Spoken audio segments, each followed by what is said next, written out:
Apply कर दिया है।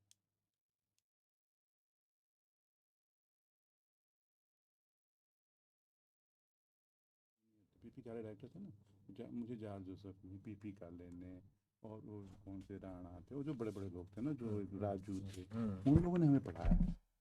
तो उनसे पढ़ा हुआ, और वो जो वो कभी नहीं ध्यान देते थे कि जो नया ज्वाइन करे ना, तो 1 महीना को आगे पढ़ा। Okay sir, ready sir. Okay, good morning.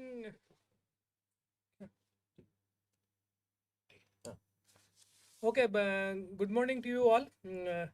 I welcome you all on the online one-day workshop entitled Earth Observation and Numerical Model Applications for Tropical Cyclone Monitoring and Forecasting, which is being conducted at Indian Institute of Remote Sensing, which is a unit of Indian Space Research Organization situated at Dehradun.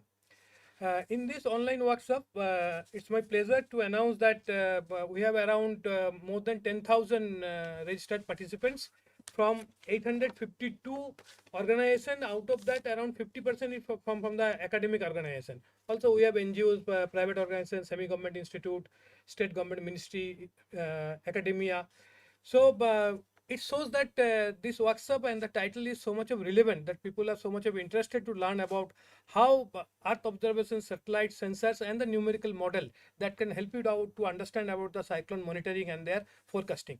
As you all aware that cyclone is one of the most important disasters, particularly in the coastal region, both east coast and west coast, which you need to understand. So nowadays our cyclone forecasting is very accurate. Now we able to know about their future track, where is going to the landfall, particularly by Indian Meteorological Department. But also you will be able to know in our future classes that in all those models where we are talking about the cyclone forecasting and other things, satellite data, live satellite data is one of the most important parameter which get ingested into the various numerical model.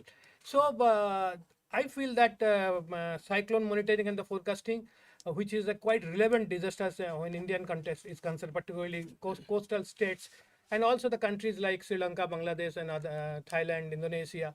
So I hope this one-day workshop will enrich your knowledge, and you will be benefited in future also.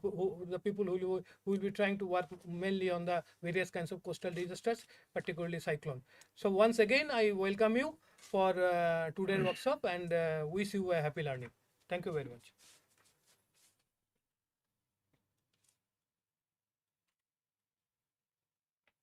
Yeah, good morning to all the participants, my dear colleagues and distinguished guests. So this workshop, this one-day online workshop has been carefully designed to provide the participants with an integrated understanding of the science and technology behind the tropical cyclones, the monitoring and prediction. And this program is designed, that today's lectures have been designed that brings together the experts from the field of satellite meteorology, numerical weather prediction, data assimilation, artificial intelligence, and disaster management, not only from ISRO, from various centers of ISRO, but also from the other international reputed institutes.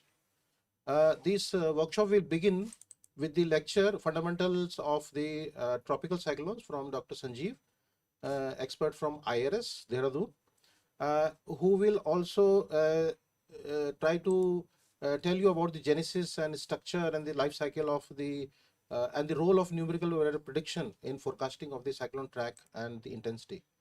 Now, this will be followed by the lecture from Dr. Neeru Jaiswal, another expert from Space Application Center, Ahmedabad, ISRO Center, on multi-sensor Earth observation satellite, which will highlight the optical and infrared, microwave, and scatometer observations, and which will provide the continuous monitoring of the cyclone development over the oceans. Subsequent lecture from Ravi Shankar Nimani.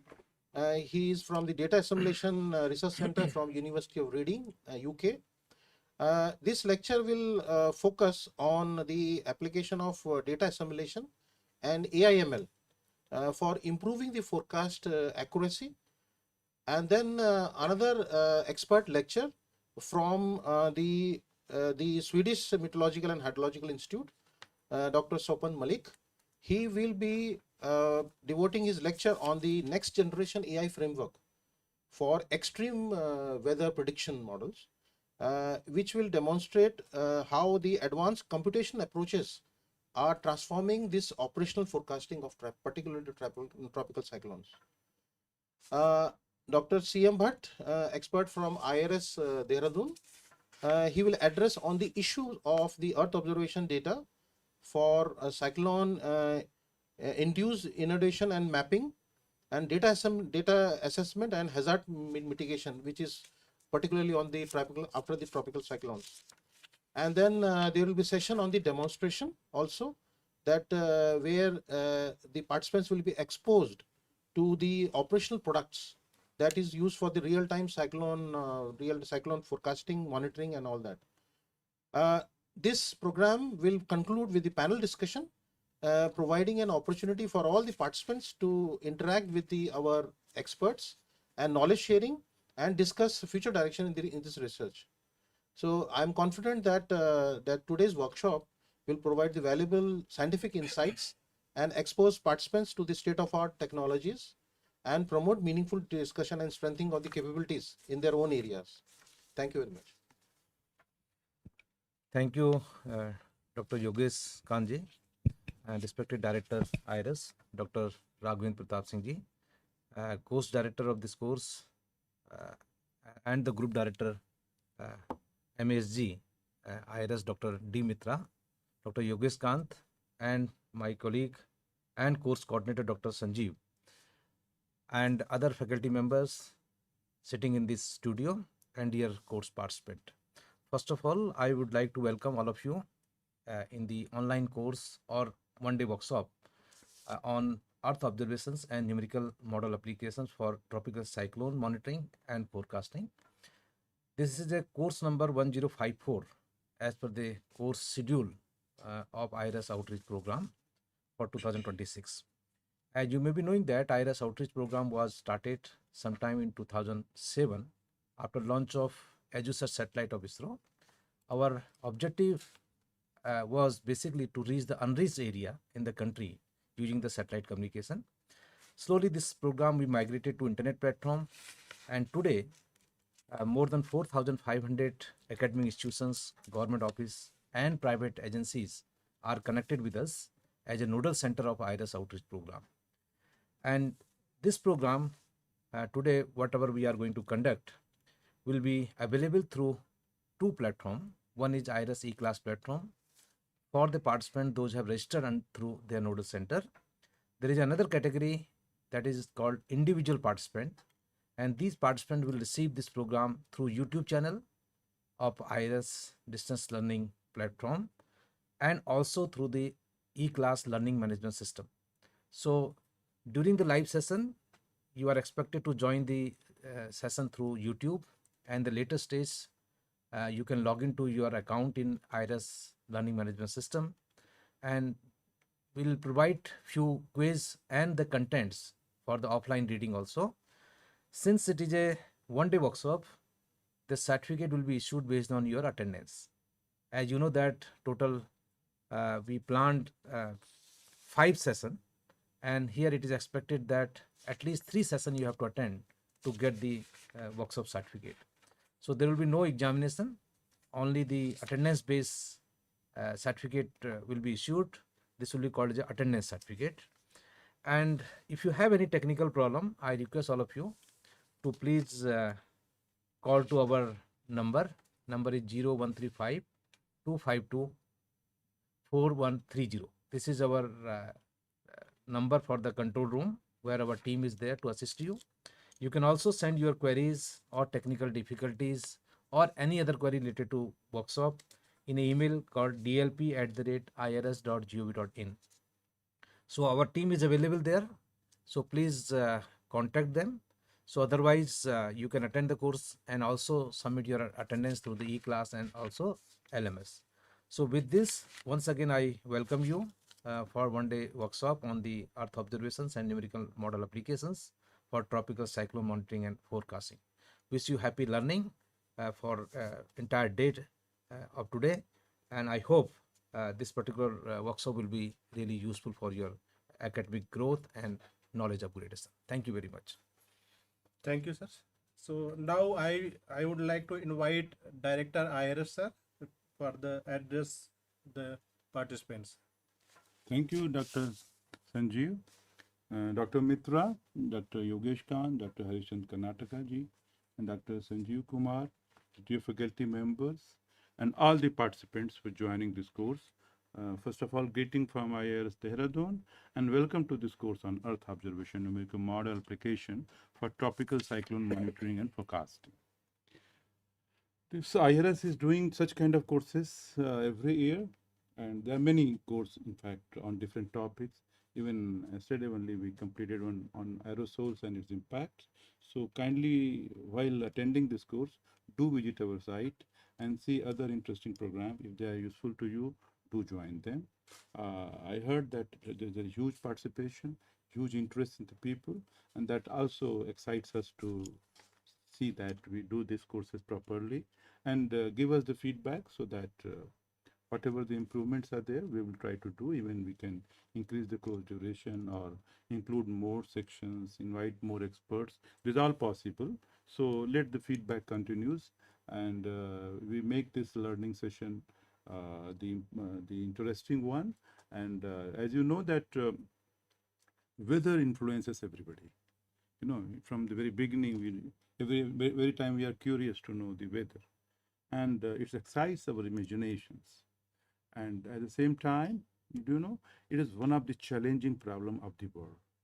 If you have to classify what are those few challenges in science or mathematics or computer, you'll find weather forecasting is one of them. And it has been done over the decades, and the most important thing came out in this technological domain was satellite. When 1960s, IIRS satellite was launched, that started, made the beginning of satellite meteorology. And cyclones which were far off, we could not have seen them through eyes. Of course, we were seeing them through some observations on the coastal areas, through variations in pressure, temperature, and all these things.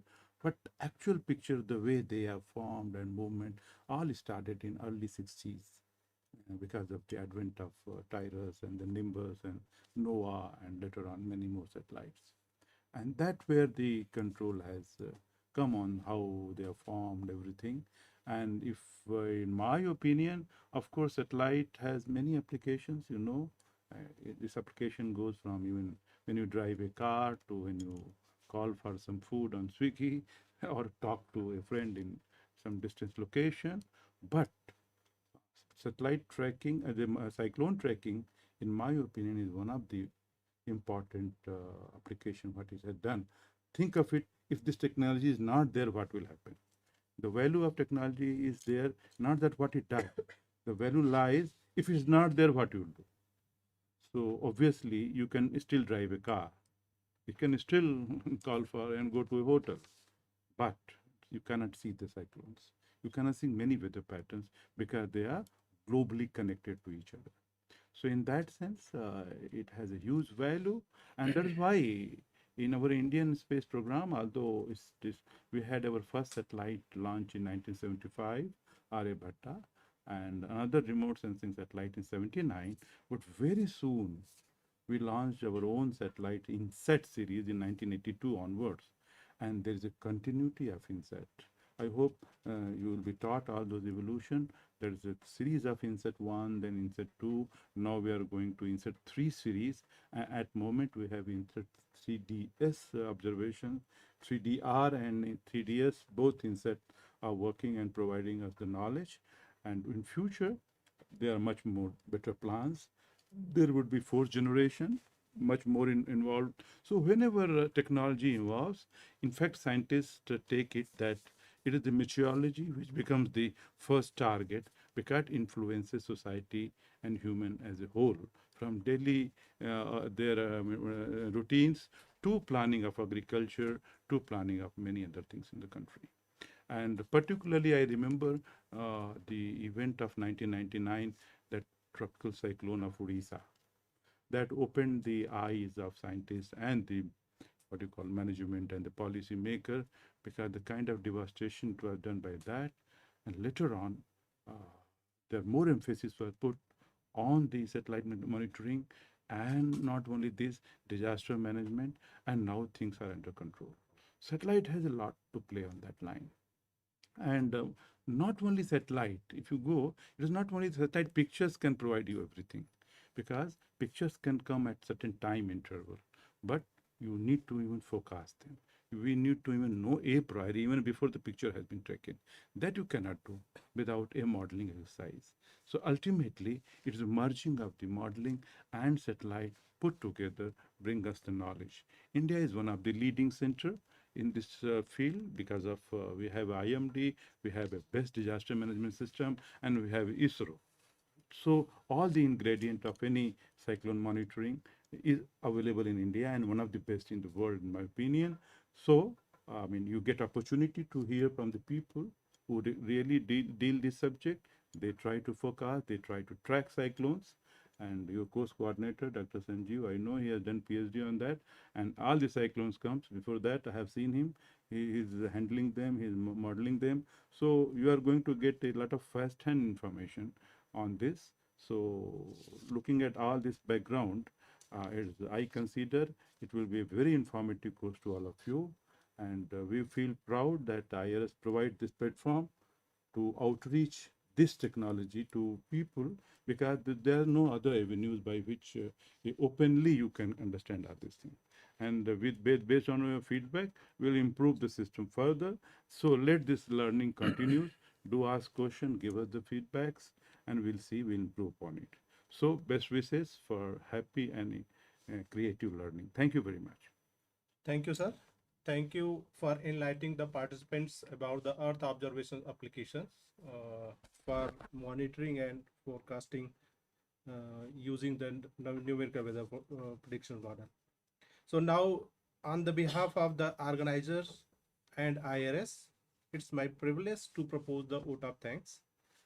Respected Director IRS, sir, Dean Academics, Group Director MASG Dr. D. Mitra, sir, Head of Departments, Atmospheric Sciences Departments, and Workshop Director, Dr. Yogesh Khan, sir, faculty members, and Head of the GITDL Department, Dr. Harish Chand Karnatak, sir, distinguished speaker, and esteemed participants. Good morning to all. First of all, I express my sincere gratitude to our director, Dr. R.P. Singh, sir, for his inspiring inaugural address and for his constant encouragement and support to organize this workshop. I extend my heartfelt thanks to Dean IRS for his guidance and supports. I would like to express my sincere gratitude our Group Director, Marine and Atmospheric Sciences Group, Dr. D. Mitra, sir, for his valuable encouragement and support throughout the planning and execution of this workshop. My sincere thanks are due to the head of Atmospheric Sciences Departments and workshop director for his guidance, encouragement, and continuous support in successfully organizing the workshop.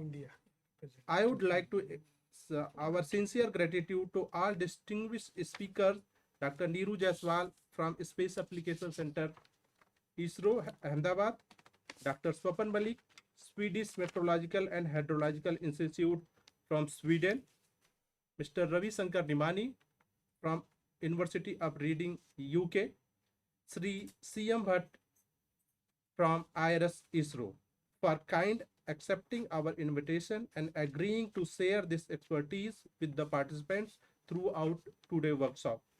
My special thanks go to the head GITDL for providing support for organizing this online workshop. I also sincerely thanks to IRS Outreach Program Coordinator Dr. Poonam Seth Tiwari Madam for providing the support to successful execution of this workshop.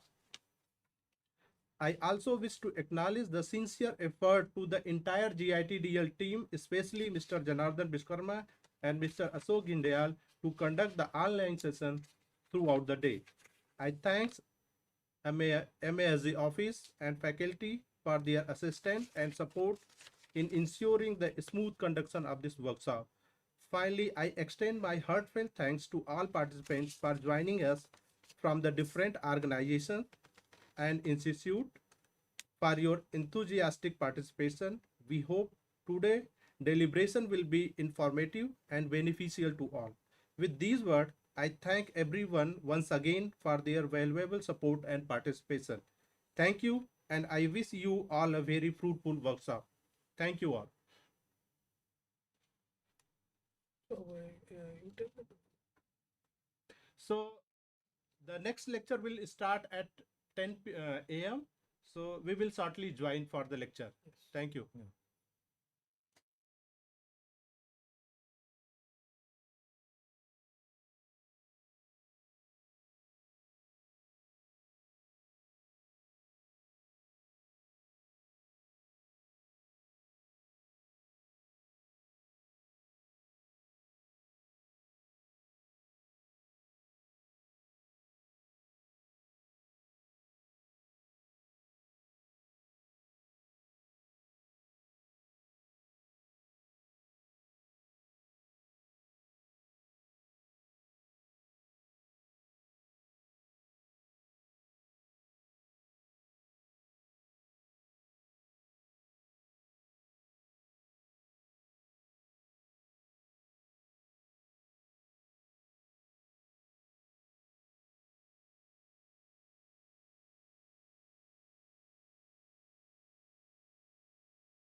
Good morning to all. Welcome to in the first lecture of this workshop. The first lecture is on fundamental of tropical cyclone, like genesis, structure, life cycle, and application of numerical weather predictions. So as you know that the tropical cyclone are the among most disaster weather system all over the world. In India also, many infrastructures are damaged, property losses is happening due to the tropical cyclone. So it becomes essential to predict and monitor the tropical cyclone advance in time so that we can save the human lives, we can reduce the losses due to the tropical cyclone. So in this lecture, first we will discuss about the fundamental of the tropical cyclone. So what is the tropical cyclone? When we call the tropical cyclone, and what is the structure, life cycles, and how the numerical weather predictions are used to monitor and predict the track, intensity, and other parameter of the tropical cyclone. So let us begin with this slide. So this pictures shows the cyclone hazards prone district of the India. So this picture has taken from the IMD. You can see the both the coastal line east and west coast is categorized in different color zone. If you look at the red color is basically represent the very high prone zone, and blue color is categorized as a high zone. Green represent the moderate zone, and low where the tropical cyclone landfall happen less and damage is less. So this color code is based on the climatological data, based on the landfall location, intensity of the cyclone, and other parameter. So this coastal area has been color coded based on the very high, moderate, and low. Also, we know that the coastal area is densely populated over Indian region. So if any tropical cyclone hit to the coast, it can damage more. So therefore, the monitoring and prediction become very essential component for the tropical cyclone. So if you look at the tropical cyclone formation season, so the first column shows the basin, second is the season when tropical cyclone forms, and what is the peak month.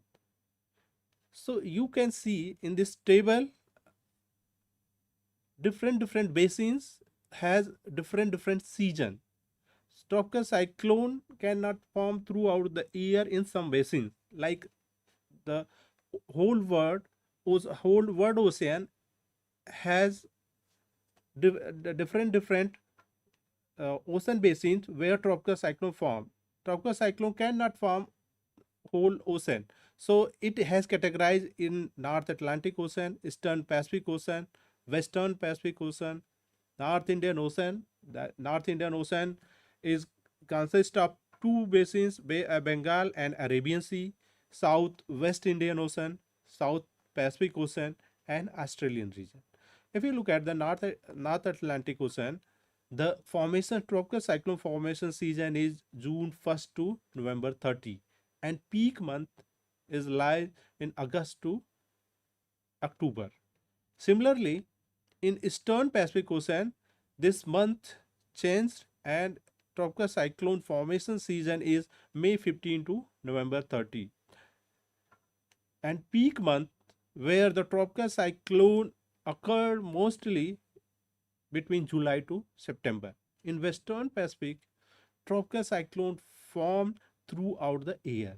Here, the throughout the year tropical cyclone formation is happening. There is no specific season, but the peak is lying between July to October.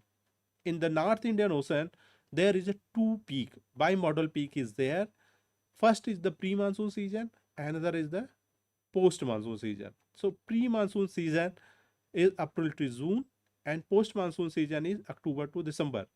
And the peak happening during the May in pre-monsoon season and November in post-monsoon season. Similarly, if you look at the southern Indian Ocean, southern hemisphere, the South Indian, where South West Indian Ocean, South Pacific, and Australian region lies, where the tropical cyclone season is the austral summer season.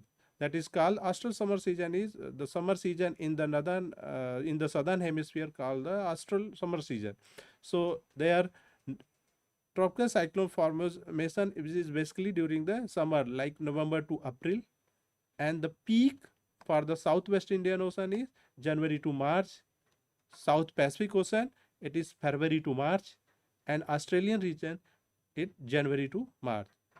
So the tropical cyclone season varies by the ocean basin due to the regional differences in sea surface temperature, wind shear, and the position of the intertropical convergence zone. So if you look at the global scenario, according to World Meteorological Organization, approximately 85 tropical cyclones form annually over the warm tropical ocean. So if you categorize in percentage wise, 72% of these tropical storms form in the northern hemisphere and 28% develop in the southern hemisphere. So if you look at this bar shows the western North Pacific Asian North Pacific region. The tropical cyclone frequency is around 26 to 28 tropical cyclone form annually, whereas the eastern North Pacific Ocean, the tropical cyclone formations is around 15 to 16. If you look at the North Indian Ocean, the tropical cyclone formation is around 5 to 6 annually. If you compare the North Indian Ocean, the frequency of the tropical cyclone formation is very less. But due to the high population density over the coastal region, the damage happen more.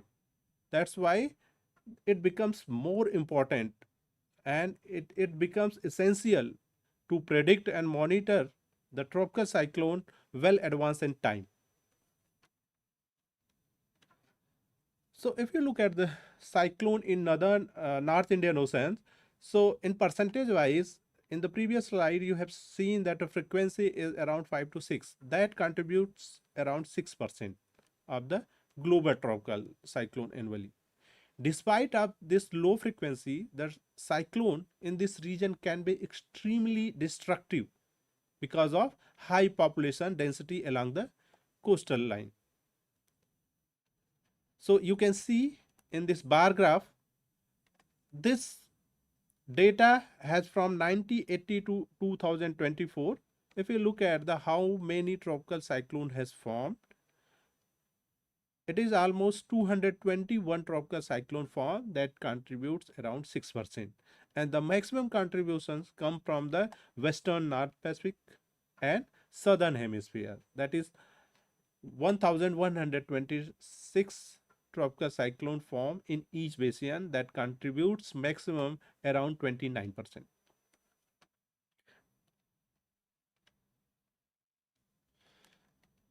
So type of the cyclone, because we used to call a tropical cyclone and other name also. So in other region, like extratropical cyclone is also one of the category. So tropical cyclone, basically it forms over the warm ocean water due to the pressure difference, and it is also a low pressure area. However, the extratropical cyclone, it forms mid-latitude region around 30 to 60 degree latitude and are associated with cold and warm front. So it forms due to the cold and warm front. Polar cyclone, these are the strong low pressure system that form near the pole and can last for days to weeks. They are low pressure system with strong wind and snowstorm. So these are the category for the cyclone. Now come to the definition of the tropical cyclone. How we can define the tropical cyclone? Basically, the tropical cyclone is a warm core low pressure system. It extend in synoptic scale. Synoptic scale means it can horizontally extend up to 100 to 1000 kilometer in the large area, and vertically in the troposphere it can extend 12 to 16 kilometer. So you can imagine how the big size tropical cyclone has. And another property of the tropical cyclone is the organized deep convection. Inside the tropical cyclone, there will be the deep convective cloud associated with the wind. And because tropical cyclone is mostly categorized as a wind and it is associated with the cloud system, so based on the wind movement, we can identify the cyclonic circulations. If you look at this picture, the cyclonic structure is kind of cylindrical phenomena. It is not a surface phenomena. It can extend in the troposphere 12 to 16 kilometer. If you look at the wind rotation at the surface, the tropical cyclone wind can rotate anti-clockwise in the northern hemisphere. So if you look at the surface wind movement, so you will see like an anti-clockwise rotating wind. If you look at the top of the cyclone, so there is kind of divergent pattern you will see. So lower level there will be the convergence of wind, and upper level there will be the divergent of the wind. And in the southern hemisphere, this phenomena is opposite. The wind at the surface, it will rotate clockwise directions, and already you know that it is associated with high wind speed, heavy rainfall, storm surge, and flooding. So in the previous slide we have seen that at the surface the wind rotation is anti-clockwise. So can we call any anti-clockwise circulating wind as a cyclone? So answer is no. So we cannot tell any anti-clockwise rotating wind is cyclone. At least we can say that this is the cyclonic wind, not cyclone. So in India, our Indian Meteorological Department had set some criteria based on the maximum sustained surface wind and pressure drop at the center. Pressure drop means how much differences between how much differences in the pressure between the center and outside of the atmosphere. So based on that, they have categorized the system, low pressure weather system, like if the wind speed is less than 17 knots, if you convert this, knots is the universal unit, is used everywhere. If you convert into kilometer per hour, it is less than 31 kilometer per hour. And pressure drop is associated with 1 hectopascals with respect to T number. Then if the wind speed again further increase, it categorized as a depression. The wind speed is 17 to 27 knots. And then deep depressions and cyclonic storm. Once the wind speed reaches up to 34 knots, then only we used to call a cyclonic storm, and then it gets the name of the tropical cyclone. Before that, it categorized only the low pressure area, depression, and deep depression. Further, if cyclone intensity increases, it categorized as a severe cyclonic storm, very severe cyclonic storm, extremely severe cyclonic storm, and then super cyclonic storm. Super cyclonic storm is the last category. Once the wind speed is greater than equal to 120 knots or 222 kilometer per hour, and pressure drop is greater than equal to 80 hectopascals. So normally we used to call as a tropical cyclone, but you might have heard about the hurricane and typhoon also. So basically it is the regional specific name is there based on the where tropical cyclone form and where which basin is there. So if the any low pressure or cyclone forms over the Indian Ocean, South Pacific and Australian region, it is called as a cyclone. North Atlantic, North Pacific Ocean, it is called the hurricane. And Northwest Pacific, it is called the typhoon. So if you look at the formation basins, there are major 6 basin is there where tropical cyclone forms. So you can see where color coded is there, that is the formation basin where tropical cyclone form. If you look at the equator, so around the equator there is no formations, and then this arrow shows the direction and the movement of the tropical cyclone. If any cyclone form, the general movement is like this, but this is the general movement. Based on the other factor like oceanic and atmospheric factor, it can change the track also. So if you look at the equator, the formation of the tropical cyclone is not there, at least plus minus 5 degree of the equator, because of the Coriolis force is low at the equator. So our Indian Ocean has divided into 2 basins like North Indian Ocean and Southwest Indian Ocean. So South Indian Ocean is between 50 degree east to 115 east, 5 degrees south to 20 degrees south. And North Indian Ocean is basically 55 degree east to 90 degree east and 5 degree north to 20 degree north. So how tropical cyclone forms? I will explain with these 3 stages. Like first stage is water vapor first stage is basically once the temperature is more than 26.5 degrees Celsius, there will be the enough temperature. Due to the enough temperature, water will evaporate. Once the water will evaporate, the moist air is lighter than the surrounding air. It start uplifting, and once it reaches up to certain height in the atmosphere where temperature is low, it condenses and form the cloud. Further, if this process goes on, what will happen? At that area, low pressure formed and wind start moving from high pressure to low pressure. At the same time, your Coriolis force also act and it start rotating the wind anti-clockwise, and there will be a low pressure column formation start.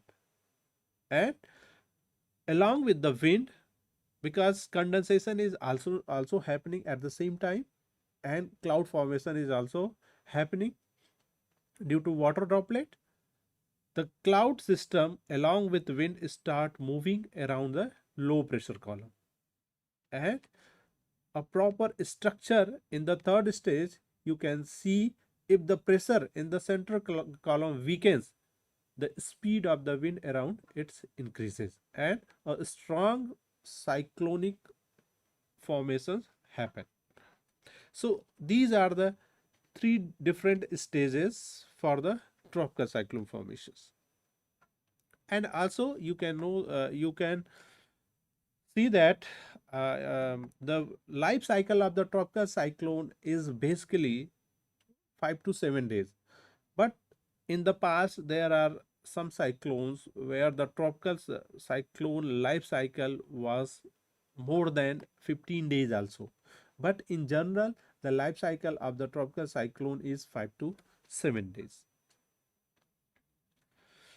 So this bar graph shows the tropical cyclone activity over North Indian Ocean during the period 1996 to 2025.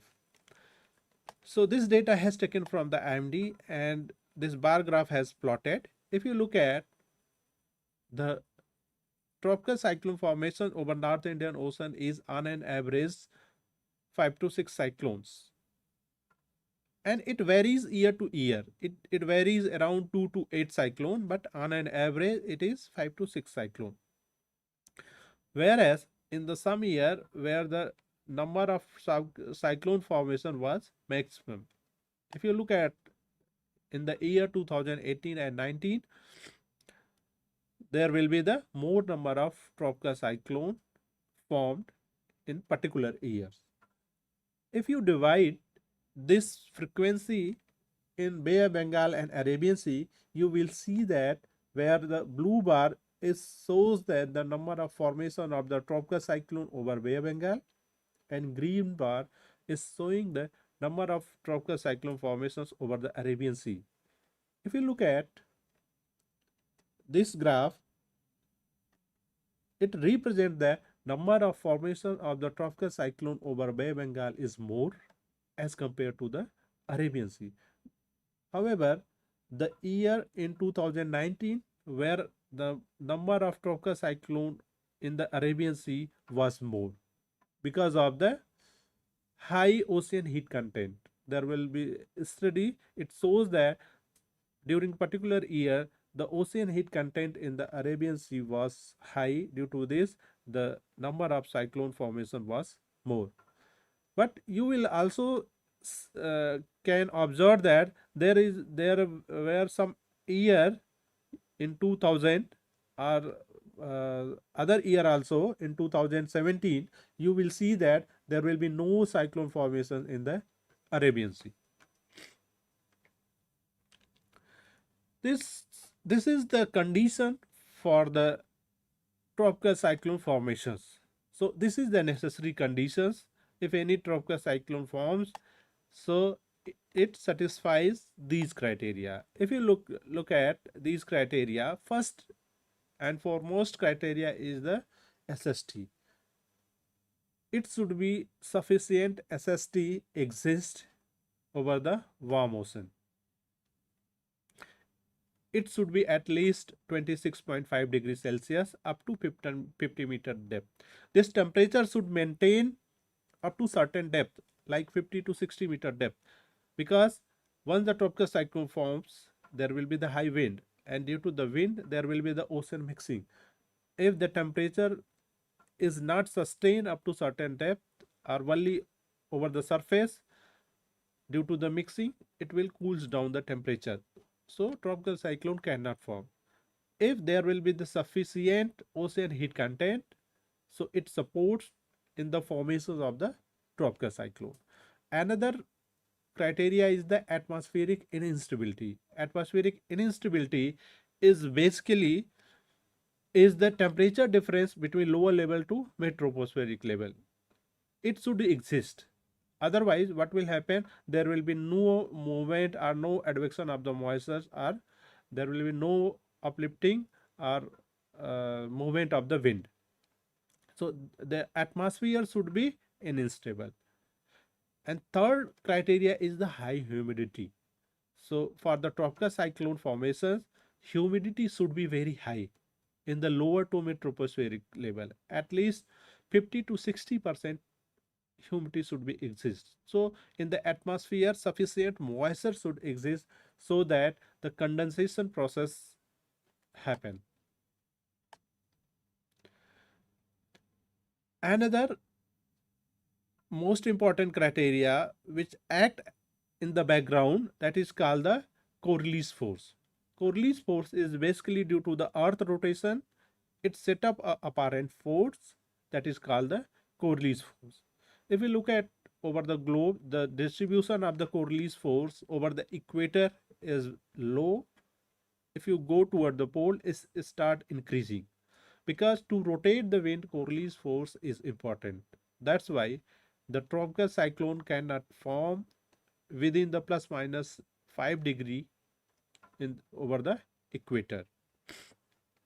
The next criteria is pre-existing low-level disturbance. There should be low-level thunderstorm kind of activity should be exist, because the thunderstorm is the basically seed of the tropical cyclone. And last criteria is the low vertical wind shear. Low vertical wind shear is basically the difference between the upper level and lower level wind speed and directions. What is the change of wind speed and direction between upper level and lower level? So this should be low.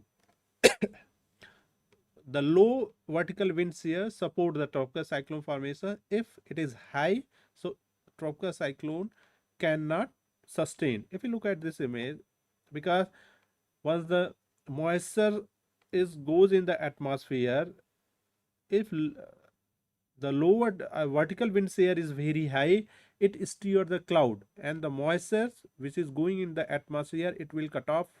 And because this moisture is the basically is the source of energy, and energy will cut off and cyclone cannot sustain.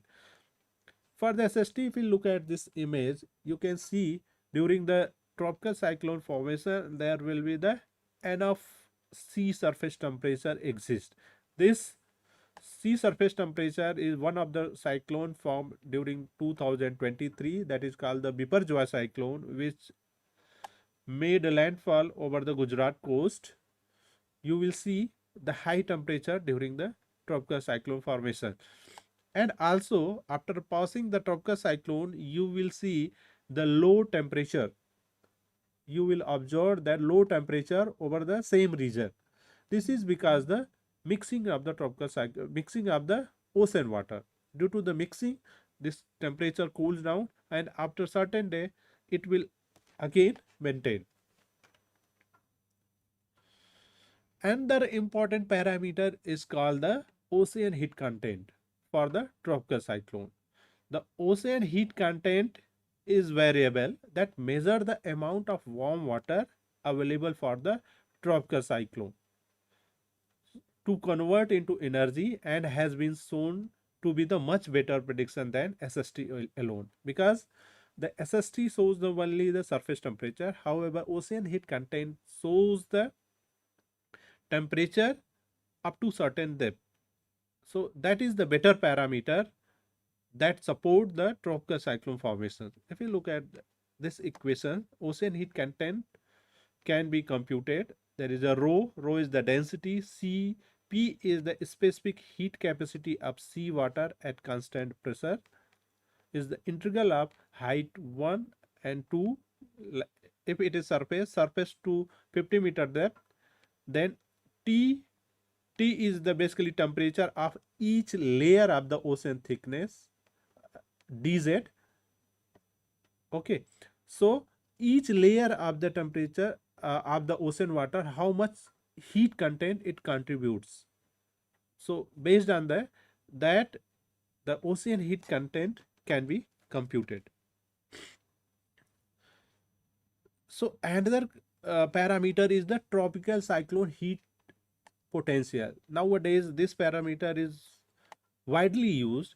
This is the subset of the ocean heat content, because in the ocean heat content they are taking the fixed depth, suppose 50 to 60 meter depth.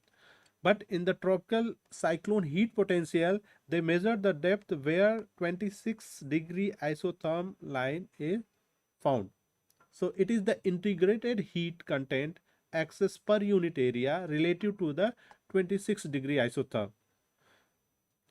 So based on that, this tropical cyclone heat potential can be computed, and the tropical cyclone heat potential is the best parameter for the tropical cyclone genesis, and then how strong tropical cyclone can be, it can be decided by the tropical cyclone heat potential. Because the ocean heat content combine the upper ocean and SST informations to a single parameter, that's why the ocean heat content is the better parameter as compared to the SST. What is the energy potential of the tropical cyclone? The energy input from the warm water and humid air of the tropical cyclone is the basically the whatever moisture is going into the atmosphere, and due to the condensation process it releases the heat that is called the latent heat, and latent heat further converted into the kinetic energy, and that maintain the tropical cyclone circulation. This is the structure of the tropical cyclone. This is the vertical cross section of the tropical cyclone. If you look at the center, there will be the low pressure. It is called the I. I is basically the central cloud-free region of calm wind. So it can extend in diameter 30 to 60 kilometer with lowest surface pressure and warmest temperature aloft, where the temperature differences will be high from the surrounding. So if you look at surrounding the eye is the eye wall. There is the wall of the cloud. You can see this picture. You will see the cloud wall. This is basically the eye wall of the tropical cyclone. So eye wall is the region where deep convective cloud exists, and it can extend around 12 to 16 kilometer in the atmosphere. So this is the area of highest surface wind and maximum intensity of the rainfall. So eye wall the region where the maximum wind exists and maximum rainfall happen. If you go toward outside, there will be the spiral band kind of a structure you will see. That is the basically narrow rain band, which are orientated in the same directions as the horizontal wind, because these band seems to be spiral in the center of tropical cyclone. Because of this, it called as spiral band, and it often extend up to 1000 kilometer from the center. If you look at the sea level pressure and surface wind, at the center your pressure will be minimum. If you go toward the outside, it start increasing. And wind structure at the center, because there is a calm wind, so wind will be minimum, and maximum will exist around the eye wall region, and then start decreasing. If you go further, it start decreasing. So this eye wall can extend 50 to 150 kilometer from the center. So one of the most important phenomena, that is called the landfall of the tropical cyclone. So if you look at these two pictures, top picture and bottom picture, you will see that in the bottom picture there will be a large cloud, large circulation is there. However, the eye is far away from the coastline. So landfall is the event of the tropical cyclone is basically coming onto land after being over water, because most of the live tropical cyclone exist over the ocean. Once it comes toward the land and eye hit the coast, that situation is called the landfall. So in these two images, the top panel shows the landfall situation because the eye already crossed the coastline. However, in the bottom panel, it shows the eye is still away from the coastline. The another fact is for the tropical cyclone is the right hand side of the cyclone has the most intense wind and storm surge. Suppose there is a cyclone in Bengal and it is moving northward. So there will be two kind of wind speed is there. That one is called the translational wind speed, that is the forward motion. Another is the rotational wind speed, that rotates the wind, that is called the vorticity, which represent the counterclockwise circulations. So in the right side, if you look at in the right side, there will be two speed add together.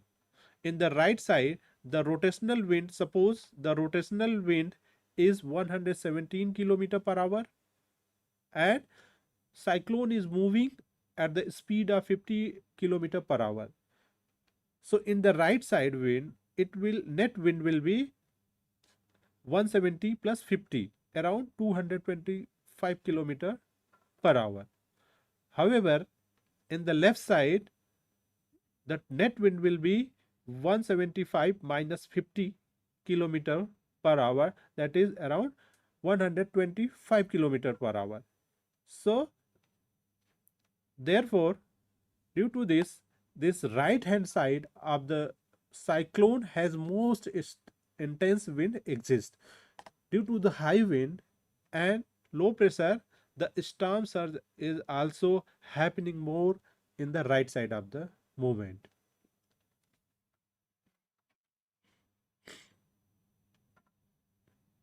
Now come to the numerical weather prediction model.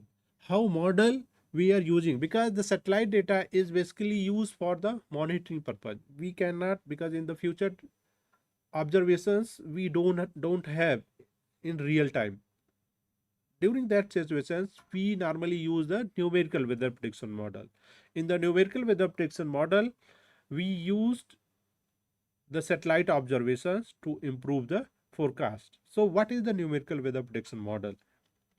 Numerical weather prediction model is a basically mathematical representation of the Earth atmosphere that uses the numerical method to solve the governing equation that is based on the physics law and atmospheric dynamics and physics, and produce the forecast for future weather conditions.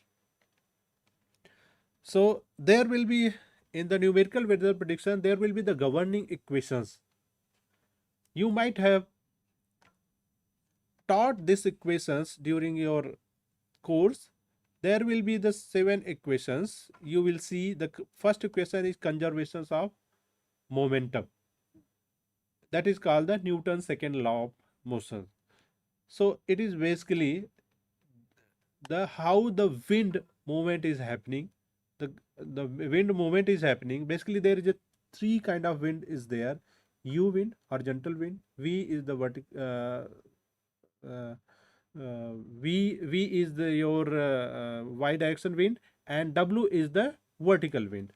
So there is the 3 wind, and that's why there is the 3 equations for the conservations of momentum, where this V is the functions of U, V, and W, and F is basically the Coriolis. This minus 2 omega into V is basically the Coriolis force, and F is the another force which is act for the wind movement.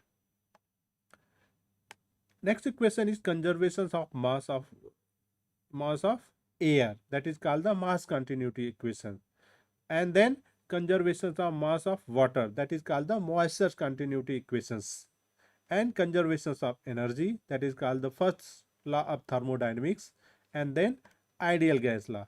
Based on these equations, a numerical weather prediction model has been made or developed, and if for solving this equation, they basically use the numerical method to solve these equations and predict the atmospheric state like temperature, humidity, wind, pressures of the atmosphere. So how the forecast has been made using the numerical weather predictions model? First, to produce the forecast, we required some observations. So observations can come from different sources like satellite, radio, sound, aircraft, weather station, radar, buoy, and ships. So we can get the observation using this, and most of the around 90% of the observations come from the satellite.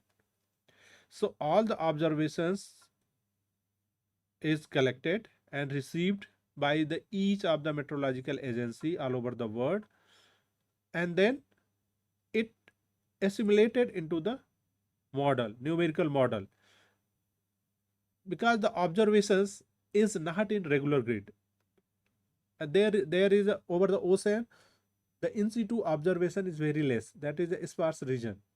So what will happen? We cannot only use the observation. For that, we have to use some certain background. That background is basically coming from the numerical weather prediction forecast. That 6-hour forecast from the NWP model is act as a background field.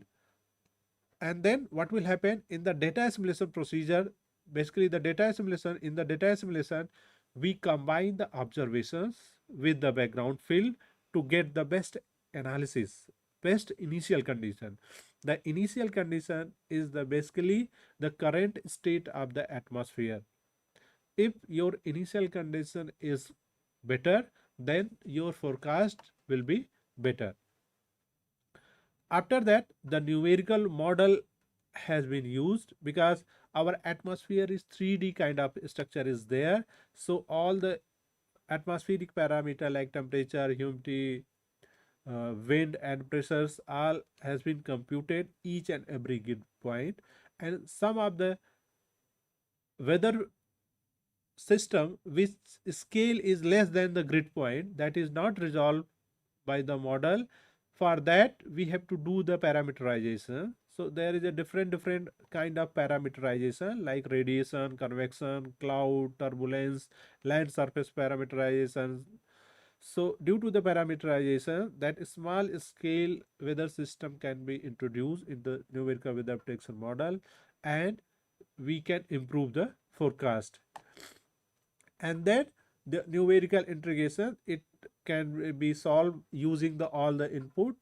The governing equations can be solved, and we can predict the atmospheric state variable in future.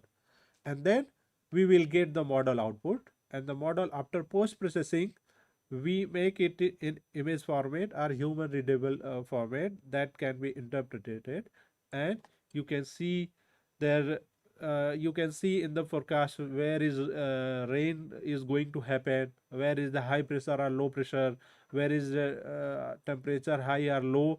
Based on that we can identify the cyclone structure also. If there is a low pressure area over the ocean, large low pressure area, we can identify and monitor that whether this has a capability to develop into the cyclone or not.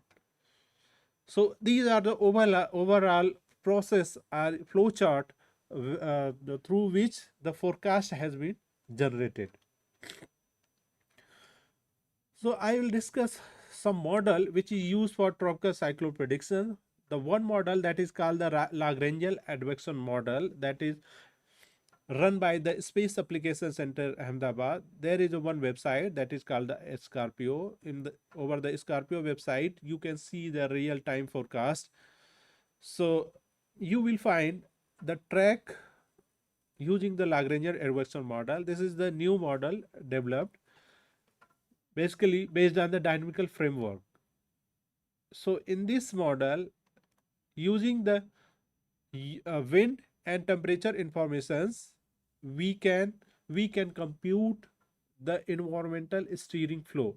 Basically there is the idea that cyclone movement is mostly is driven by the environmental flow. Okay, why it is called the Lagrangian? Because here the air parcel is tracked from the model. So air parcel is tracked from the model. There is a two kind of motion, Lagrangian and Eulerian motions. In the Lagrangian motions means you are moving with the target. So here the air parcel is tracked in the atmosphere. So because of the steering flow, this cyclone movement mostly happen in this model. It happen. So the most of the effort has been made to compute the steering flow. There is different studies there to compute the steering flow. Some study says that to compute the steering flow you can take the mean wind from 850 to 500. Some are telling 850 to 700 hectopascal vertical level. But in this model we have considered from 850 to 200 hectopascals, around 21 pressure levels, and each of the pressure level has given the weight based on the potential vorticity approach. This is the picture of the potential vorticity. You can see this is the vertical cross sections of the potential vorticity. You will see there is a two area where potential vorticity is maximum. It is maximum around the 750 hectopascal, and another is the 600 hectopascal. So the 600 and 700 hectopascal wind has given the maximum weight, and other level has given the lower weight. So based on that, the mean wind field has been computed, and using the wind and also the beta effect, the Coriolis force also has been considered and predicted the track. So using this model, you can easily predict the model track. So if, because this image is showing the steering flow of the atmosphere, after computing the steering flow, it is mostly like this. So if your cyclone position is here, so it follow the steering flow, so it will follow like this. If cyclone is here, so it will follow like this. So this is basically the concept behind this Lagrangian advection model. So using this model, so many tropical cyclone track has been predicted in real time, and you can get this forecast over the Scorpio website, which is available on Mosdec. So storm surge forecast also has been given by the Space Application Center. There is the model that is called the atmospheric circulation model. That model is based on the input like cyclone tracks, SST, sea level. Based on that, they predict the storm surge. And storm surge is basically is the abnormal rise of the sea level as the cyclone crosses the coast seawater.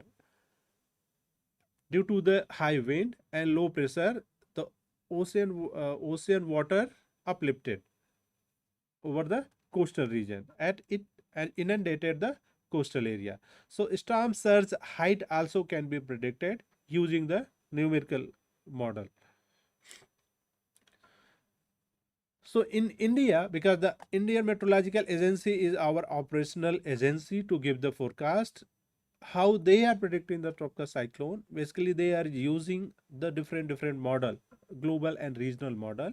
Basically they are utilizing the NSEP based global forecast system model. It is developed by the NOAA, and IMD itself, they have customized this GFS model for they are running high resolution version of the GFS model, about 12 kilometer resolution. ECMWF forecast also they are using to track the tropical cyclone. UK Met Office model also has been used to predict the intensity and the forecast.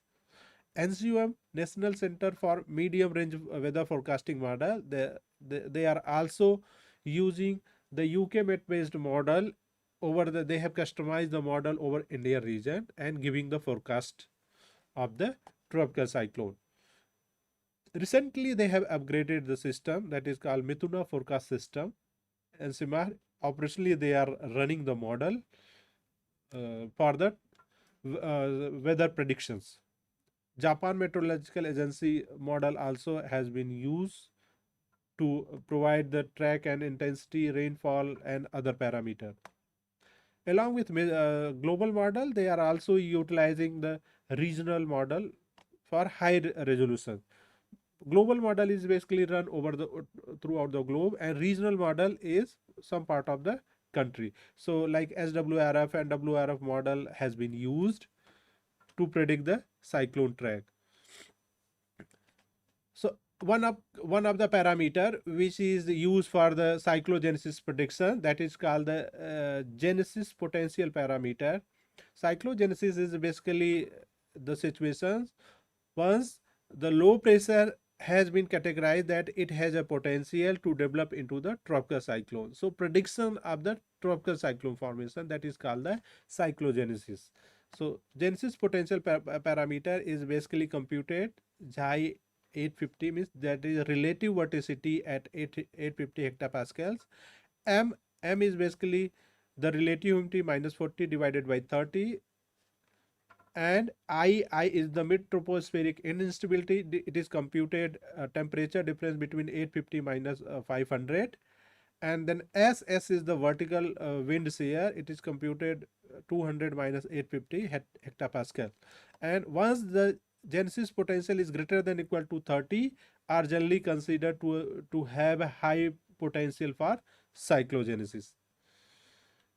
So these are the skill of the model, because the IMD are using many global and regional model. Based on that, they are computing the multi-model mean, and based on that they are providing the track and intensity forecast. So if you look at the skill of the model, the IMD annual average track forecast error from 2003 to 2025, if you look at over the year, the forecast has got improved, and skill also has got improved. You can see the linear trend. It shows the increasing trend of the model skill.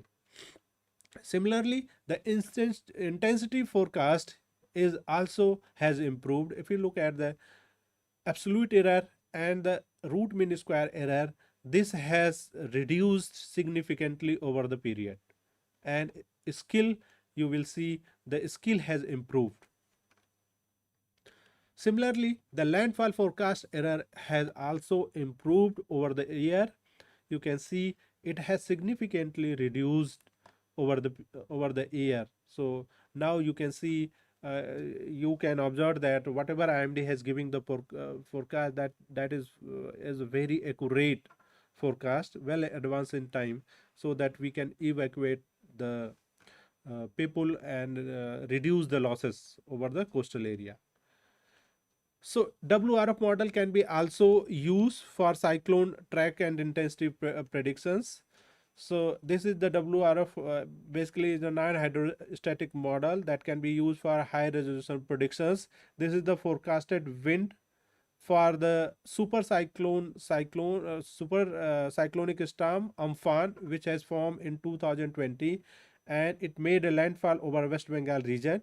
You can see that the movement of the wind is very nicely captured by the WRF model. This is the observed track. You can see the landfall location is well captured by the WRF model. And this is that track generated from the WRF model. You can see the landfall locations is well captured.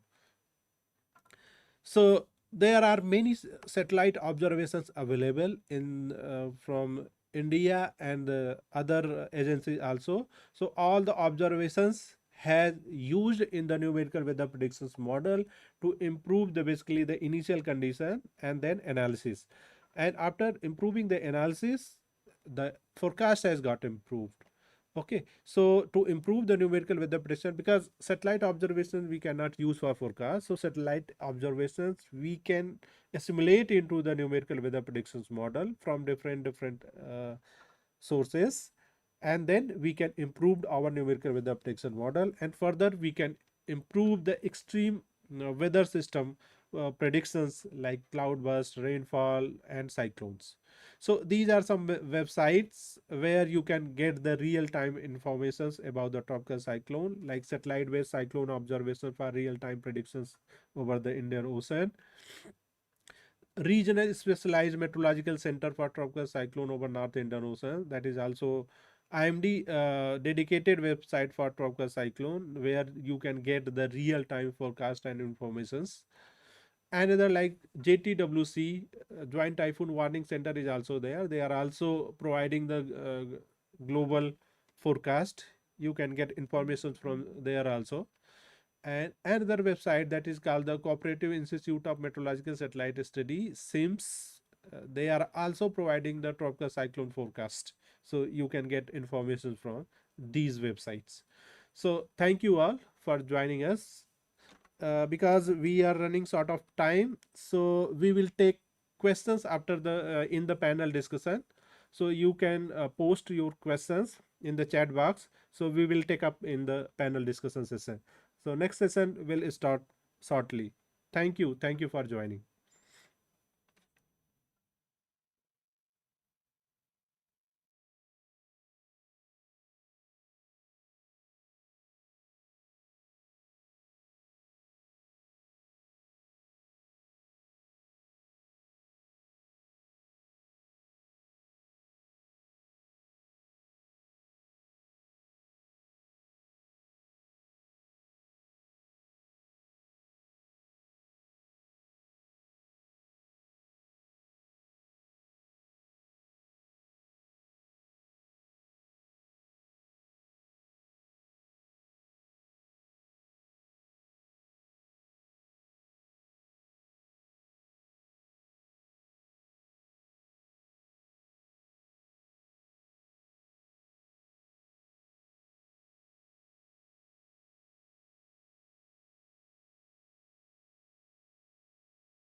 Hello ma'am,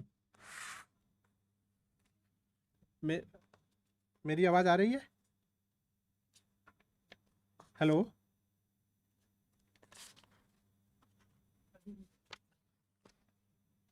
hello ma'am, good morning.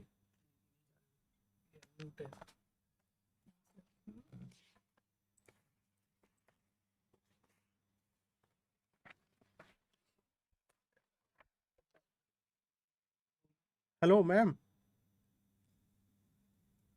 Hello. Hello. Yes. Good morning, good Sanjeev. Morning I'm here. Madam. Yes. So मेरा I have.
It is my pleasure to introduce our next distinguished speaker, Dr. Neeru Jaswal, madam, who is the senior scientist at Space Application Center, ISRO, Ahmedabad. She has over 18 years of experience in the application of satellite data to atmospheric science.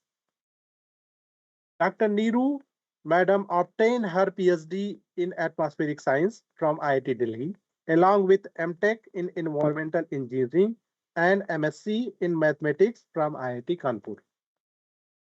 Her research focus on the use of multi-satellite observations for tropical cyclone monitoring, intensity estimation, rapid intensification, atmospheric motion vector, and severe weather predictions. She has also her knowledge of the air quality uh, research also. Her current work emphasizes integrating observations from multi-satellite sensor to improve our understanding and predictions of the tropical cyclone structure and events. She has published nearly 50 research papers in peer-reviewed journal and has made significant contribution to the satellite meteorology and tropical cyclone research. Today, she will deliver a lecture on multi-sensor Earth observation satellite for tropical cyclone monitoring, capability, applications, and future perspective. So now, I would like to invite Dr. Neeru Madam to deliver the lecture. Madam, over to you.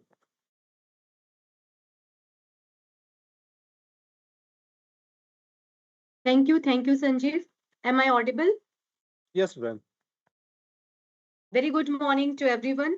And thank you, Sanjeev. Thank you, the organizers, for giving me the opportunity to speak today on the satellite-based application on tropical cyclone monitoring, the capabilities, the application, and the future perspective. So the stage has been set. Sanjeev has given a very nice start of the presentation, giving the brief of the tropical cyclones. So I'll just start from there. Tropical cyclones are the most destructive natural hazards that have been discussed in the initial presentation. Uh, so uh, we have to understand the system, right? Once we understand the dynamics of the system, then only we can do the accurate forecasting. And accurate forecasting is required because this system bring the extremely strong winds, the rainfall, the storm surge, the flooding, which turn into the significant loss of life and property, especially in the coastal regions. So in the previous presentation, you have seen the capabilities of our forecast and all. But how this forecast is achieved, how the accuracy our forecast are achieved, what is the main role of the observational system in those things that I'm going to discuss over here. So my talk will cover, is the next slide visible? So this is the overview of the presentation which I'm going to cover over here. I'll be talking about the challenges, what we are having for the tropical cyclone monitoring, the opportunities that we have from the space-based observation from our Earth observation satellites, the satellite systems over which the platform they are working, their scanning modes, the sensing modes, and other capabilities of the satellites, the evolution of the Indian satellites that was also discussed in the inaugural session by the director IIRS. So I'll be very briefly touching on that. The Indian satellite capability to observe the tropical cyclone, what we have with us, and the international satellite missions also I'll talk about, where we will be getting the I'll be showing the data how it is enriching us to understand the tropical cyclones of our basin and from the global systems also. And at the end, I'll be talking about the future national and international satellite missions, which are which are supposed to give a very valuable data for the tropical cyclone monitoring as well for the prediction. So before diving into satellite thing, I'll just show you this statistics of the Indian basin tropical cyclones. Like globally, the tropical cyclones are increasing. However, the number of the frequency is not very significant, but we can the data shows us that the intense systems, the very high impact weather systems, the very high rainfall, the storm surges because of the high intensity tropical cyclones are increasing on the global scale. And our Indian Ocean is also showing the same thing. We are also finding that the number of cyclones are getting more in our basins, specifically in the Arabian Sea. So there is a requirement to have a very accurate forecast system, very accurate early warning system, which can help our life and property, and we can save our people. So for that, what is required? The requirement is to understand the system, the reason why these systems are, how these systems are behaving, how they are interacting with atmosphere and ocean and getting a very intense behavior. So we need to monitor this system so that we can make a good accuracy prediction and provide the early warning. And for that, data is a very, very rich thing. Data plays a very pivotal role to resolving the governing mechanism which govern the tropical cyclone formation as well as its propagation and intensification. So how to observe this system? For those things, we need the instruments. These instruments can be placed over the land, like automatic weather stations, the coastal radars, the ocean-based instruments like ships and buoy, and the upper air soundings from aircraft and the radio sounding. But as we know that 70% of our Earth is having the oceans, and it is not possible to have such type of instruments everywhere. So we have certain limitations with such in situ observations. However, these observations are very accurate. They provide us a point measurements, but they can't cover the whole globe where these cyclones actually forms. So we have to fill these spatial gaps to understand the whole evolution procedure of the tropical cyclone, how they do interact with the atmosphere and ocean while propagating from ocean to the land during their life cycle.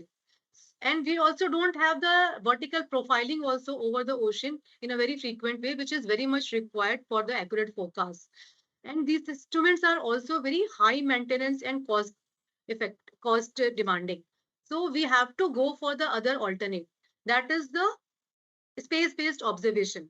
This space-based observation bridges the gap between the in situ, and they provide the continuous observations so that we get the all information while the system is developing.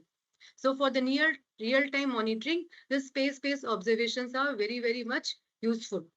But what are the challenges that we have when we have to observe the tropical cyclones?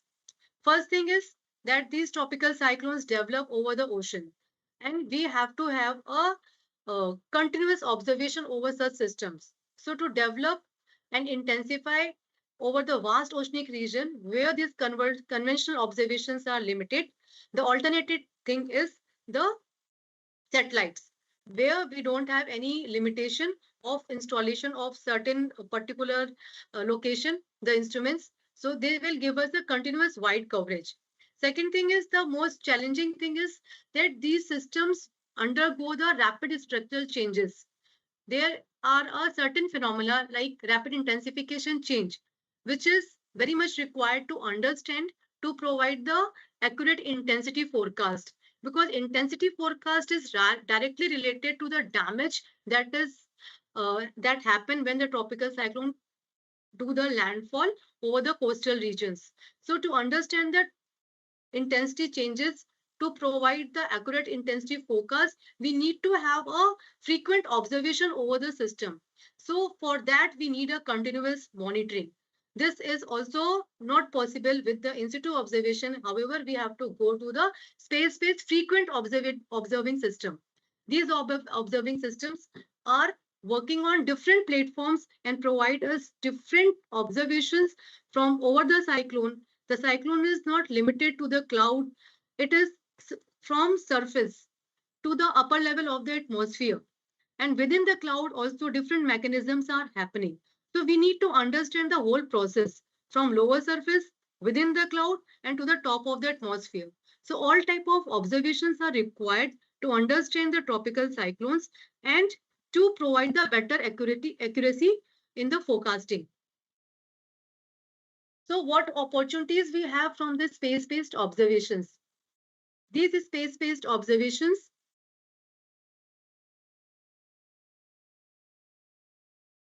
is the slide changing? These space-based observations provide us a global coverage, the high resolution, and also the vertical profiles. They provide us the detail of the atmospheric observations where we get the information how the clouds, within the clouds, how the rain particles are changing, how the winds are changing. All those information we get from the vertical profiling. And with the high resolution observation that we get from our geo platform, we get the all information of the evolution of such low pressure system from low intensity to high intensity, how the cloud are organizing, how the processes are occurring inside the core of the cyclone, which is called eye and eyeball. So all those informations we get in the near real time from our satellites. And these informations goes into the models which provide a better representation of the true state of the atmosphere and finally turn into a more accurate forecast. So these all satellites work on different frequencies from visible to infrared to microwave. And they provide us data from different platforms, geostationary to low Earth orbiting satellites, polar satellites. They have a different sensing mechanism, active sensing, passive sensing, and different type of modes of providing data like different imaging and sounding. Images provide us the observation as a snapshots and sounders provide us a vertical profile. These all things are worked in different frequencies like IR to microwave. So in the next slides, I will give you the satellite sensors, how they are providing such data and how they are being utilized in tropical cyclone monitoring and prediction. So first, in this slide, you can see the satellite orbits. The satellite orbits in different platform, like geostationary satellite. Geostationary satellites observe the Earth from a very long distance, like from 36,000 kilometers. And from there, they continuously observe a fixed location of the Earth. There, like we have satellites of our INSET series. They are continuously monitoring the Indian region. They are the satellites in the Atlantic, like GOES satellites, which are continuously covering the Atlantic region. Over the Pacific, we have the Himawari satellite.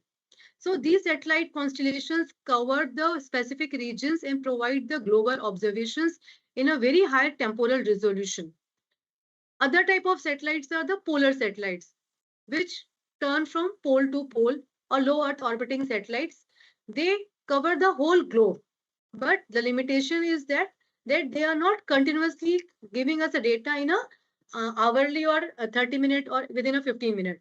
They cover a particular location after the 12 hours, or twice in a day they provide us the observations. And sometimes it happens that polar satellites are giving us the swath where the cyclone is there, and sometimes they miss the cyclones also. So it happens that we get the observations over the tropical cyclone twice in a day, or sometimes we miss this and we don't get the observations. But whenever we get the observations, they provide us a very high resolution near surface observations also, which is very, very useful for the tropical cyclone monitoring. Like in India, we have the satellite like spectrometer and SAR that we will be discussing in our subsequent slides. So these geosatellites provide us thermal IR, visible water vapor channel data. Polar satellites work in the sensors which work in a microwave mode and provides us the observations which are within the cloud or beneath the cloud, because microwave have an ability to penetrate the cloud system. The combination of these multi-platform satellites from geo and polar, they provide us a very important data set that are helpful in improving our understanding to understand what is governing the processes within the dynamics of the cyclone, which helps us in their prediction.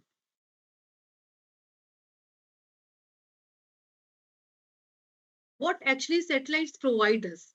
Satellites don't provide us the direct measurement of the rainfall, direct measurement of the wind speed, or the direct measurements of the other weather parameter like humidity and all. They actually provide us the radiances. These satellite radiances reaches to the satellites from the lower surface of the atmosphere, from the earth, from the ocean, while traveling the different layer of the atmosphere.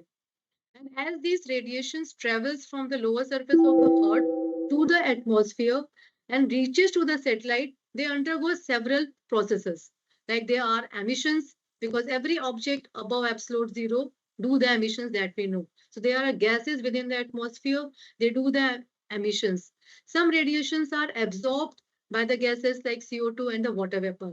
And some of the radiations are scattered also, because clouds are present in the atmosphere, aerosols are present in the atmosphere. So this radiations which are emitting from the lower surface and reaching to the satellites are modified by each layer of the atmosphere it passes through. And while undergoing this process, it actually takes the fingerprints of such atmospheric constituents like temperature, moistures, and the chemical compositions. Now, our thing is to get the direct measurement or the indirect measurement of these weather variables like temperature, humidity, wind speed, and all. How we get that? We get these from the retrieval equations. We do the retrievals to derive such type of variables. For that, we also use the radiative transfer models. I'll not go more into these models, but I just wanted to convey you said that before getting the satellite data, there are a lot of processes are being involved with the raw data, the radiances which are measured from the satellites and the product that you get from the satellites. After getting these satellite, the mechanism or the basis, I'll go into the satellite system, like in what radiation it works.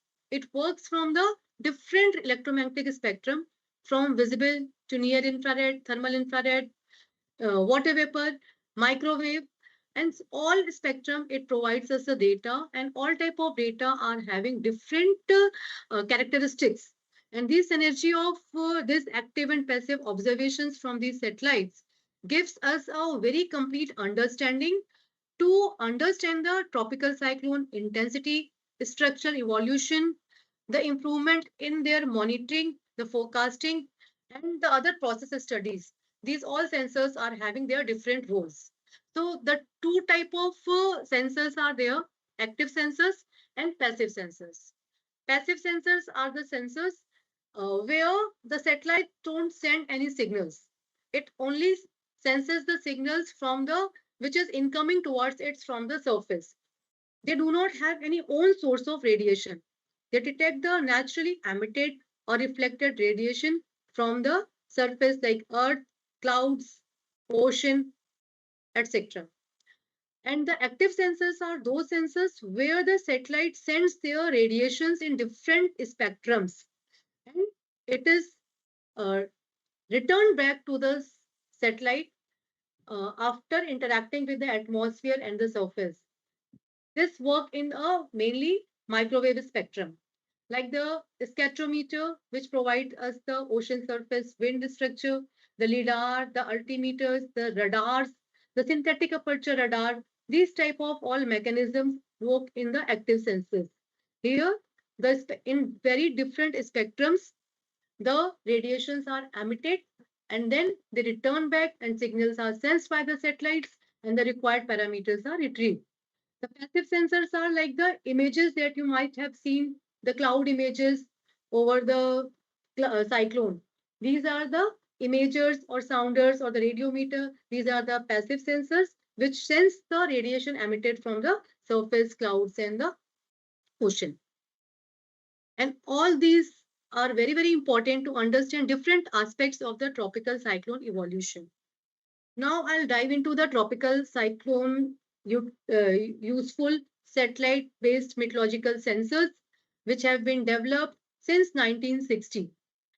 In 1960s, TIROS, Television Infrared Observation Satellite, was the first weather satellites that was launched in April 1960 and provided the cloud observations.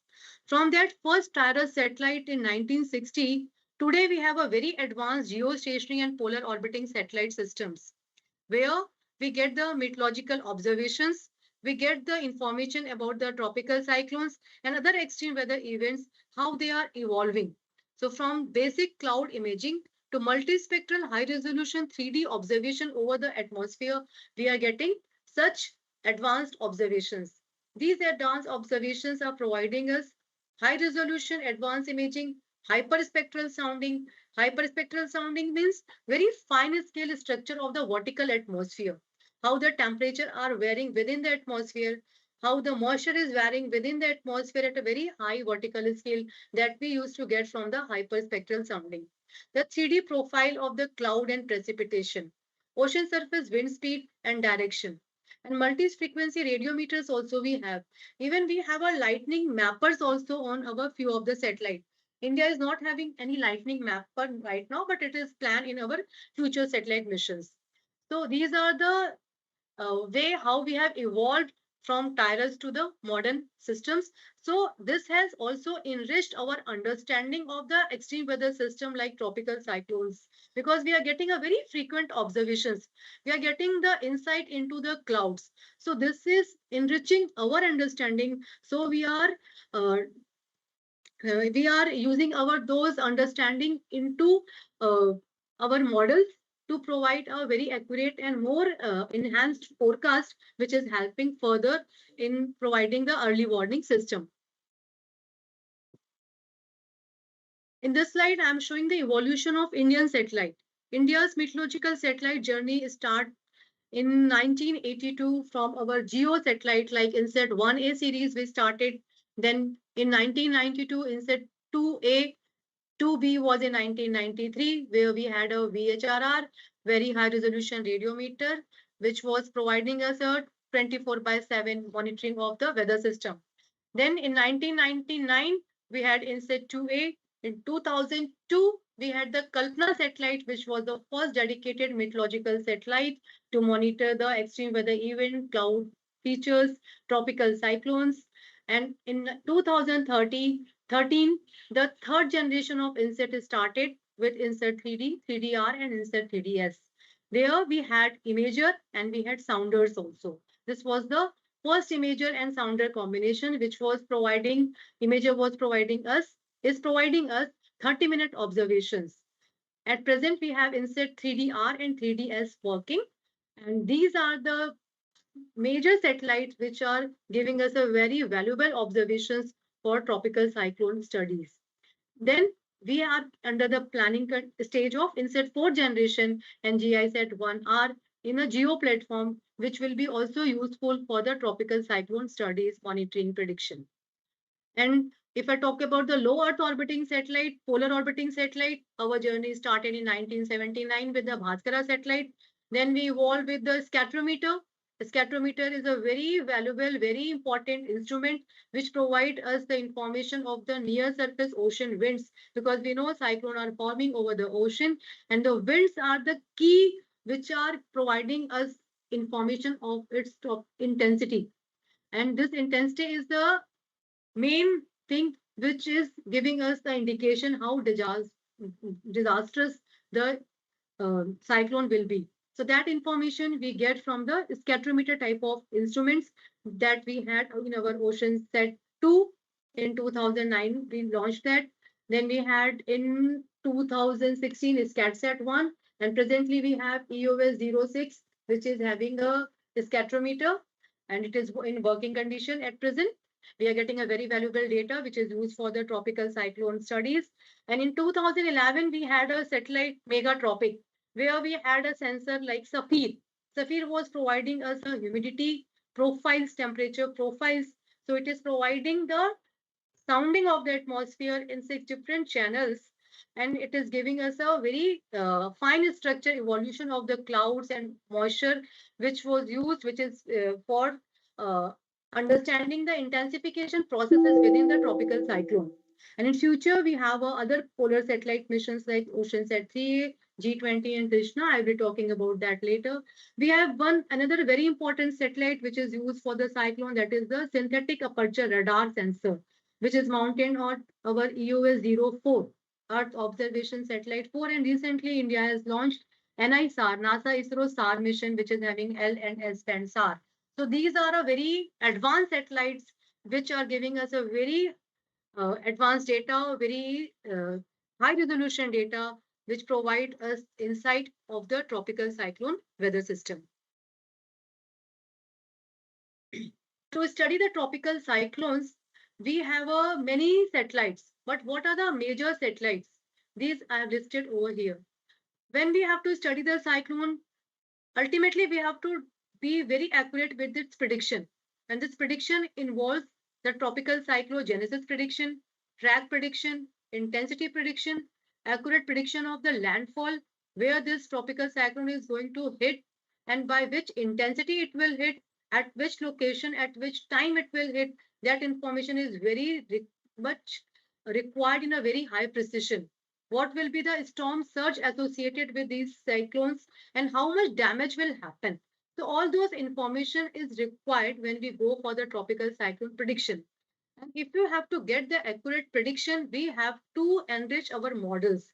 These models work with the data which is being used for their initialization. The initial condition of the atmosphere, has to be given in the models.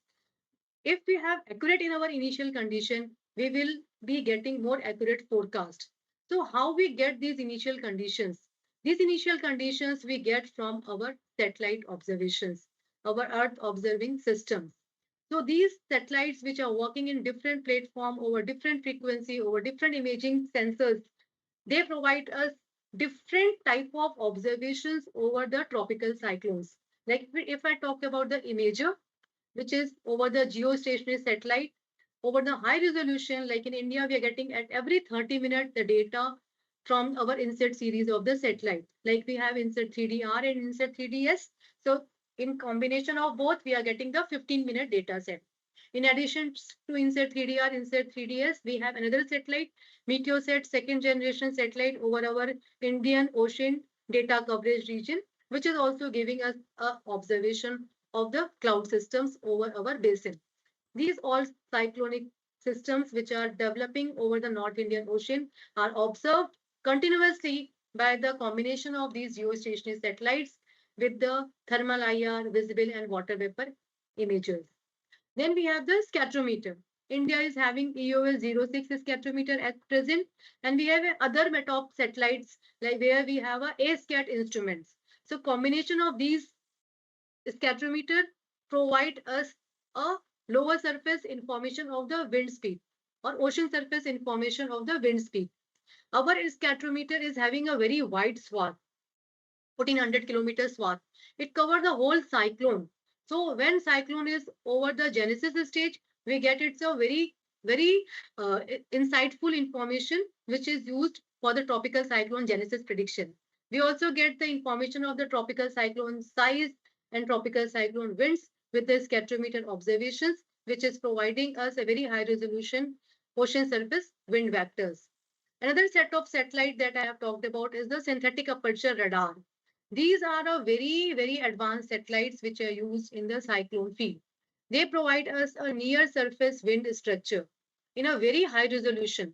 Like scatterometer provides us in a data in 25 kilometer or 12.5 kilometer range, but the synthetic aperture radar provides us a data in a meter scale, 100 meters at 500 meters.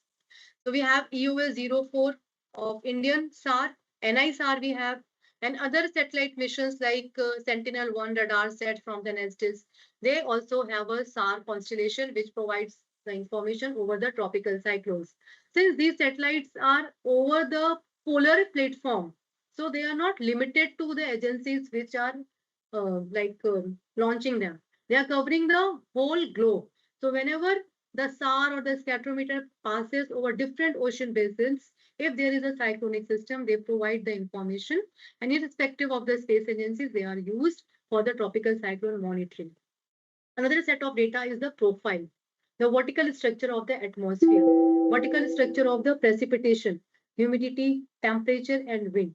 This type of profile we get from the sounder type of instruments or radar type of instruments.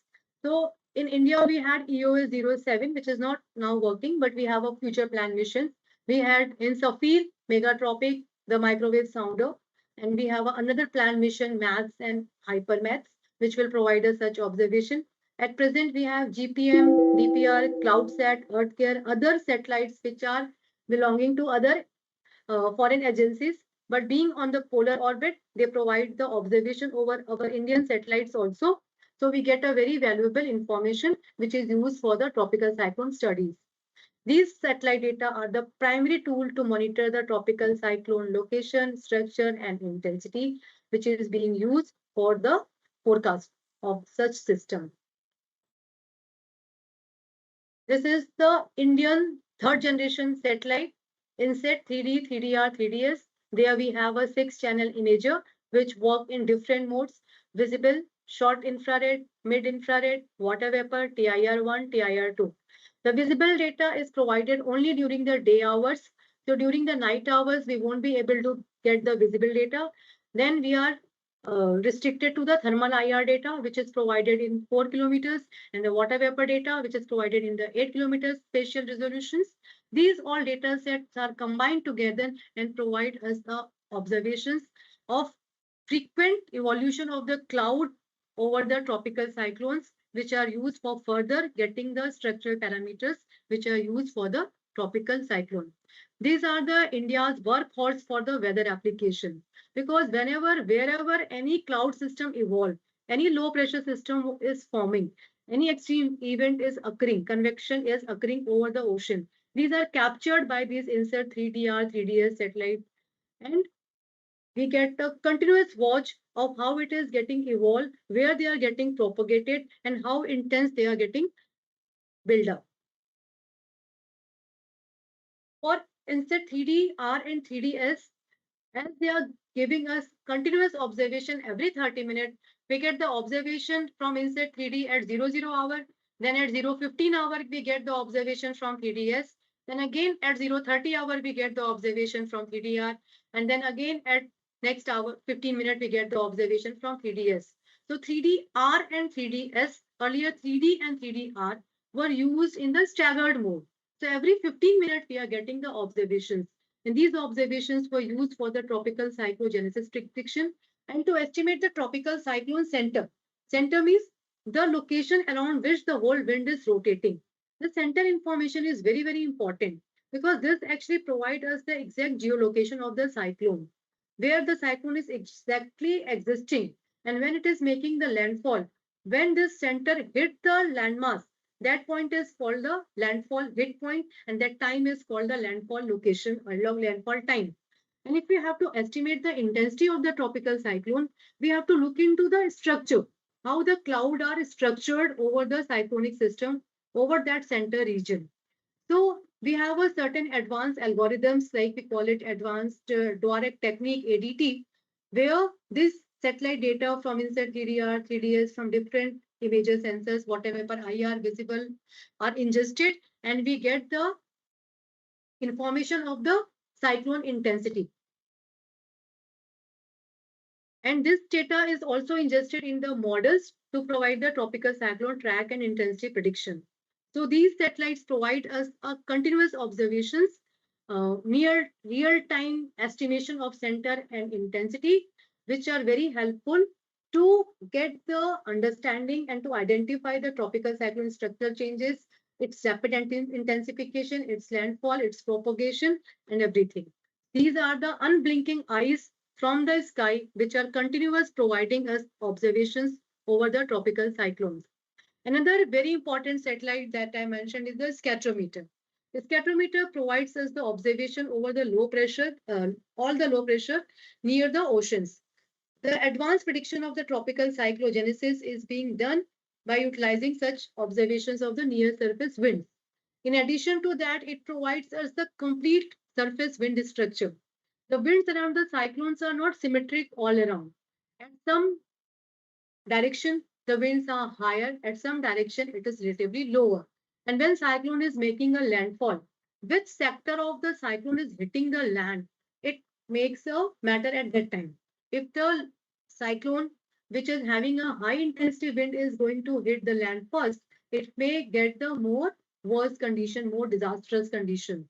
So the asymmetry of the cyclonic wind, near surface wind, is very important to understand, to observe, that we get from such type of instrument. Next is the synthetic aperture radar. In India, we had the first RISAT-1 in 2012, and as a follow-on mission, India launched EOS-04 with a similar type of satellite, SAR, which is providing us observations over the ocean as well. Primarily, it is used for the land objectives, but over the ocean also it provides us the observations.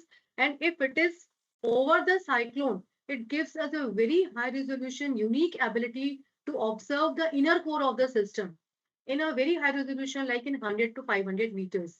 These SAR instruments can observe the actual ocean surface responses, that is the interaction between the atmosphere and the ocean, which is very much required to understand the intensification processes. The SAR observation are used to estimate the cyclone inner core structural parameter with a very high accuracy. The SAR backscatter signals from different polarizations provide us a very high winds even in the rainy environment. Like when rains are occurring, the signals are get attenuated. Like scatterometer I was talking before, it gets saturated when the winds are above 30 knots or above 60 kilometer per hour, 60 knots, 30 meter per second, 60 knots or 120 kilometer per hour. At that time, scatterometer's winds are get saturated. But SAR is having a unit capability. It can even go for the higher wind speed measurements during the rainy conditions also. In this slide, I'm showing the different multi-sensor, multi-views of tropical cyclone Biparjoy from various Indian satellite missions.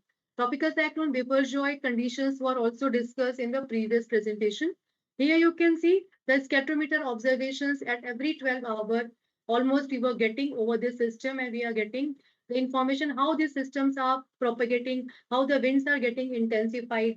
These are overlaid over the inset observations, and we get the lower surface and upper surface structure, how they are aligned, what is the shear environment in that.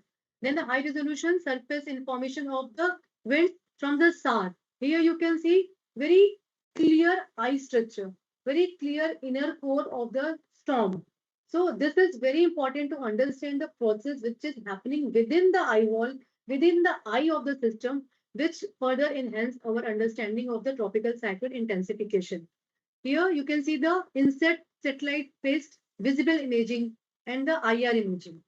So these observations we have at every 30 minutes, 15 minutes in the constellation of the two satellites. And during the cyclone formation, one of the satellite we use in a rapid scan mode. Like INSET 3D-S provides us data in every 30 minutes, but INSET 3D-R provides us data in every 5 or 4 minutes because it scans only the region over the cyclone. The whole globe we don't scan. We scan only over the cyclone region. So every 4 minutes, every 5 minutes, we get the propagation of the cyclone. We get the information of the intensification of the cyclone in a the similar spatial resolution but higher temporal resolution. Another satellite is the IIRS-07, which was working in 2023.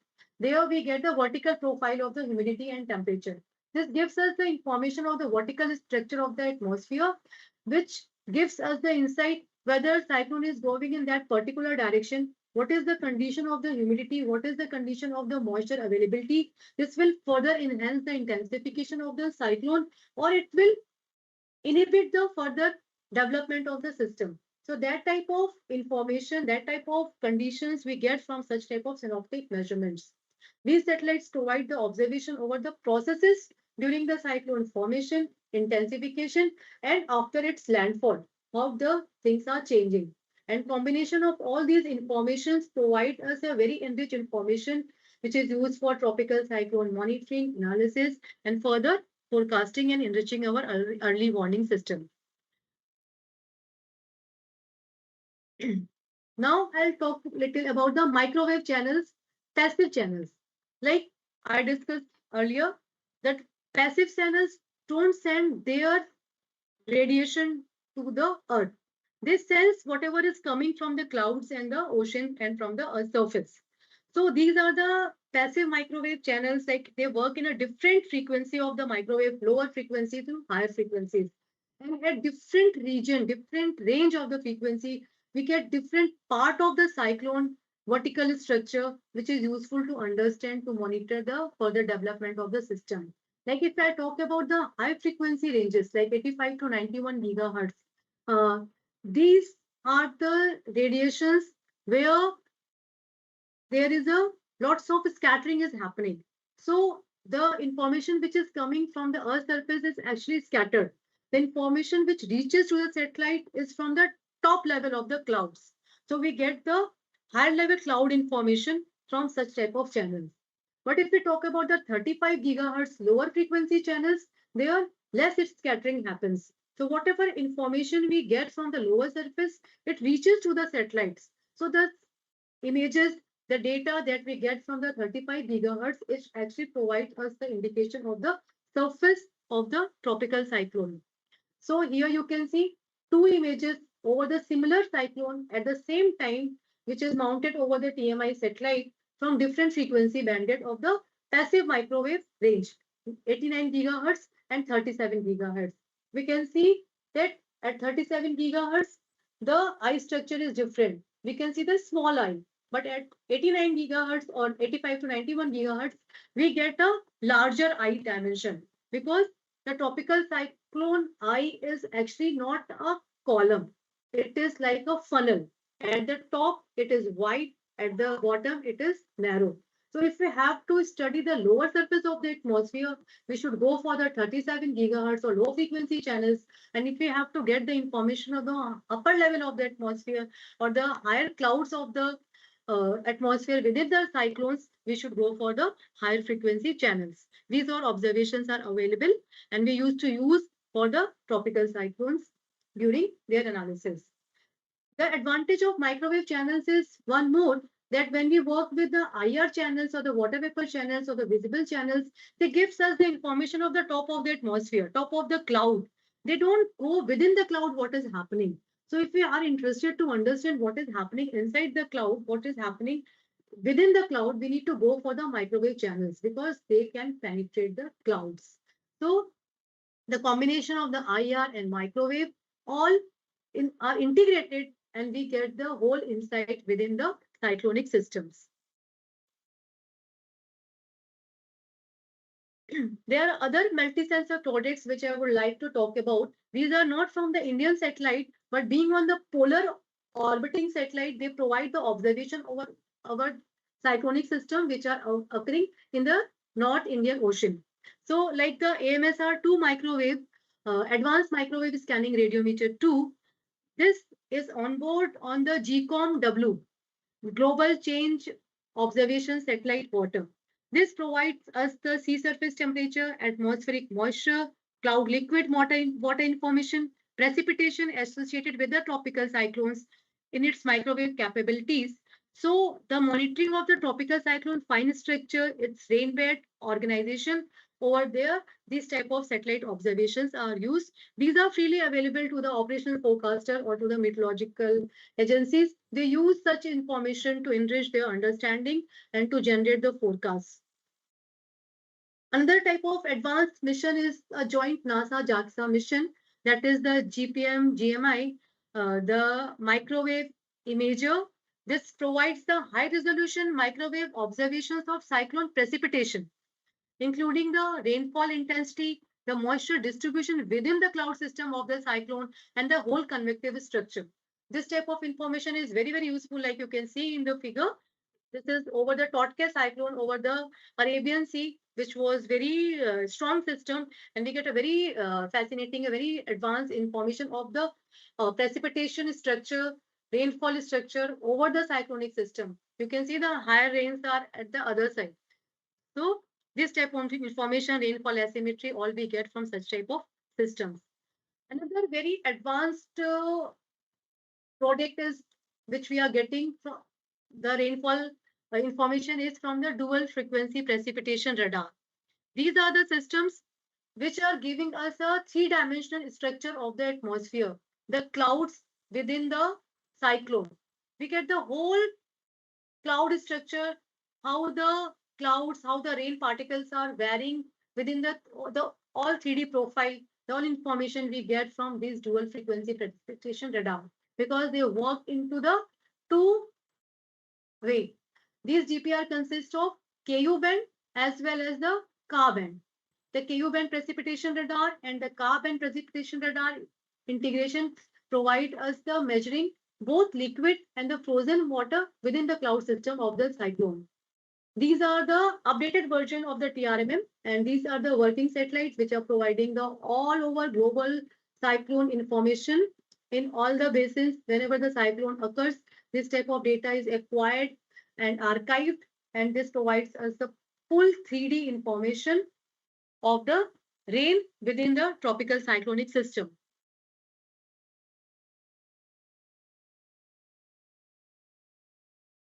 Another very advanced satellite is the Earth Care satellite. This Earth Care satellite is a JAXA satellite. This provides us a very advanced vertical profiling of cloud, aerosol, precipitation, atmospheric properties using its advanced sensors such as CPR, cloud profiling radar, and ATLID, atmospheric lidar. So this radar and lidar combination is giving us a very unprecedented 3D structure of the weather systems, which improves the understanding of the cloud radiation interactions and different processes which is occurring within the clouds of the cyclone. Now I'll come to the advancement in the Indian satellite mission. Like we have planned the Indian 4th generation satellite, where we are going to plan an advanced imager, which will be having a 18 band channels in a different spectrums, which will be providing a 500-meter visible, 2 kilometer or 1 kilometer IR in different resolutions, fine scanning for the nowcasting and cyclone applications. We will be having a full disk imaging, Indian landmass imaging in 3000 kilometer and a meso scale. Like in cyclone time, we will be having 1000 kilometer by 1000 kilometer imaging in every 5 minutes or even every 30 seconds. We will be getting that meso scale imaging. So that will actually give us a very advanced, very enriched data set over our system continuous data set. And we are also planning hyperspectral sounder and lightning mapper with our INSET 4th generation. Another satellite that India is planning is the OceanSat 3A, which is about to launch most probably within this year or the next year.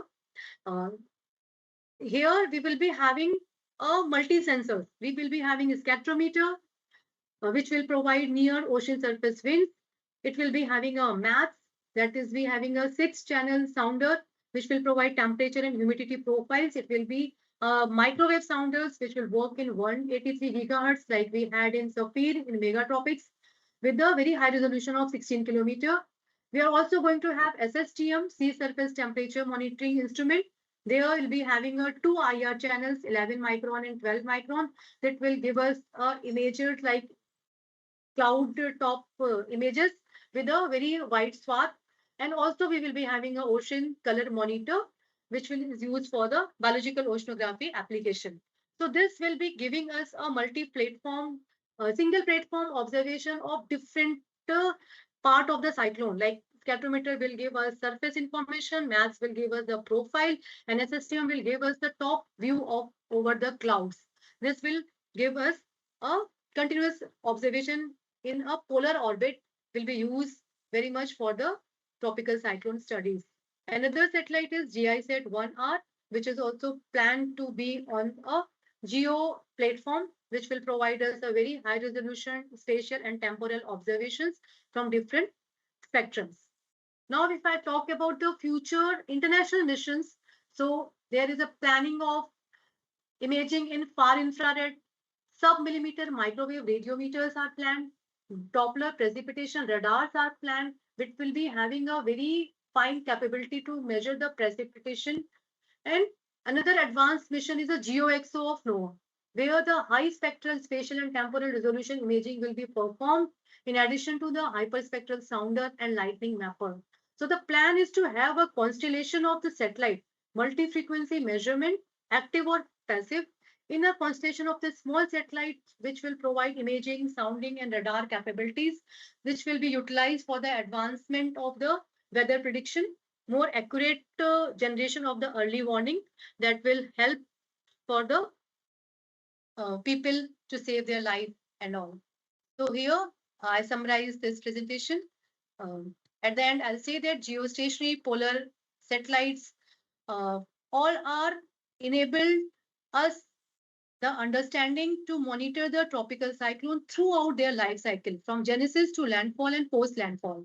These multi-sensor Earth orbiting satellite provides us the complementary information from their various sensors mounted on different platforms, providing us a very enriched information for tropical cyclone structure, intensity, the background conditions, their evolution, which cannot be obtained from a single sensors.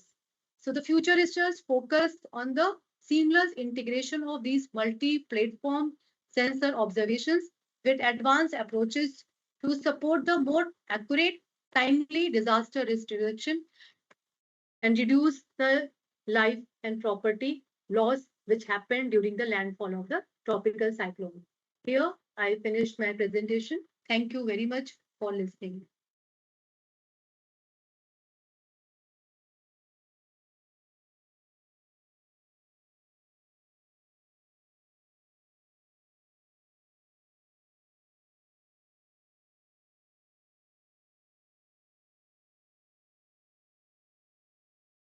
Thank you, ma'am. I'm audible, ma'am. Yes, yes, Sanjeev. Thank you for giving nice lecture. So question we will take in panel discussion because we don't have a time. Okay, Sanjeev. Thank you so much, ma'am.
all.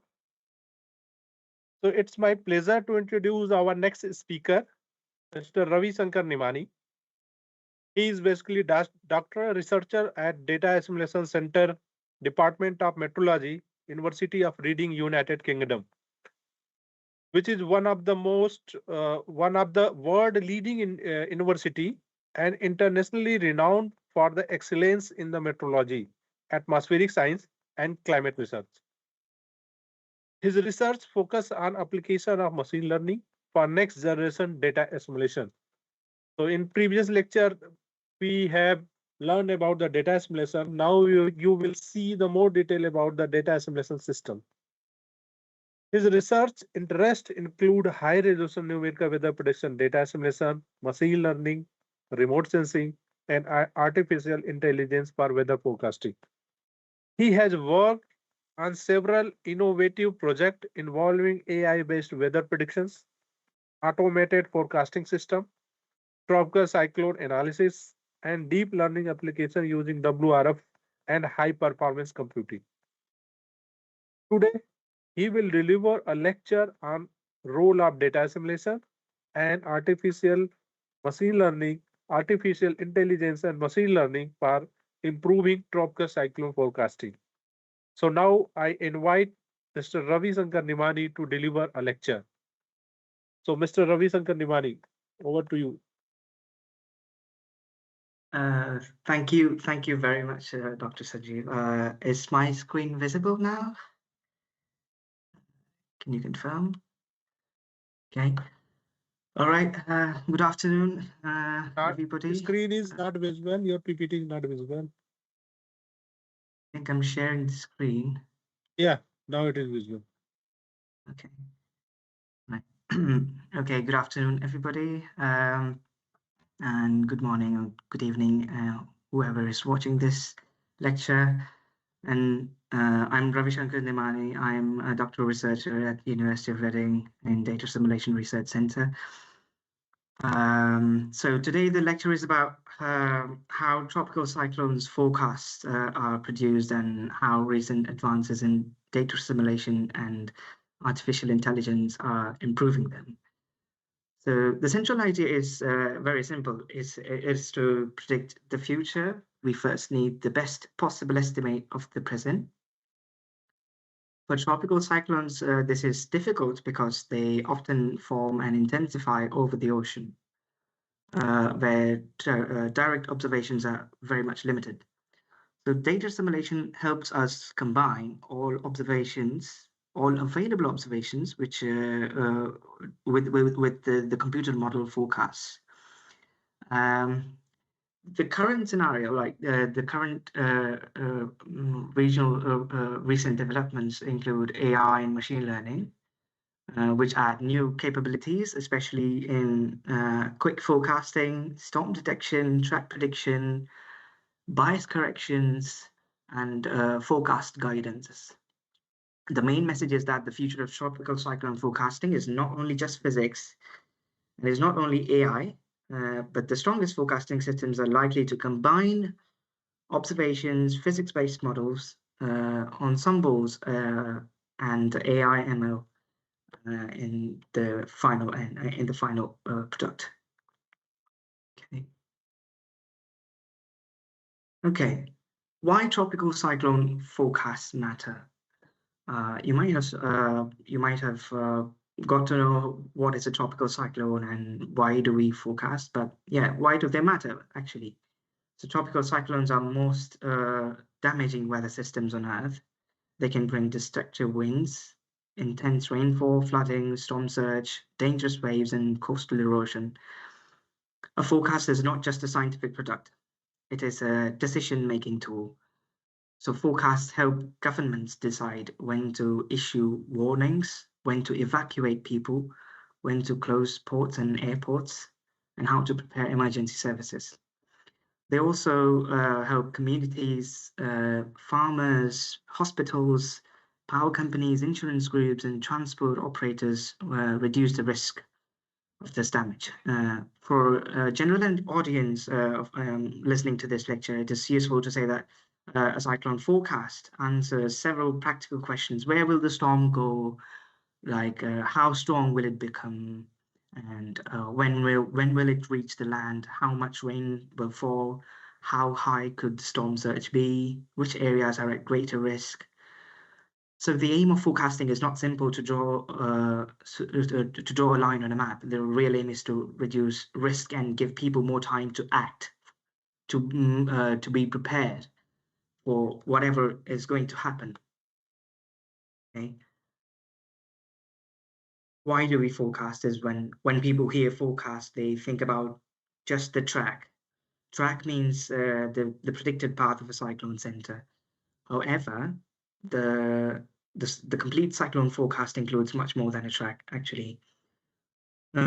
Usually, the forecasters also predict intensity, describe the maximum sustained wind speed or minimum central pressure. They predict storm size because a large storm can produce dangerous winds and storm surge far from the center. They predict rainfall, which cause severe flooding even far from inland. So they also predict waves, storm surge, and landfall timing. This distinction is very much important, as a forecast can have a good track, but still underestimate rainfall or intensity. Similarly, a cyclone may not make direct landfall, but its rain bands, winds, or storm surge may still create serious hazards. These operational centers that are there worldwide, like NOAA, ACMWF, NCMRWF, and Japanese Meteorological Agency, these they verify the track. They produce the forecast of the track. They verify the intensity. They produce the wind extent forecast separately, which shows that these are all connected, but they are distinct forecast problems. You might have seen this anatomy of a cyclone in Dr. Sanjeev's presentation. A tropical cyclone is a rotating weather system with strong winds, deep clouds, heavy rain, and a low pressure system. The eye is relatively calm region near the center, as you can see. And in simpler words, the cyclone behaves like a heat engine. When it forms, it's actually powered by the heat and moisture from the warm ocean. The ocean actually provides energy. The atmosphere organizes the energy into rotating motion. The storm can intensify if the surrounding conditions are favorable. Why are cyclones hard to forecast? So tropical cyclones are difficult because they involve many interacting processes at different scales. The large-scale atmosphere controls where the storm moves. The inner core region actually controls how strong the storm becomes. The ocean controls how much energy is available. There's clouds and convection control how quickly the storm can reorganize. So when we produce track forecasts, they have improved substantially over recent decades, but intensity forecasting, especially rapid intensification, remains much more difficult. A simple way to explain the difficulty is this, that the track is strongly linked to the surrounding steering flow, but the intensity depends on the fine detail of the storm's inner structure. So these fine details are harder to observe and harder to represent in models. Dear audience, you should really understand that forecast difficulty does not only come from weak computers, it also comes from incomplete observations. Model resolution limits, uncertain physics, uncertain representations of physics, and the non-linear behavior of the atmosphere-ocean system. You may have seen this one before as well, but I still keep to explain this. This is a forecasting system overview.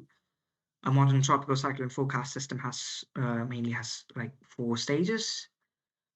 First, we collect observations from satellites, aircraft, radar, buoys, ships, and weather stations and other observing platforms.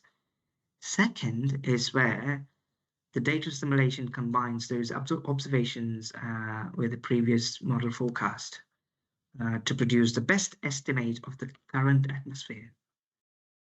Third, the numerical weather prediction model uses physical equations to predict how the atmosphere will evolve in future based on the analysis generated.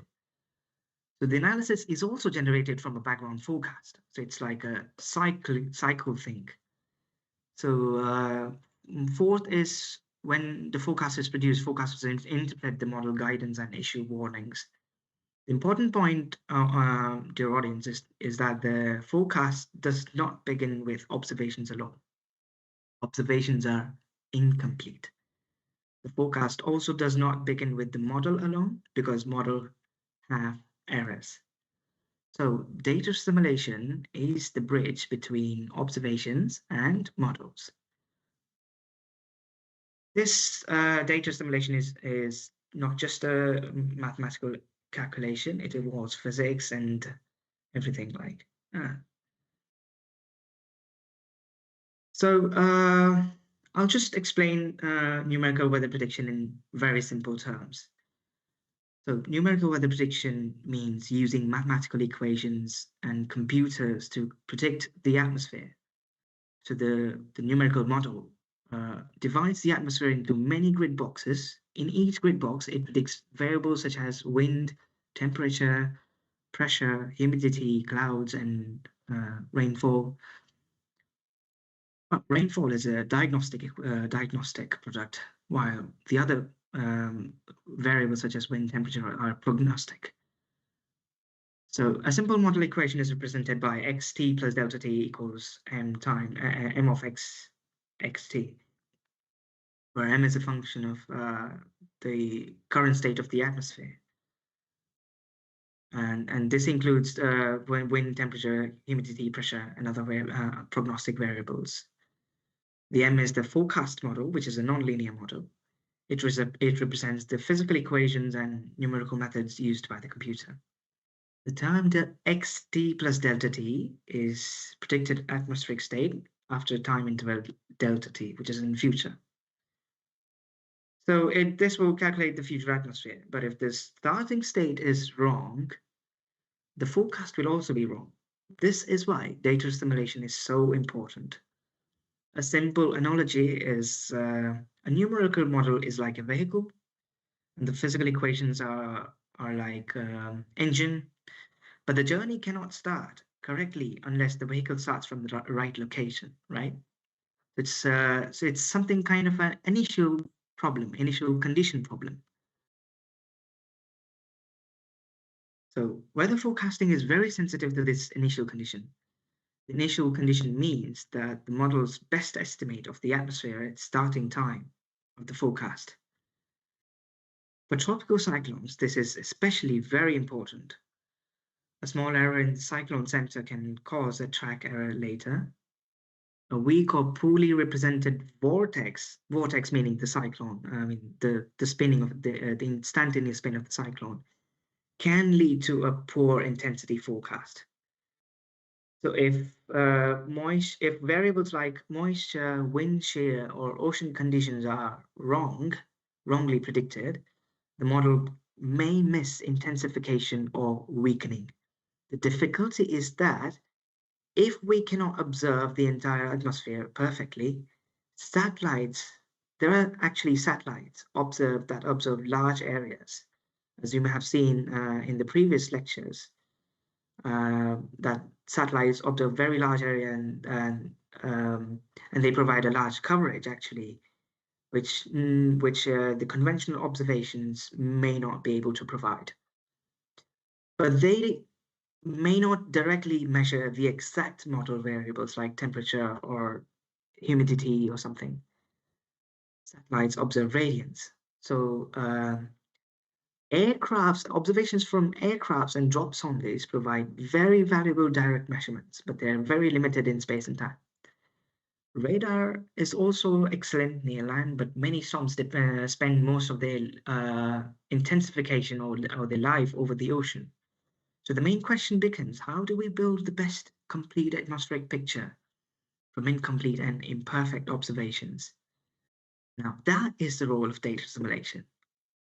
Data simulation exists because observations are real but incomplete, while, well, they're not actually real, but they're almost real but incomplete, while models are complete but they're imperfect. What is data assimilation? Okay, let's break down. Data assimilation is actually a method used to combine observations with a short-range model forecast. So the short-range model forecast is called the background. The improved estimate is called the analysis. The simple idea is you combine observations and background, which gives the analysis. For non-specialist audience, I would use generally I would use some simple terms like so this data assimilation actually helps in terms of to talk in terms of cyclone. The data assimilation actually helps place the storm in the right location with the right strength, size, moisture, structure, with based upon the surrounding environment. It is a method that creates the best estimate of the current atmosphere. Yeah. Okay, so a simple data assimilation system is represented by this equation. Before that, there are different types of the data assimilation schemes that are used widely in the operational centers, which is a variational data assimilation, an ensemble data assimilation. Variational is well, these can be discussed at some time. You know, it's kind of an incremental formulation to arrive at the analysis. It's like you're doing best fit analysis. And ensemble DA is something like which uses ensemble forecast to in the data assimilation systems. Hybrid DA is something that we combine the variational and ensemble methods. Okay, so coming to this simple data assimilation equation, as you can see, this XA is the analysis, which means the improved estimate. The term XB is the background, which is the background forecast, as we talked in the last slide. Which means the model's previous short-range forecast, actually. Yeah. And the symbol Y, and Y is the observation. This may be satellite, which observes radiation, radiance, and the other kinds of observations like radio sondes or aircraft, which observe temperature and humidity. So an H over here is the observation operator, which helps compare them. So HXB is an observation operator which maps the model variables to the observations, because in order to find the difference between the actual observations and the model variables, we have to convert the model variables into the observation state. So that's why the observation operator is used. So this difference is actually called Y minus H of XB is called the innovation. The symbol K in this equation is the gain, is called the Kalman gain, which controls how much observation should change the background, which is the short-range forecast.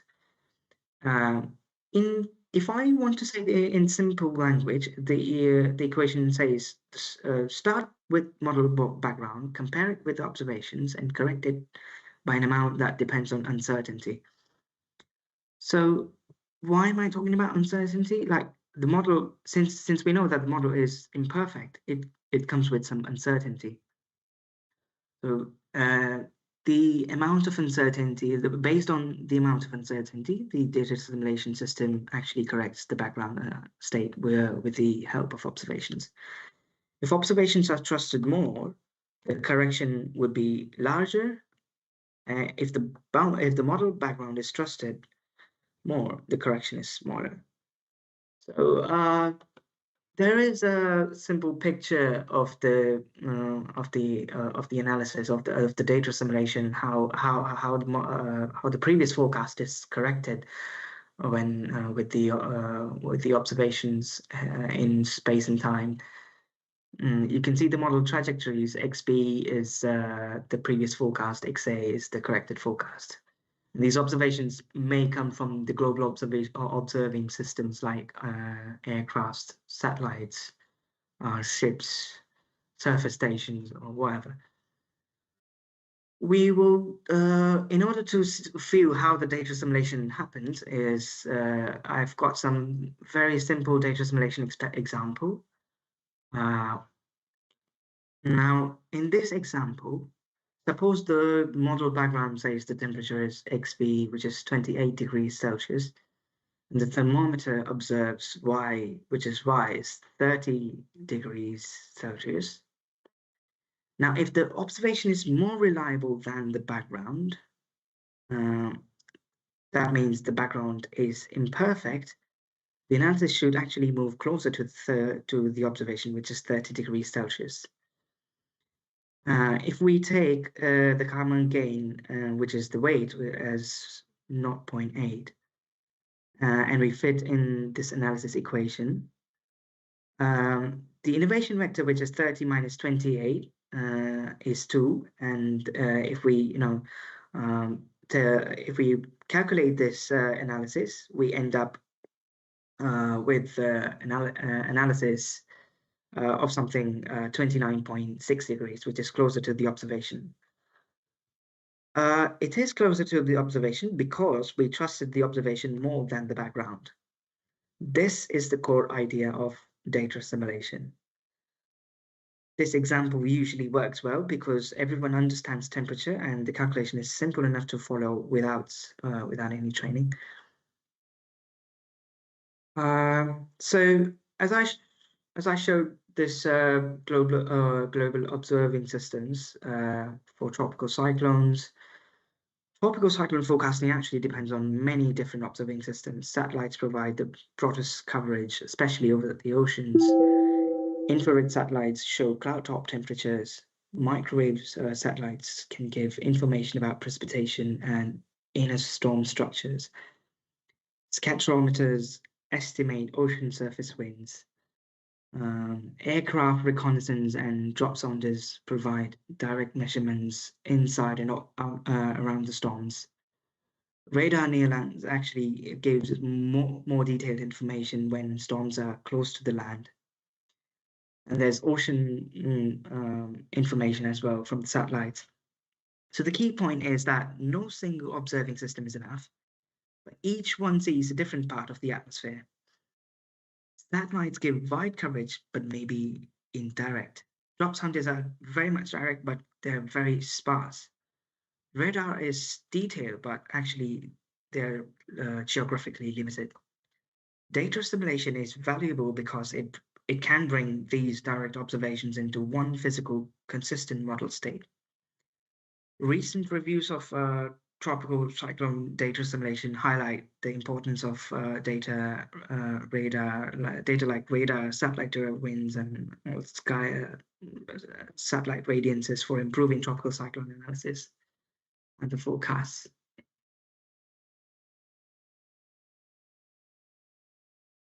Okay, yeah.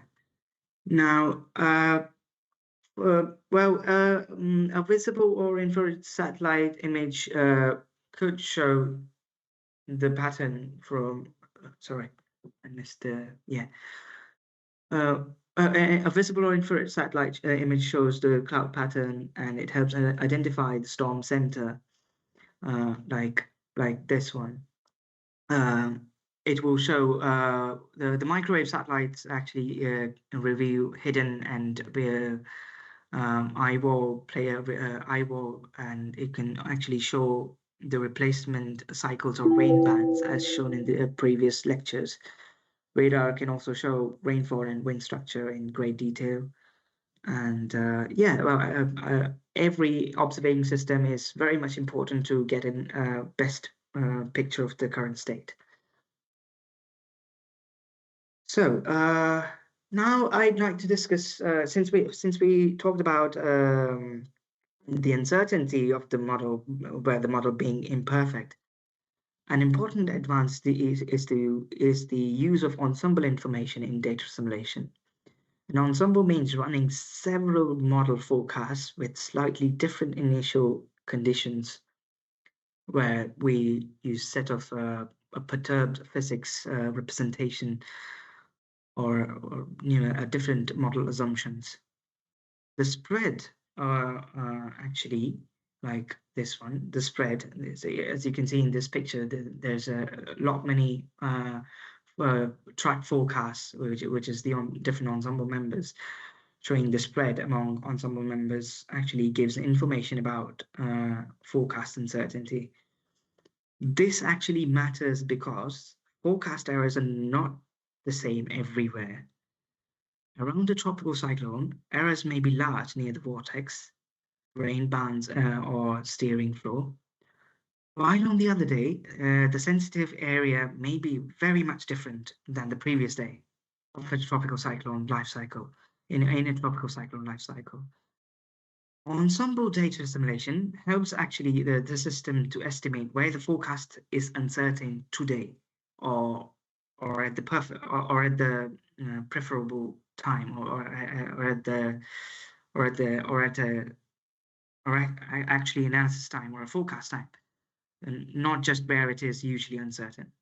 In simple language, for me, is that this makes the data simulation system more adaptive. We can say, like, today the model is uncertain in this region, and tomorrow the model is uncertain at some other region. Observations there should have more influence to capture the almost true state, and producing these ensembles could actually give the uncertainty of the tropical cyclone forecast, and with that uncertainty, we can update the background state with the with the observations. So XI you see is the ensemble members. X bar is the the ensemble mean. N is the number of ensemble members. So the average forecast, which is the mean, gives one central estimate of the ensemble predictions.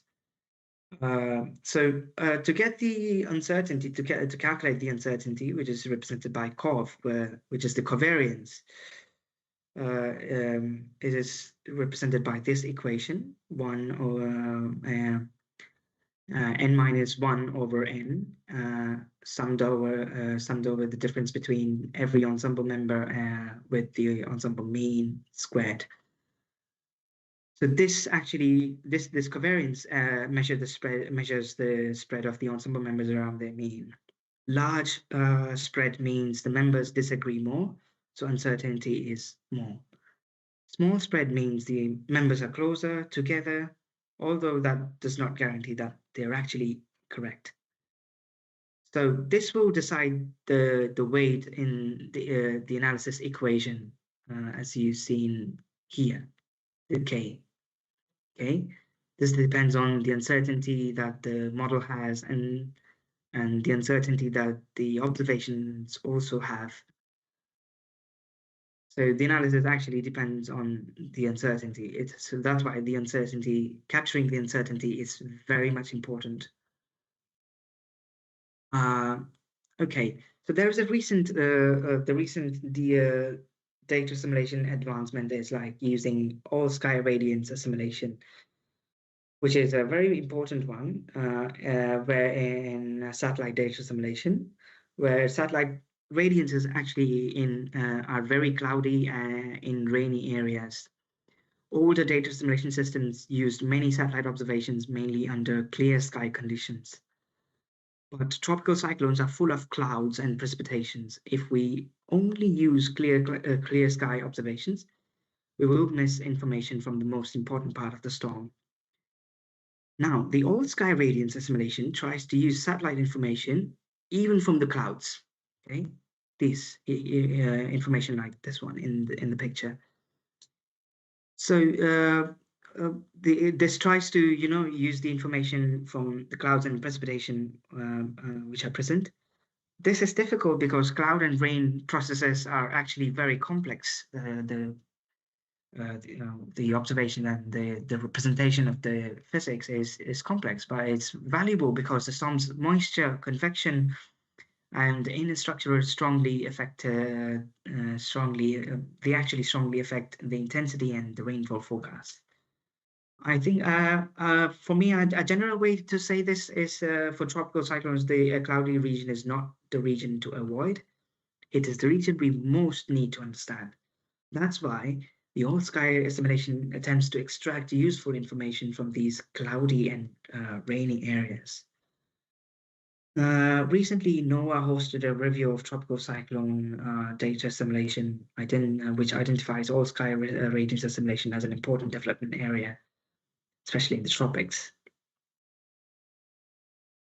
Okay, one important part which is used in tropical cyclone forecasting is the high resolution and moving nest domains for tropical cyclone tracking. In operational centers like NOAA and NCMRWF and IMD and other operation centers in the world, they have this numerical models which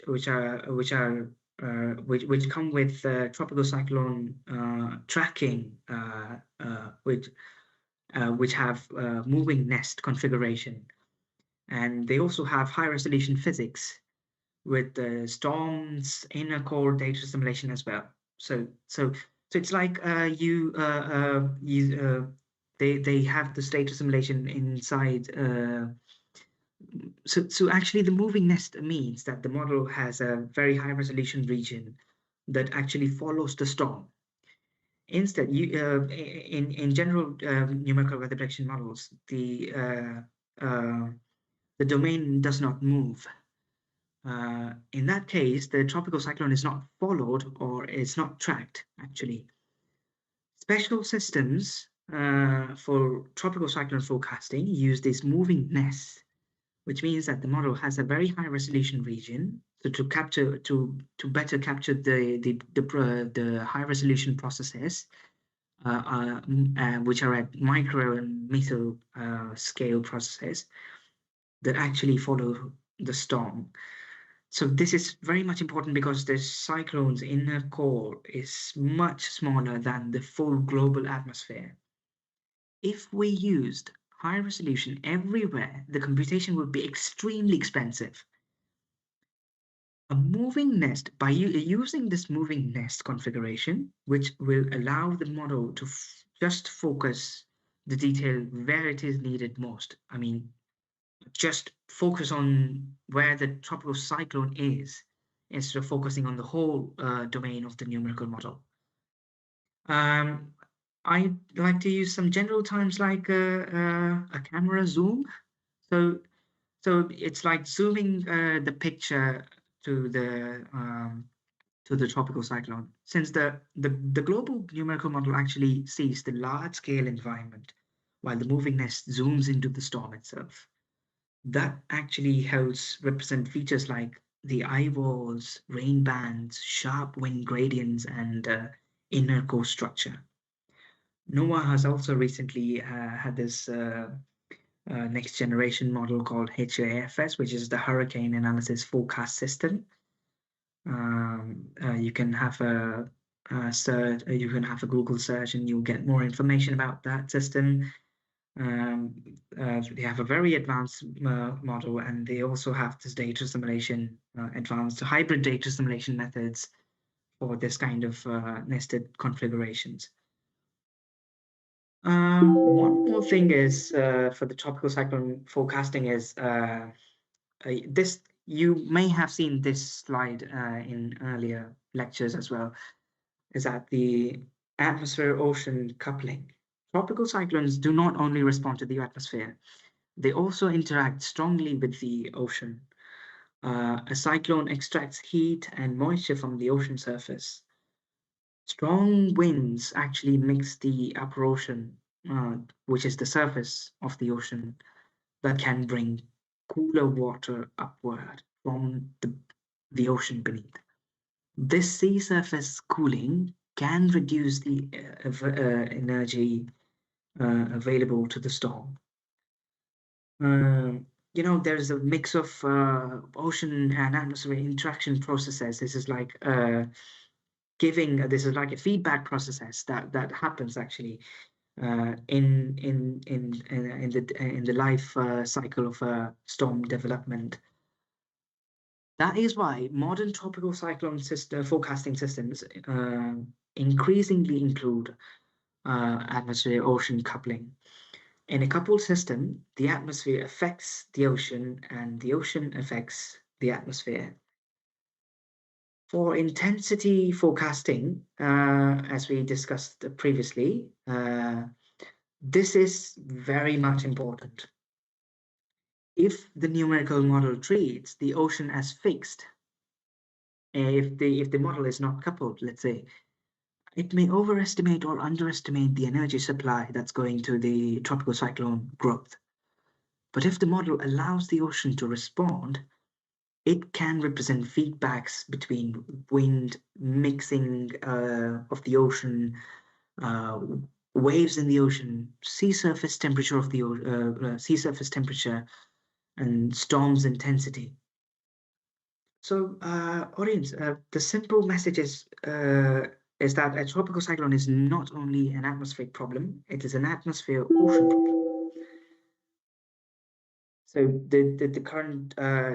the current operation systems, the popular operation systems all over the world, are actually coupled models. They have coupled observations as well.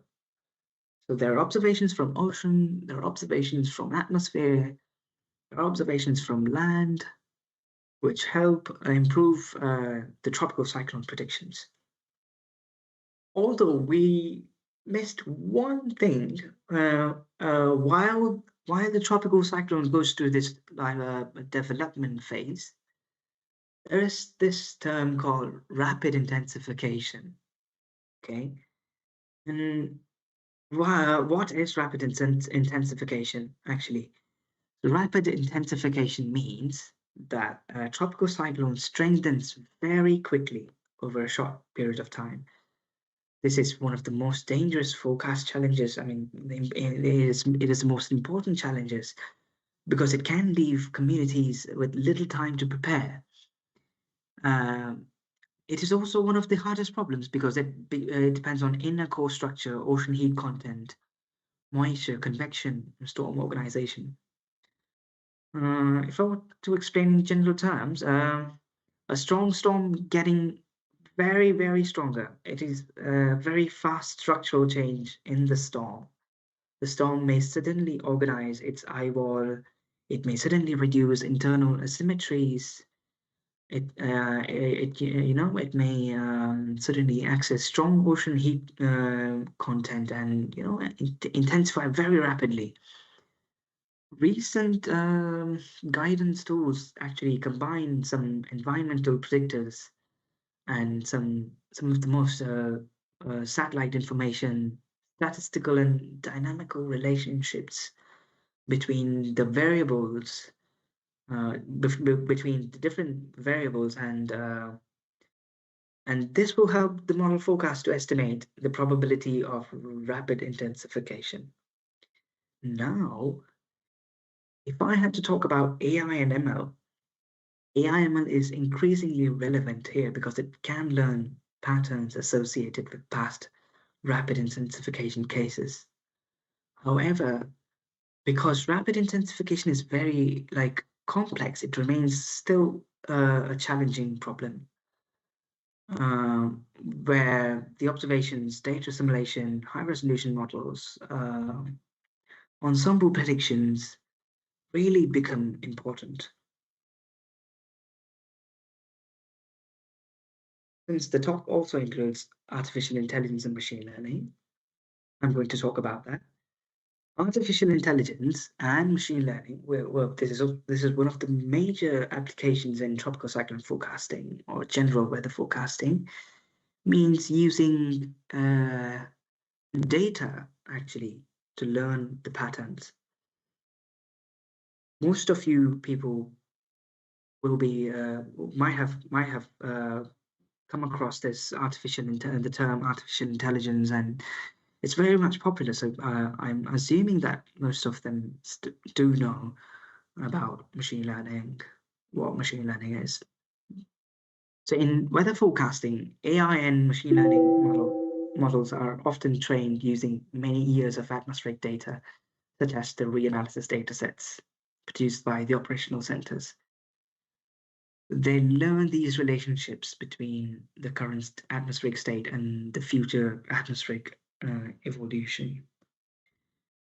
A simple machine learning equation is here, which is y hat equals f of x theta.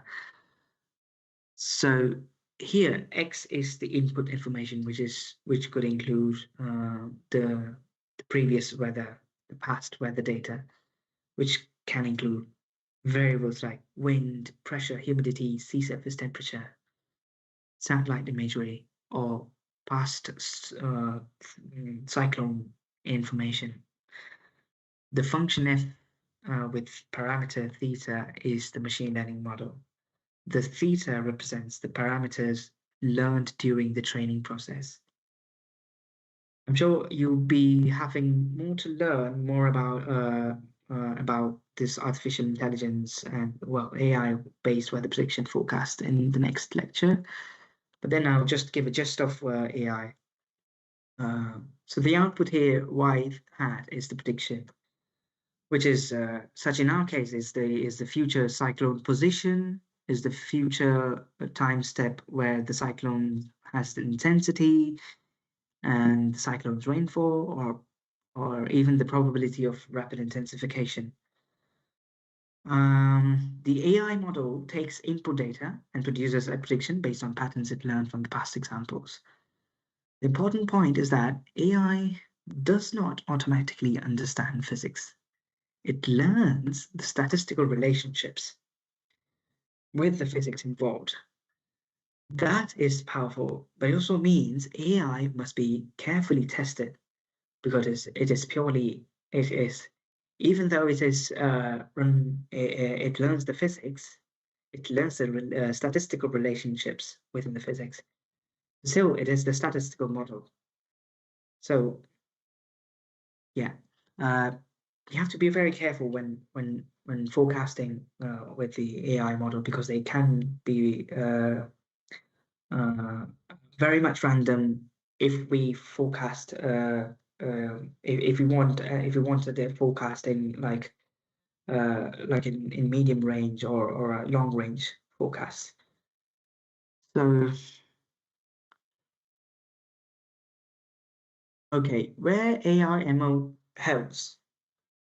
So in the last few years, we have seen major progress in AI-based global weather forecasting.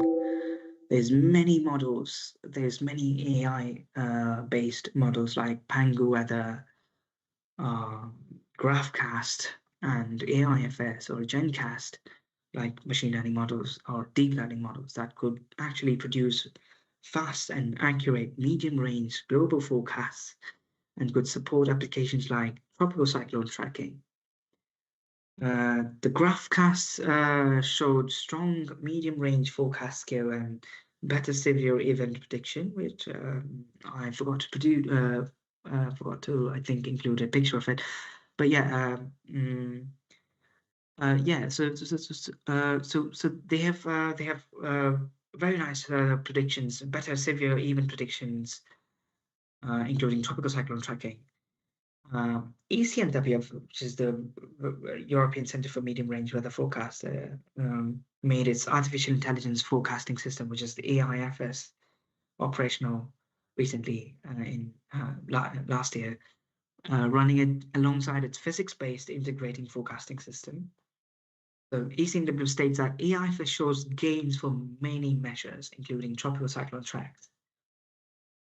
This AI-based forecasting system is a probabilistic machine learning weather model.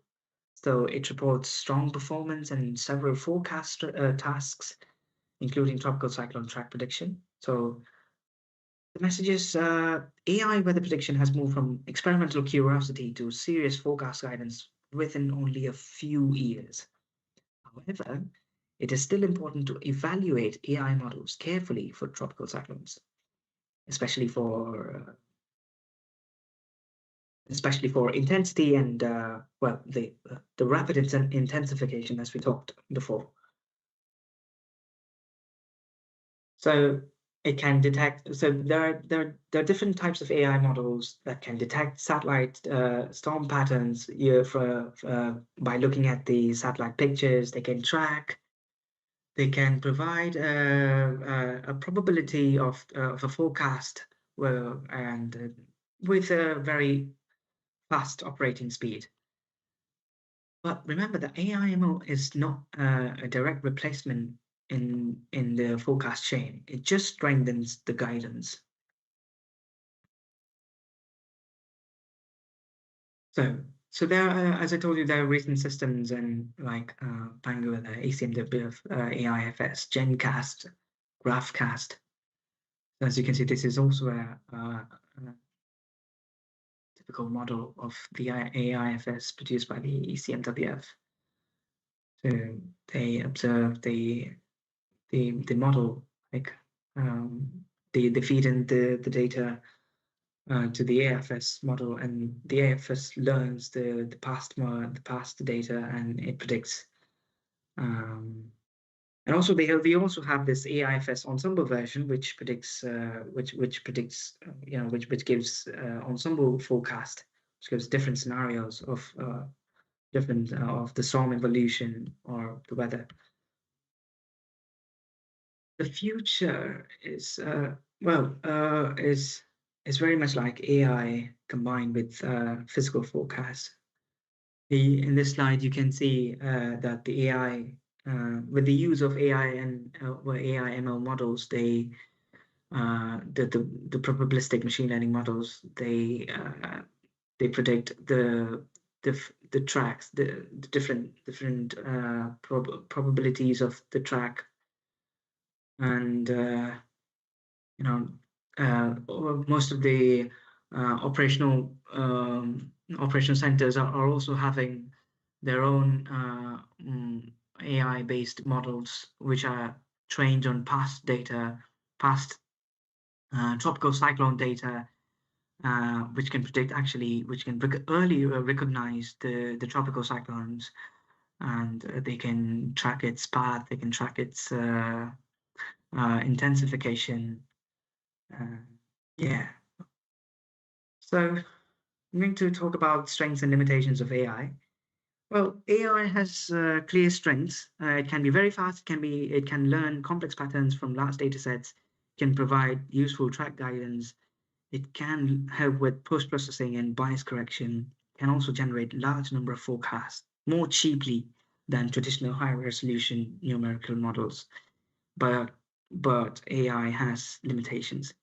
It depends on the quality of the training data. It may struggle with rare or unprecedented events, but can learn biases present in historical data sets. It may not conserve physical quantities unless the model is designed to do so. So it may also perform better for large-scale track prediction than for small-scale intensity prediction. Recent studies have found that AI weather prediction models can be competitive for tropical cyclone track forecasts, but intensity forecasting remains more difficult. Yeah, some models show weakening biases for storm intensity, which is a very much important point for our audience because it prevents, overclaim. So AI is very promising for tropical cyclone forecasting, but intensity and rapid intensification, it remains still difficult because it is the atmosphere is very rapidly evolving, and with the change of climate, in this era of rapid climate change, the rapid intensification also varies, and it's very hard to model this thing. But still, there are quite significant improvements with the help of data assimilation, with the help of different kinds of observations used in data assimilation, and blending the use of artificial intelligence. So, which is what we call the future is hybrid forecasting, which means like combining the models, data assimilation, and AI ML, well, and the observations. A future system may work like satellites, the observations coming from satellites, radar, aircraft, buoys, and there are ocean observations that feed into the data assimilation system. This system creates the best current estimate of the atmosphere and ocean. A high-resolution coupled model predicts the storm. An ensemble gives the uncertainty. Now, AI, with the help of AI, when we blend AI with this kind of system, this will help fast guidance, bias correction, problem, uncertainty quantification, and observation quality control, forecast post-processing. These can be improved with the use of AI. Forecasters actually combine all of this information with their experience, with their own experience, and issue warnings. This may be overstatement by me, but the clear message is not AI. AI is not versus physics. It is AI with physics. The physics models provide consistency and process understanding. Data assimilation anchors the forecast to observations. AI adds speed and pattern learning capacity. Human forecasters, what we do is we add judgment, communication, and we add responsibility, to communicate this forecast to the general public. So better forecasts come from better integration, not from one method alone. There's a hybrid network of methods. So yeah, so recent you can also look at the recent papers and recent research on machine learning, on the convergence of machine learning and data assimilation in Earth system sciences. We here at Reading University, we heavily work on machine learning and data assimilation. We try to combine the methods of machine learning, the pattern recognition capabilities for data assimilation as well, like creating more observations and uncertainty quantification, which is the most important part in data assimilation. So you can look up this paper. There's more details in this. Since I don't have enough time to discuss more, I've just put this paper. Very interesting paper. You can go and have a good read. So yeah, I mean, the forecast is actually strongest when we have better representation of the model, and there's lots of observations, and there's data assimilation, which combines the observations and model to improve the observation, to improve the model forecast. And there's also AI now, which improves the tropical cyclone forecasting. And they all work together. If they all work together, the prediction, the tropical cyclone forecasting or the general weather prediction would be very much improved, and yeah, we could have better early warnings, and we will be having better preparedness for this kind of hazard or disaster that can occur. Yeah, that's all from my side, and well, there's lots of information in that you can get from these websites. I've put on some websites here. you can look up the information regarding tropical cyclone forecasting models and some information regarding data assimilation if you're interested more. I've assumed that this is a very general audience, and I've put up everything in a very general terms. If you want to learn more about data assimilation or artificial intelligence, please visit these websites and you can learn more. And yeah, that's all from my side. And if you have any questions, I'm happy to take. And yeah, hope you enjoy the next coming talks as well. Thank you very much.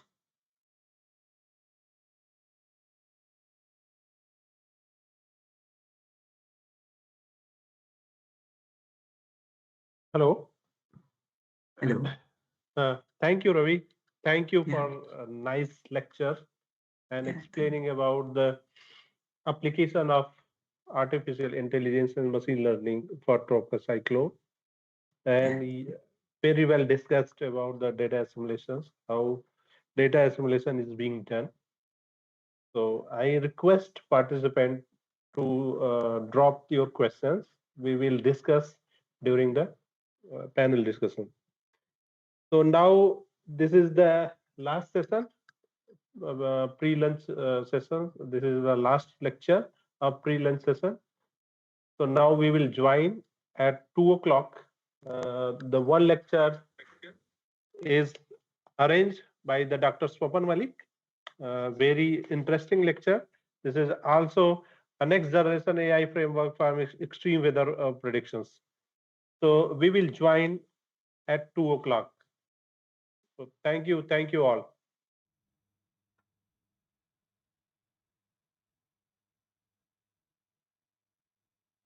Hello.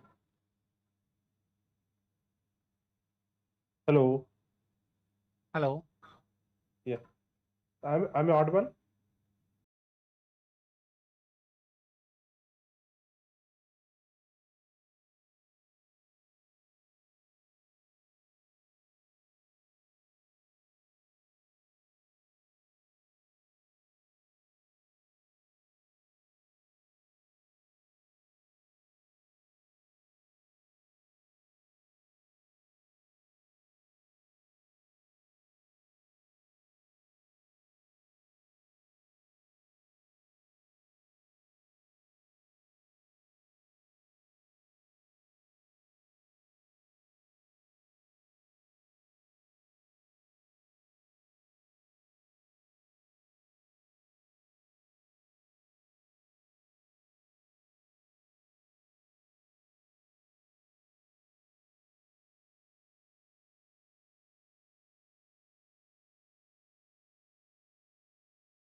in post lunch session. The first lecture after post lunch session is taken by Dr. Swapan Malik. So let me introduce first Dr. Swapan Malik, who is currently serving a senior research scientist at Swedish Meteorological and Hydrological Institute, Sweden. Dr. Swapan is an internationally recognized expert in numerical weather prediction, data assimilation, satellite remote sensing, machine learning, generative AI, and high performance computing. Over the past 2 decades, he has worked with the several prestigious organizations, including Sweden Meteorological and Hydrological Institute, NOAA National Severe Storm Laboratory, USA, the Euro Mediterranean Center and Climate Change, Italy, National Center for Medium Range Weather Forecasting, India, and Kyungpook National University in South Korea. He has played a key role in major international projects led by ECMWF, the European Union, ISA, WMO, NOAA, NASA, and the UK Met Office, focusing on AI-driven weather forecasting, Earth system modeling, and advanced data assimilation. He is WMO high resolution NWP observation requirement focal point from the Sweden. Dr. Malik has authored more than 50 scientific publications and has delivered over 300 talks and conference presentations at leading international forums. Today, he will deliver a talk on next generation AI framework for extreme weather prediction. I'm sure his presentation will provide valuable insight into the transformative role of AI in advanced extreme weather prediction. So now I invite Dr. Swapan Malik to deliver the lecture. Dr. Swapan Malik. Yeah, thank you, Dr. Sanjeev Kumar, for giving me the opportunity to share my research work. And good afternoon, all of you. I am Swapan Malik, working in Sweden for numerical weather prediction as well as machine learning. So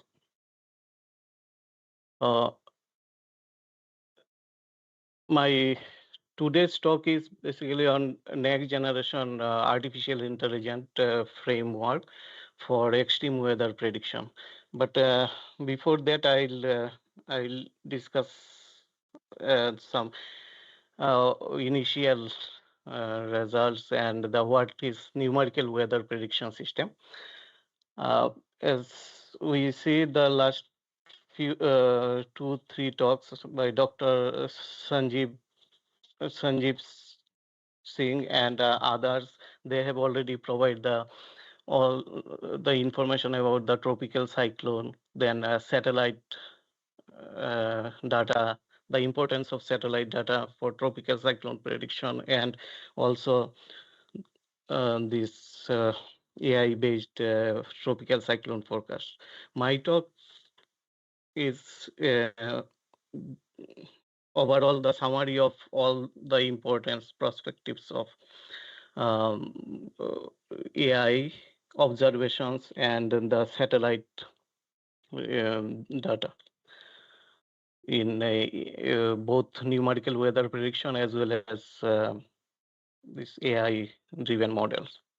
So most of us we familiar with the for numerical weather prediction we are using a different type of model configuration, either in global or limited area model.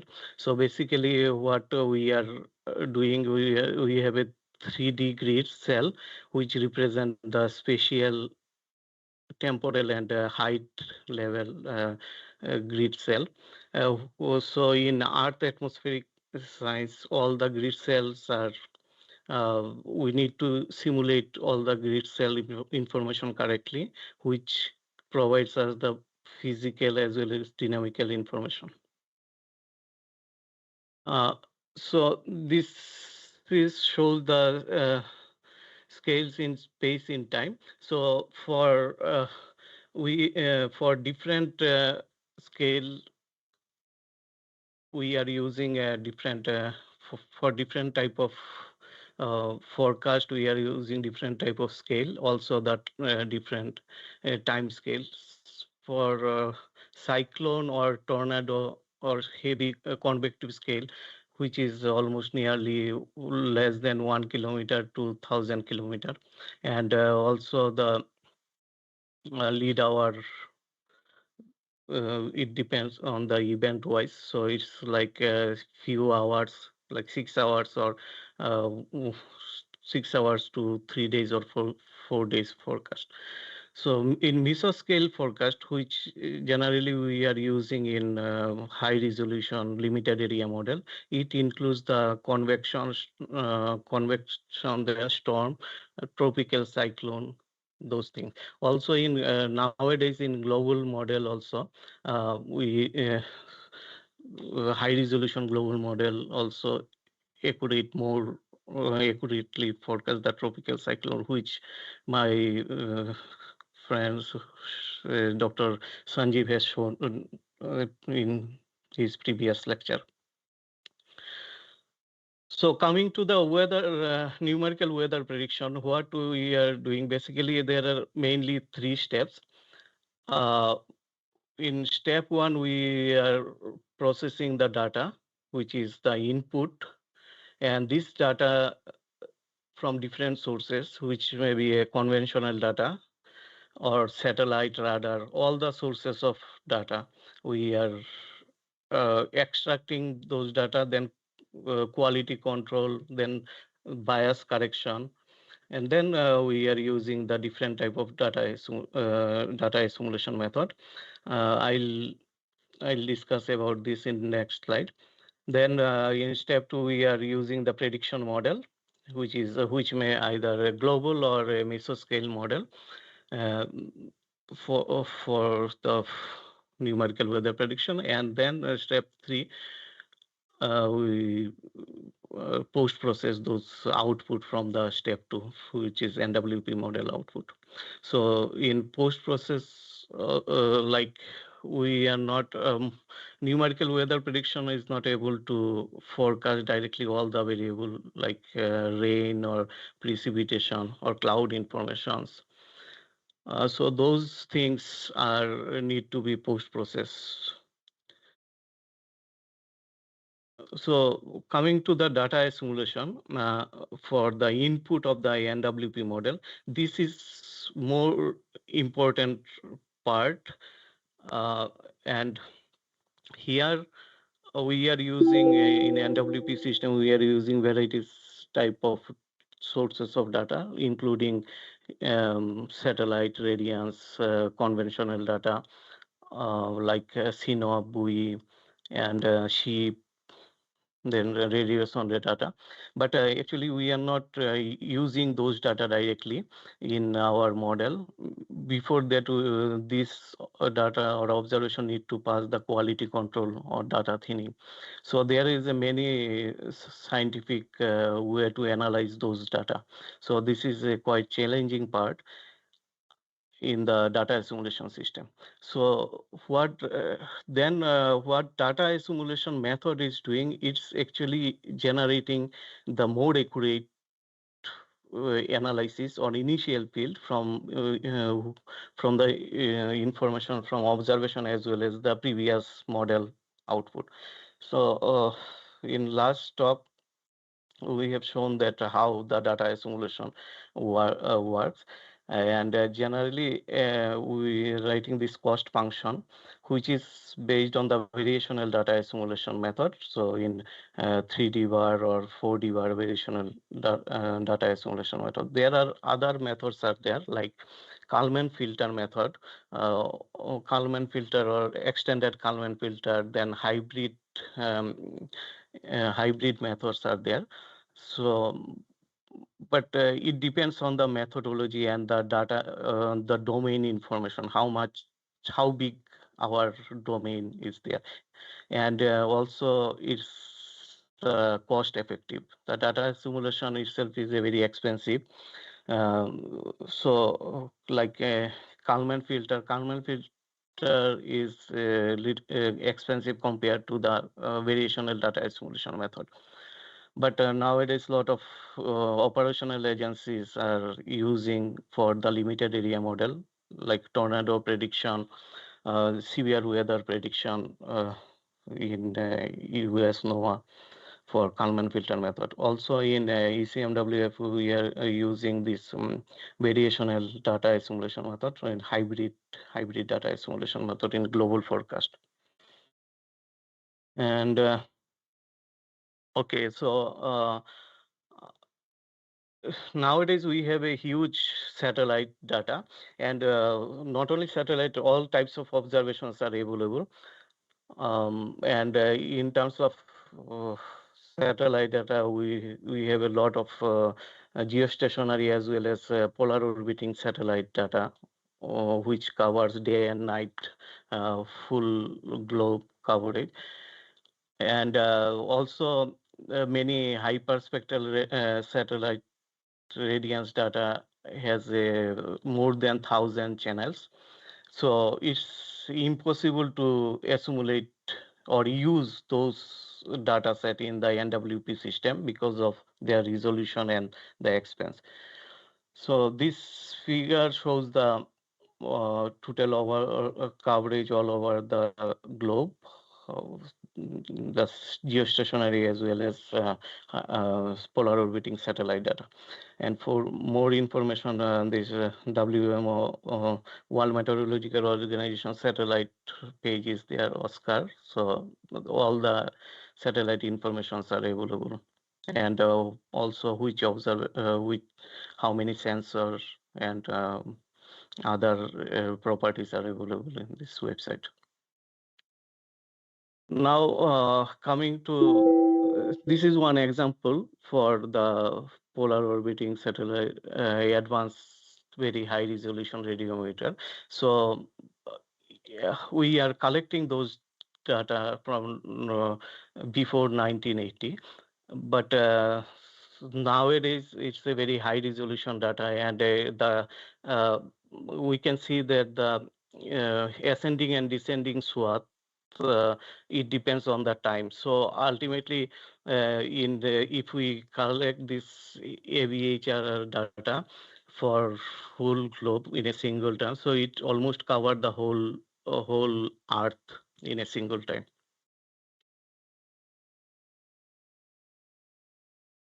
This is one example. So basically in data simulation, what we are doing, it depends on the model resolution. So basically, if the model resolution is less, like 30 kilometer or 25 or 30 kilometers, so we cannot use all the information from the satellite or any satellite data. So we need to thin those data. So suppose this is one good example for VHR satellite data. So this is one for 5 days average. So we can see that if we reduce the resolution after data thinning, it lose most of the information. It's very less observations are actually used in the simulation system. But if we increase the resolution like 5 kilometers, then the resolution or the information in the data simulation, it goes more higher. So this is one example for the impact of data assimilation.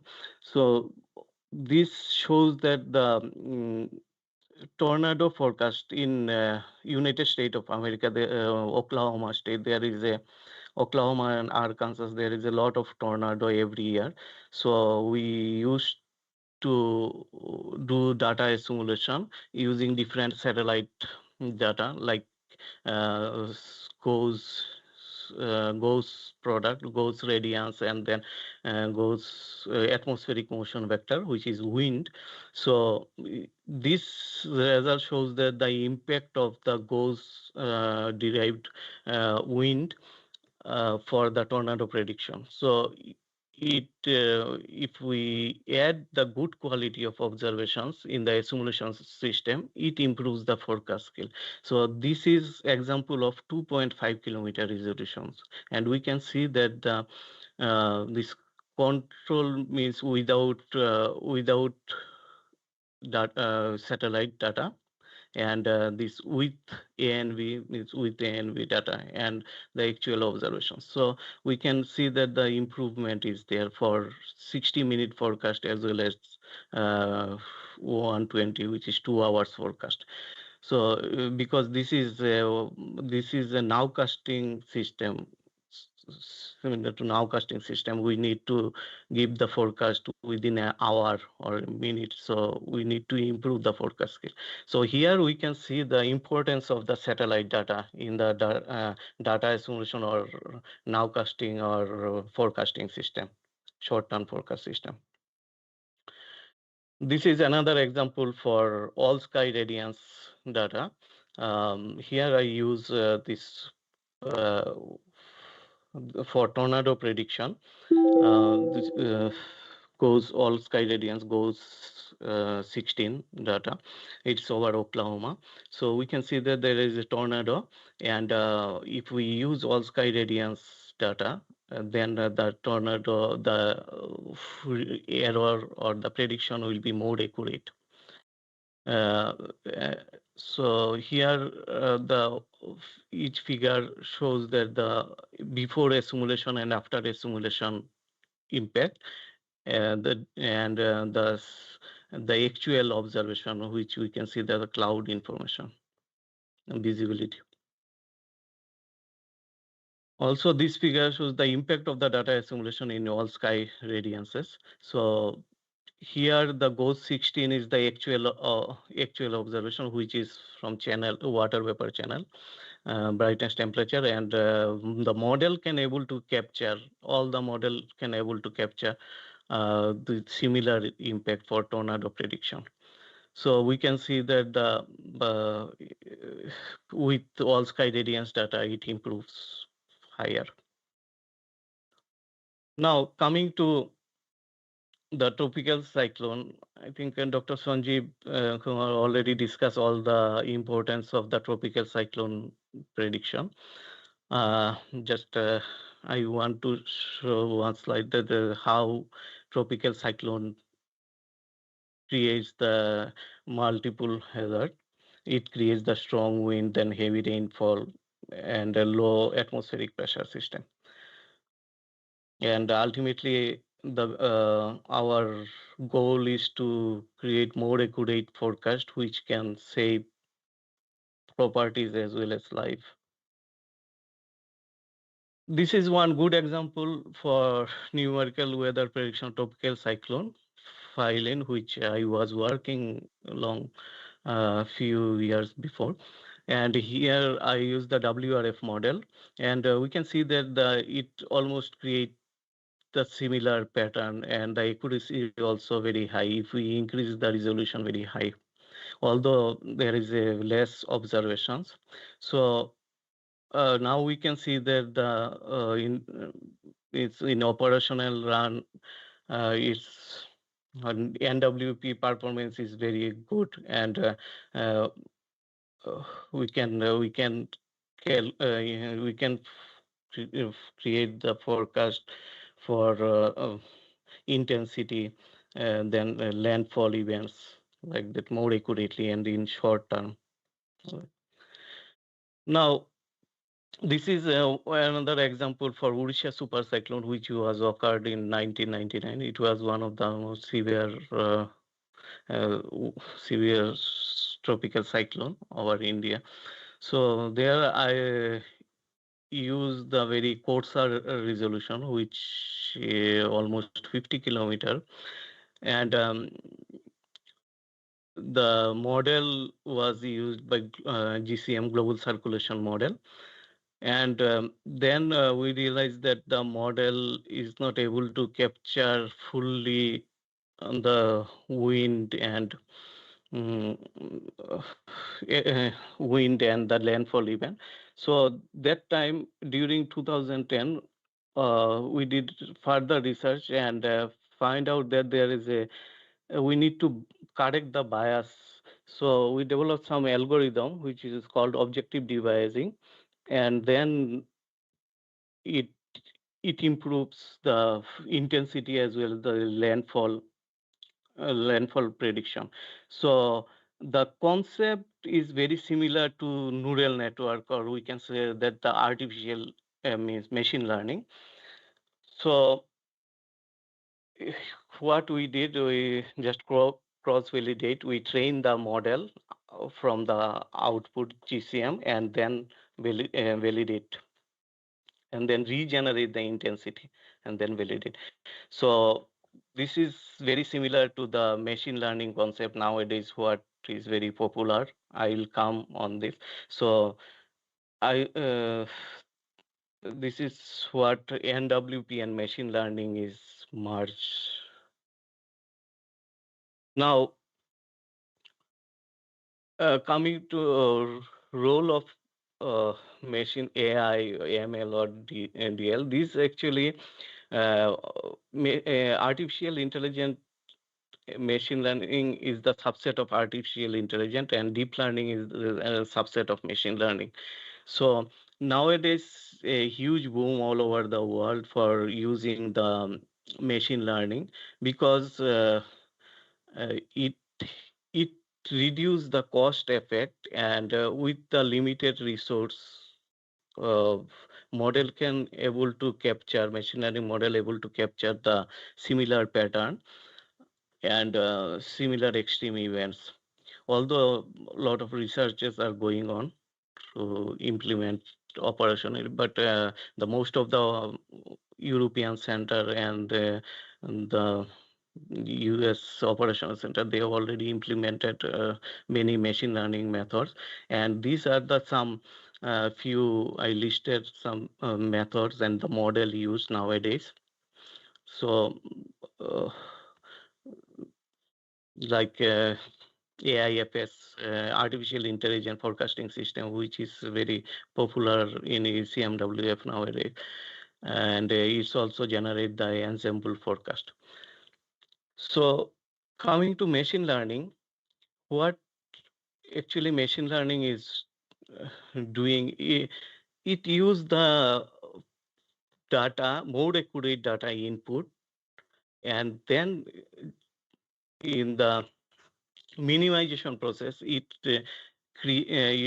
generates the output. So there are a lot of methods are available nowadays, and most of the machine learning model use the reanalysis data, which we can say the only global reanalysis nowadays available is ERA5 reanalysis data. And this initially those ERA5 reanalysis data used for high quality training data, then model validation, downscaling or bias correction, then learning observation operator. So we can see that from 2020 onwards, there is a exponential growth over the use of ERA5 reanalysis data in different publications. Now, recently we generated the Copernicus Arctic regional Pan-Arctic regional reanalysis. So I'll discuss about the those reanalysis data, which we use the limited area model and how it is linked with the generative AI model for high impact weather prediction. So Copernicus Arctic regional reanalysis is a second generation reanalysis which covers the almost 1/4 of the globe over the Arctic region, and the Greenland, Europe, some parts of Europe, and some parts of Canada, some parts of Asia. And the main concept is to generate the more accurate analysis field or forecast field from last 25 years. And this is a very high resolution data, which is 3-kilometer resolution. So we can see that which is horizontal resolution is 2.5 kilometer, which is little bit less than 3 kilometer, and the grid points is almost near 3000. In this reanalysis data, we use the 3D bar data assimilation system, and in the 3D bar data assimilation system, there is a issue with the background error covariance matrix, because we use the climate background error covariance matrix. So to generate those background error covariance matrix, we need to run the ensemble system. So for that we again run this 10 ensemble member from the ERA 5 EDA data. So okay, so here is this B matrix we are using the climate B matrix, which is statics, and the B matrix is one of the important factor of the data assimilation system. So we use the 3D bar data assimilation and the ensemble method to calculate the 3D bar metric B matrix itself. And then we found that there is a lot of difference between the different season, winter as well as the summer season. We can see that in terms of unbalanced temperature and in summer, there is a huge difference compared to the winter at different model level. So, and in that ensemble run, we use the conventional observations, which is very less from the different sources like CNOP, TEMP, pilot buoy. Those didn't cover the whole area of the domain. So we can see that there is for one assimilation cycle, we have only few numbers of observations. And now for satellite brightness temperature, we assimilate like AMSU, IRC, and CRIS with a different number of channel. And here I am showing the one example for one particular assimilation cycle, actually how many observations we are actually using in the data assimilation system. So it clearly shows that for a particular time, suppose AMSU, we have only few observations. The blue dots are the assimilated observation. Also, it didn't cover the full domain. So satellite, as I mentioned in last slide, satellite assimilation of satellite data itself a challenge problem. So we need to careful about the data, which data we are assimilating. So we need to correct those satellite data before assimilate, and then the data thinning. This is one example for the impact of CRIS single channel data over the sea ice on the North Pole. So we can see that in the coastal area, there is some kind of systematic bias is there after assimilation also. And if we check the before assimilation and after assimilation for all channels, there is not so much improvement is there. So, but it didn't degrade the forecast skill or assimilation analysis field. So this is one good example that how we can monitor the assimilation impact in the in the forecasting system. Now coming to the uncertainty in the model space. So what we did in the for B matrix calculation, we generated the ensemble forecast for like 1 year data, 1 year as ensemble forecast, and then we check the how much spread is there in terms of standard deviation between each ensemble member.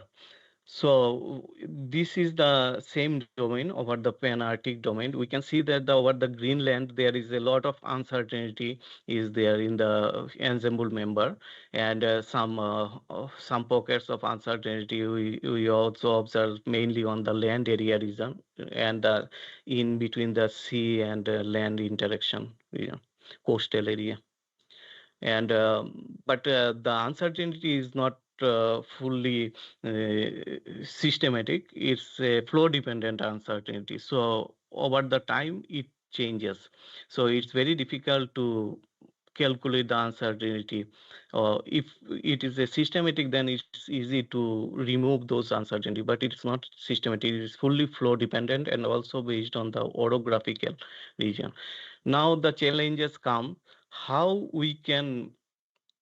to map this uncertainty from the ERA 5, which is our input, and then calculate the high resolution SCADA domain uncertainty.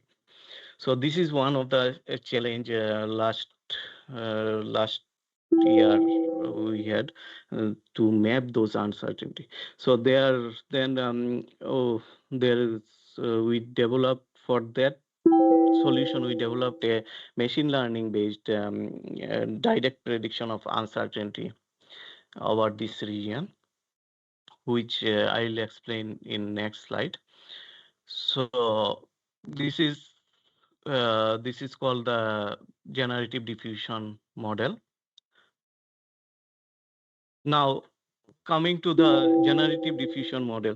Now the question is why I choose this generative diffusion model. Nowadays, a lot of machine learning models are there, like convolution neural network, then regression method, then other various auto encoder decoder is there. So the issue is that every time the method itself is changing rapidly within a month or 2 months. So like convolution neural network, this is generative diffusion model is, we can say that the advanced version of convolution neural network. So, and then it use the less data for training. So now coming to the generative diffusion model, it's basically a mathematically framework which calculate the Gaussian noise from the forecast and generate the similar information. So there are different kinds of diffusion models are there. Denoising diffusion probabilistic model, denoising diffusion implicit model, and the stable diffusion, which is in latent space, and the fourth one is score-based diffusion model. In this four method, this first number 1, 2, 3 are very similar. The methodology and the mathematical derivation, but the fourth one is a little bit different, which calculate the stochastic way with calculate the gradient and log density function. And so my interest is working on the DDPM and the score-based diffusion model, which is good for any kind of data assimilation. Score-based diffusion model. I'll discuss about this in next slide. So denoising diffusion probabilistic model, it's basically introduced in 2020. The method is like that. It add the noise at each step and it Gaussian noise, and then after 4,000 or 3,000 step, the noise, the data information will be fully Gaussian, which is where the mean is 0 and standard deviation like 1. And then from this Gaussian distribution, it tried to reverse the original state. So the forward equation is like that, it calculates the probability distribution function from the previous data for the next step like that, and the here beta is the error noise, and then in reverse process it's try to reverse from the previous from the noise state to original state. This is one good example for the denoising diffusion probabilistic model. Suppose in the forward process, I have a data set. This image I show only one, but in real application, we need a more than million of information or million of data. So suppose this is one data set, which is 2-meter temperature. And if we distribute in terms of probability distribution, data distribution, we can see that the mean and standard deviation is like 0.3 and 0.3 and almost 0.3.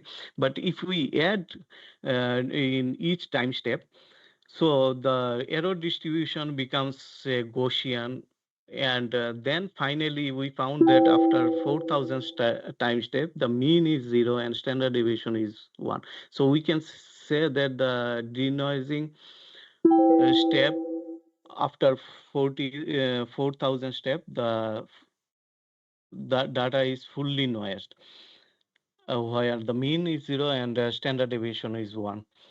And in reverse process, from that noise, we this diffusion model try to extract the actual information. So this is the basic the flow chart of the methodology, how it's work. So, and also I would like to mention that this is fully based on mathematics and statistical property. Also, yeah, and also we use the physical property on this method. I'll discuss on that next. So how we set up the model, we had a ERA5 ensemble data set and the CARA Copernicus Arctic reanalysis data set, which is the target. And this we have a high resolution data, CARA, but the ERA5 EDA is almost 64 kilometer resolution. So it's a very coarser resolution data. And we put the input ERA5 and the target is the output. So in this way, we can say that this is a supervised learning method. And for evaluation and validation, we use the both uncertainty and the ensemble mean to calculate the forecast, uncertainty forecast and the 2-meter temperature forecast. So this is the training, this is the validation or evaluation part. And for the training, since the ensemble run with this high resolution data is very expensive, so we had only few months of data we use, which is 10 ensemble member. And so for that we use only like 6 months, 6 months for training and only validation like 10 days for validation, which is 2022. With this very small data set, we found that this methodology is very impressive and it can generate the similar informations. So from this task, we need to map the ERA5 uncertainty to CARA uncertainty, and from low resolution to high resolution forecast flow dependent uncertainty along with the orographical information. Now one of the major challenge with any machine learning or artificial intelligence, we can say that the preparation of data itself. We need a good quality of data as well as the uniform kind of data. So what we did, we had like different type of format like netcdf or grep format. So each data set we convert in ZAR. Nowadays ZAR is very popular for any machine learning model. So we convert it ZAR as well as image also, and then we put this data in the model and train the model for that particular time.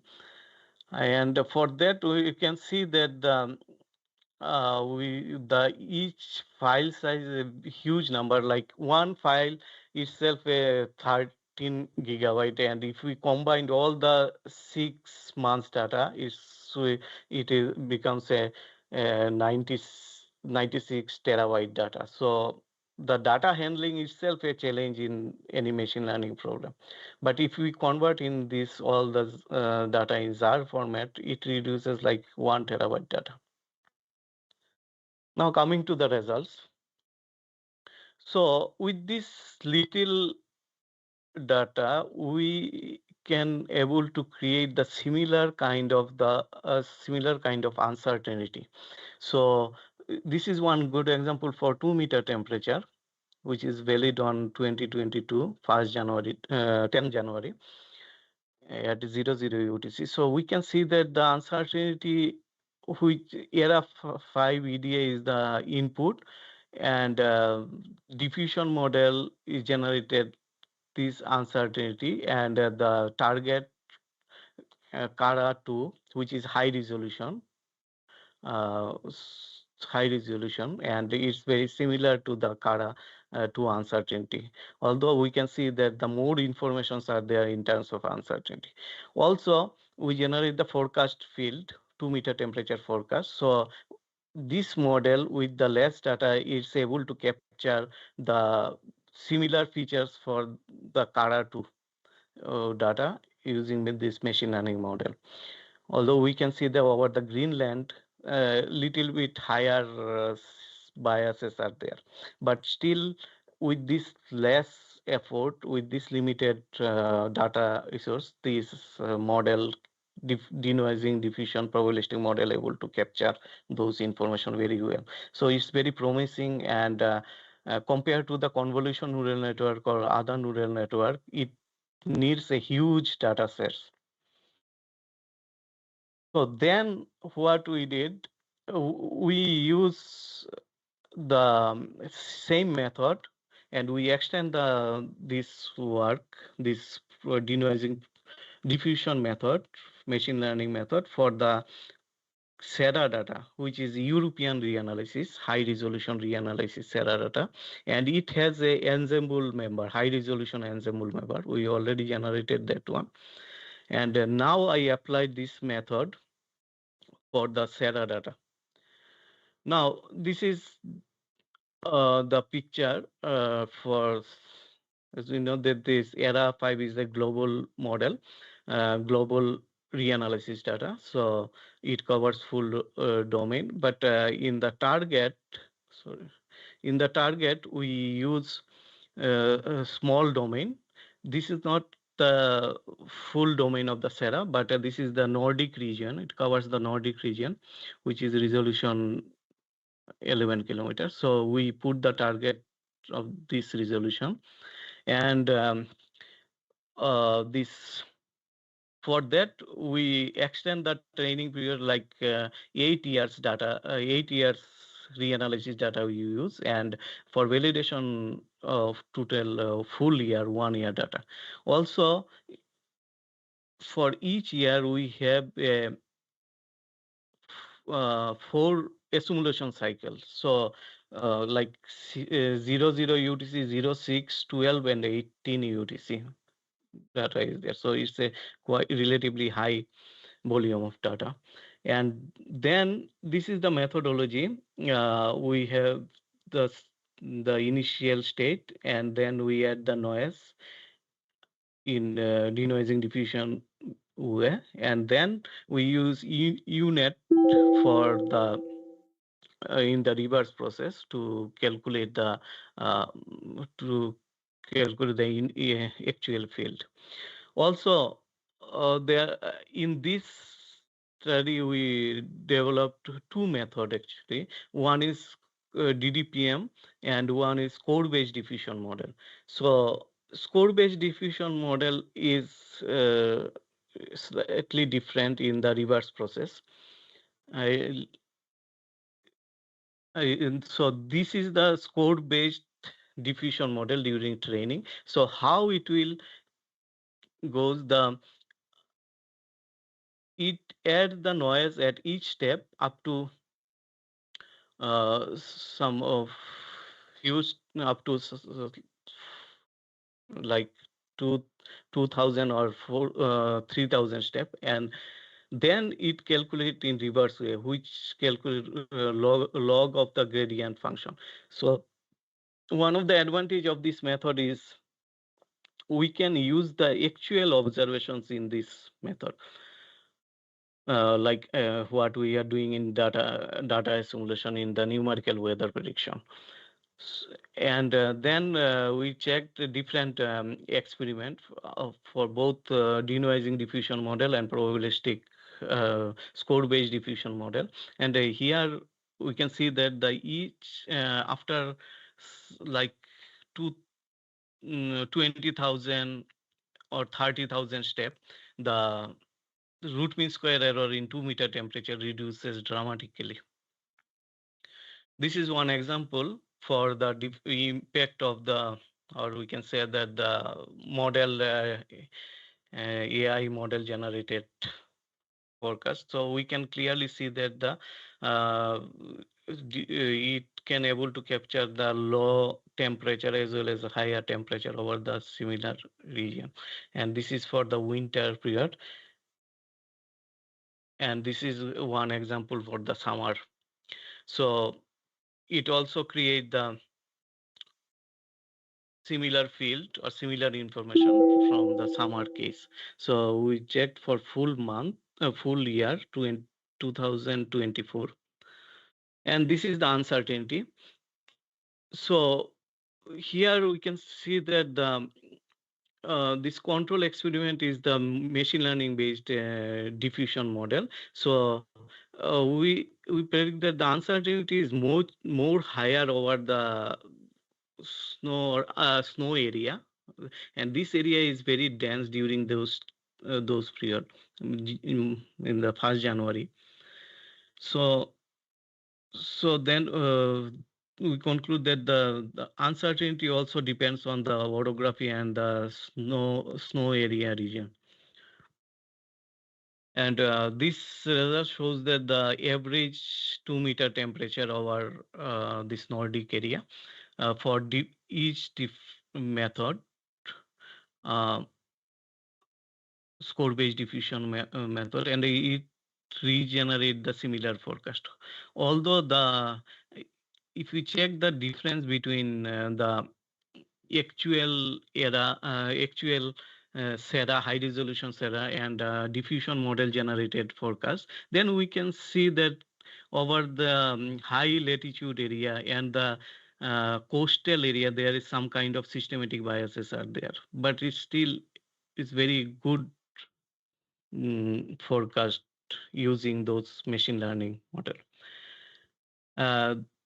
This is the validation with the station observations. Then we validate all the model in terms of bias and how much root mean square error is there. And we also check the SERA high resolution, which is 5.5 kilometer resolution. And we can see that there is a the error is fully depend on the height of the location, and then the time. If it is a winter time, then the error is more dependent on the how much snow depth is there. And I would like to mention that the this high dot red dot is in Norway area, where the orography altitude is very high, a hilly area, and this. So if we see that the bias and root mean square error for all the stations and for full month, whole January 2024 and June 2026, then there is a very large difference between the actually deterministic forecast and the machine learning generated for these 3-4 experiments. So it's quite impressive, and we can say that the diffusion model able to capture all the information and is able to capture the similar pattern in terms of 2-meter temperature. And another advantage of the diffusion model is that the ensemble generation. It can generate the ensemble member. Ensemble member. Here I shows that first 10 ensemble member. So suppose for ensemble member 1, the error root mean square error is very less, but if we increase the ensemble member, the root mean square error is it also increase from member to member, and it depends on the total root mean square error. So this is for full statistics of whole month, January month. We can see that that is very similar, and the ensemble members is relatively the spread is less spread is less. So now our plan is to generate the ensemble member instead of deterministically run all the ensemble member. So coming to the future direction and outlook. So we see that the high resolution data simulation plays a significant role to improve the numerical weather prediction, where the observations is not available or it's very less observations is there. We need to use satellite data, more accurate satellite data.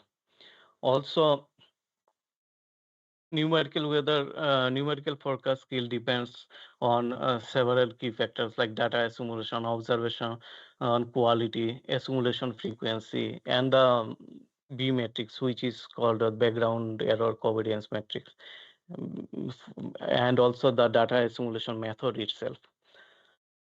And so main challenge is to create the more accurate data for any kind of model, NW model, or any machine learning model. So generative AI framework has developed to learn high resolution atmospheric field, which can able to capture the uncertainty based on the orographical information as well as the the region or the domain of the domain information.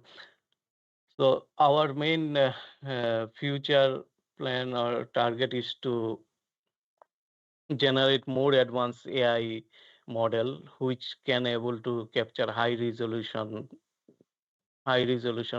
prediction like extreme weather events, which includes the tropical cyclone, heavy precipitation, or severe weather. And a lot of research and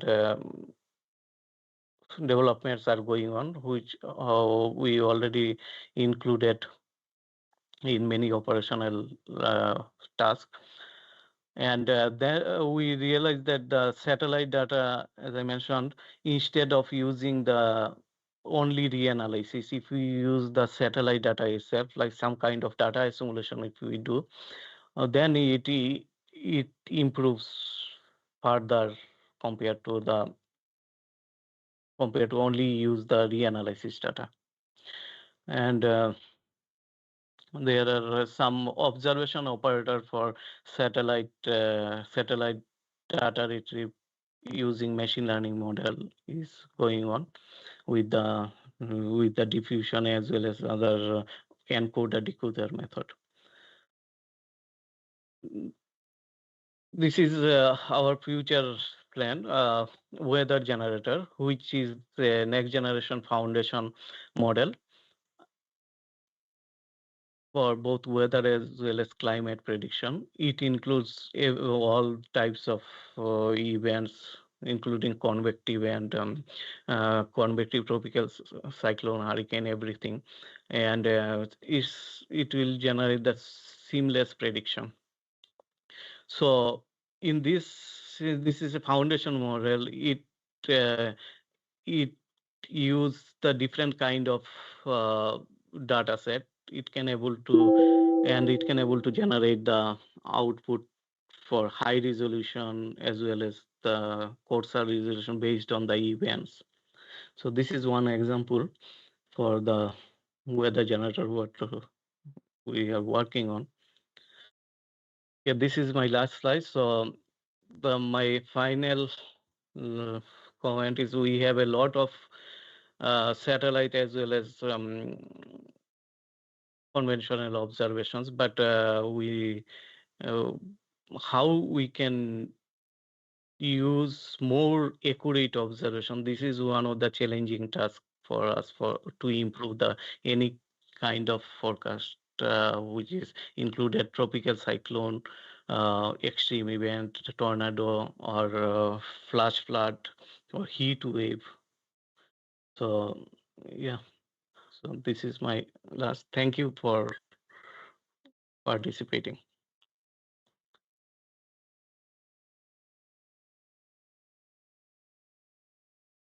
Thank you, Dr. Sopal, for giving a nice lecture about the data assimilation and AI framework for next generation AI. So we will take up the questions in panel discussion.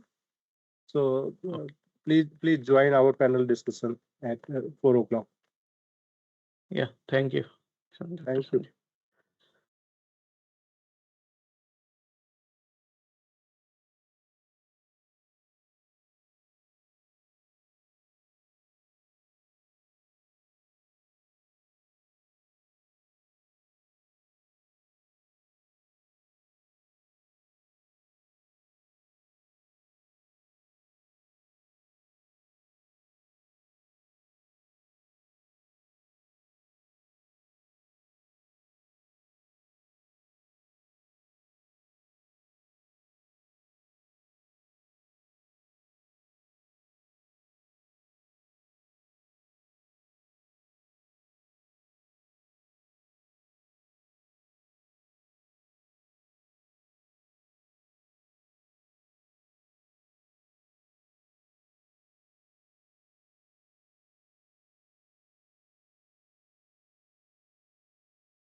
So welcome back in the last session of the day. So last session is taken by Sri C.M. Bhatt sir. So it's my privilege to introduce our distinguished speaker, Sri C.M. Bhatt sir. He is scientist and head of disaster management science department, and also serve as a course director of Steve RS and GIS program. He is the renowned expert in remote sensing application for disaster management, with research interest spanning microwave and optical remote sensing, flood hazard assessment, and urban hydrology. He has made a significant contribution to satellite-based disaster response. In recognition of his outstanding contribution, Sri Bhatt sir received the National Geometric Award for applications in 2024 from Indian Society of Geometric and the ISRO Young Scientist Award in 2013. He has also authored numerous highly cited research papers on flood inundation mapping, synthetic aperture radar, and geospatial technology for disaster risk reduction. Today, he will deliver a lecture, Earth Observation Data for Cyclone Induced Inundation and Hazard Mitigation. And he will also going to demonstrate operational tropical cyclone monitoring and forecasting system and satellite data product. So now I invite Sri C.M. Bhatt sir to deliver a lecture.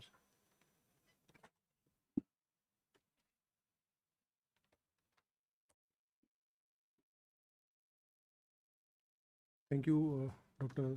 Sanjeev. So we'll start with today's session, Earth Observations, Data for Cyclone-Induced Inundation and Hazard Mitigation. I hope in the earlier sessions you have got an insight on how the cyclogenesis happens, what kind of aspects are dealt, which lead to the cyclone formation, their tracking, their modeling. But this is a component where once the cyclone has made a landfall, how the inundation is monitored and mapped using satellite based observations. So this is that part which I'll be dwelling upon.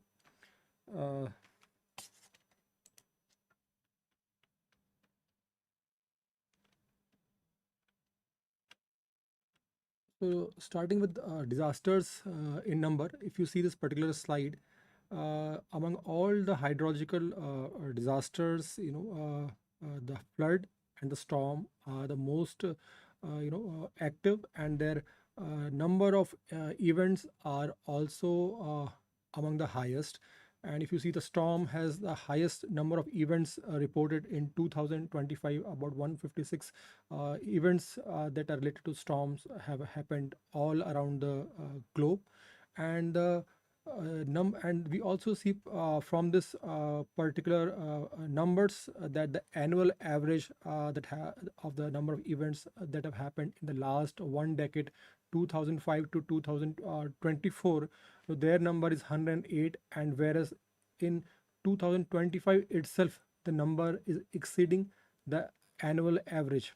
That means these events which are in the form of cyclone, hurricane, they are on a rise, and there are various factors which are leading to their increase.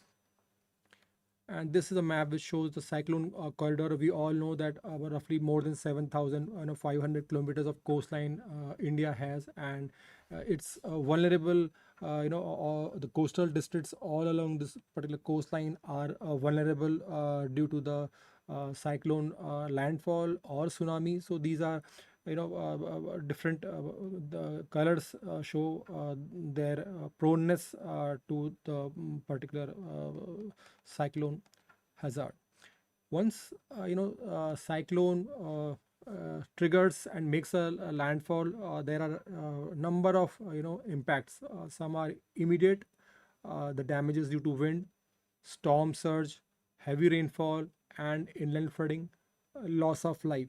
So, it is a complex kind of scenario where the storms are coming from the ocean, and simultaneously there is a system, convective system developing, and high intense rainfalls are happening on the inland side, and due to which a lot of water is flowing along the rivers. And on the one hand you are having water from the coast side, and on the other side you have the inland flooding. So two types of inland and coastal flooding leads to a compounding impact of flooding.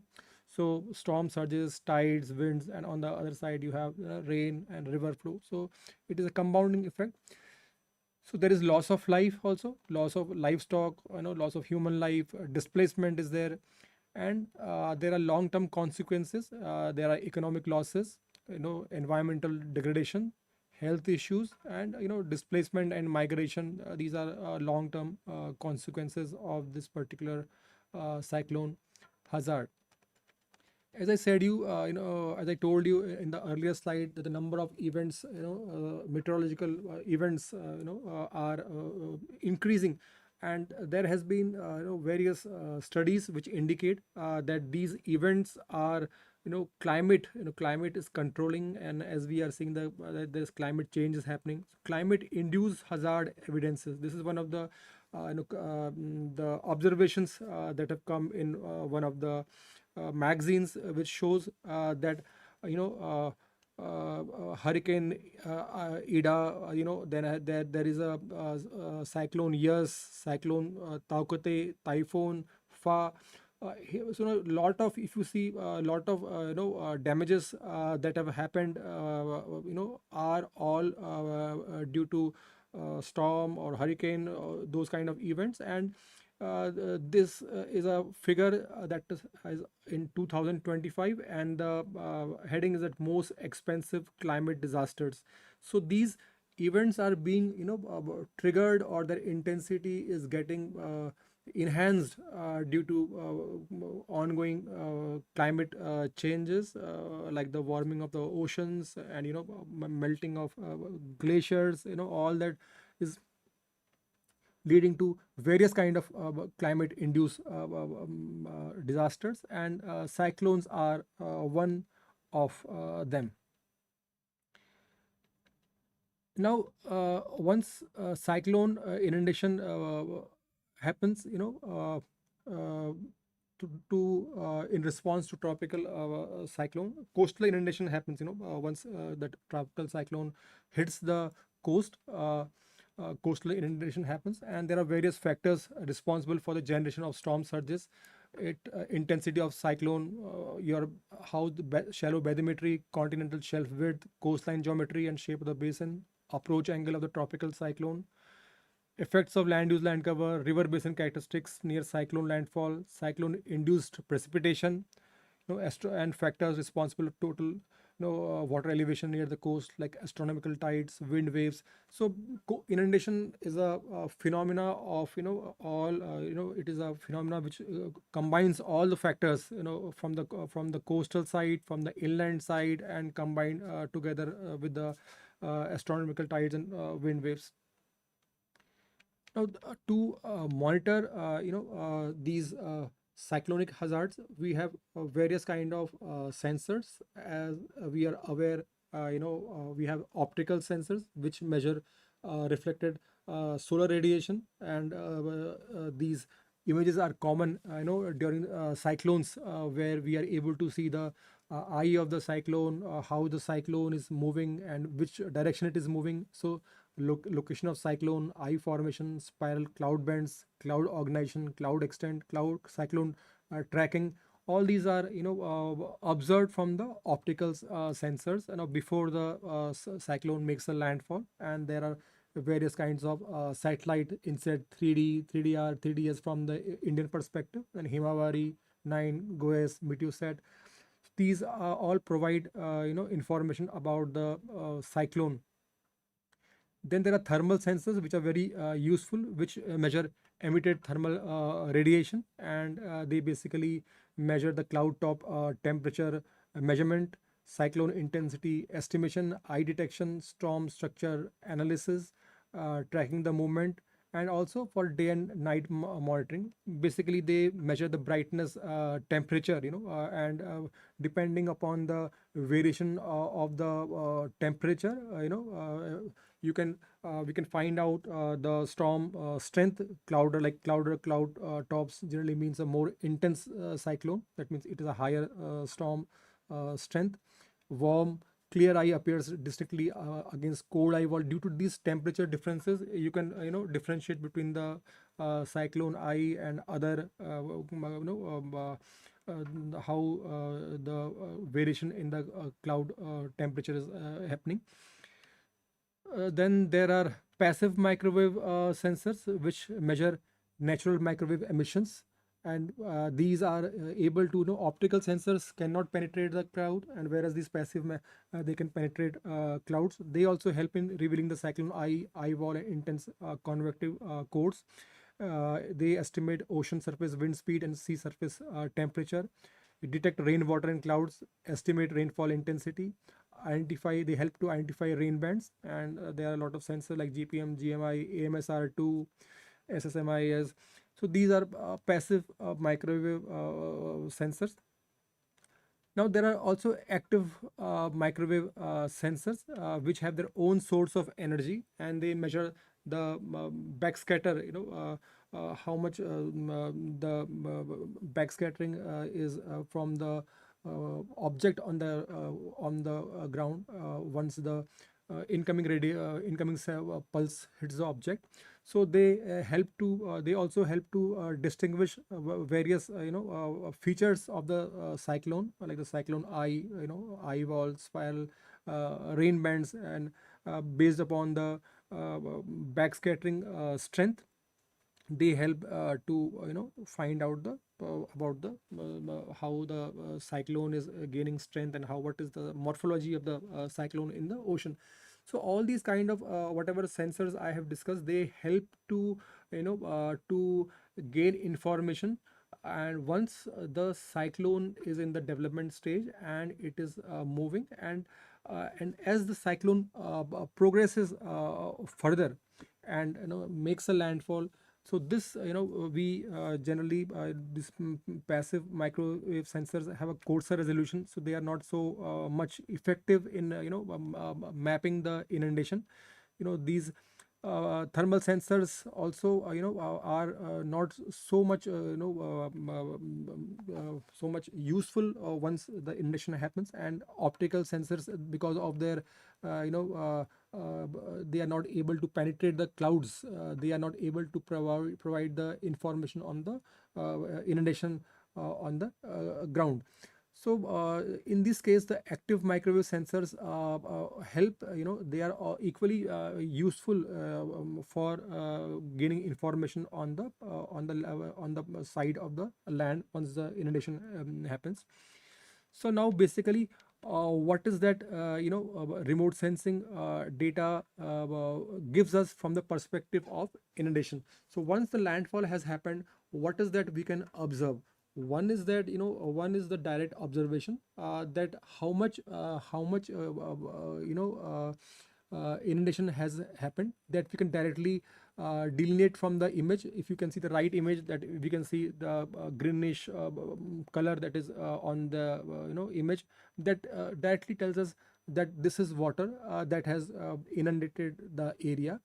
But from the perspective of those who are modeling and trying to model based upon the rainfall intensity, storm speed, depending upon the topography and the storm surge height, what could be the extent of inundation they are trying to model. So they also need to validate their observations, whether the model output is matching with the observed inundation from the satellite images. So in this case, apart from providing the information of the on the flood extent, remote sensing data derived information can also be integrated with your models, for via model calibration or data assimilation techniques, and it helps to validate the observations.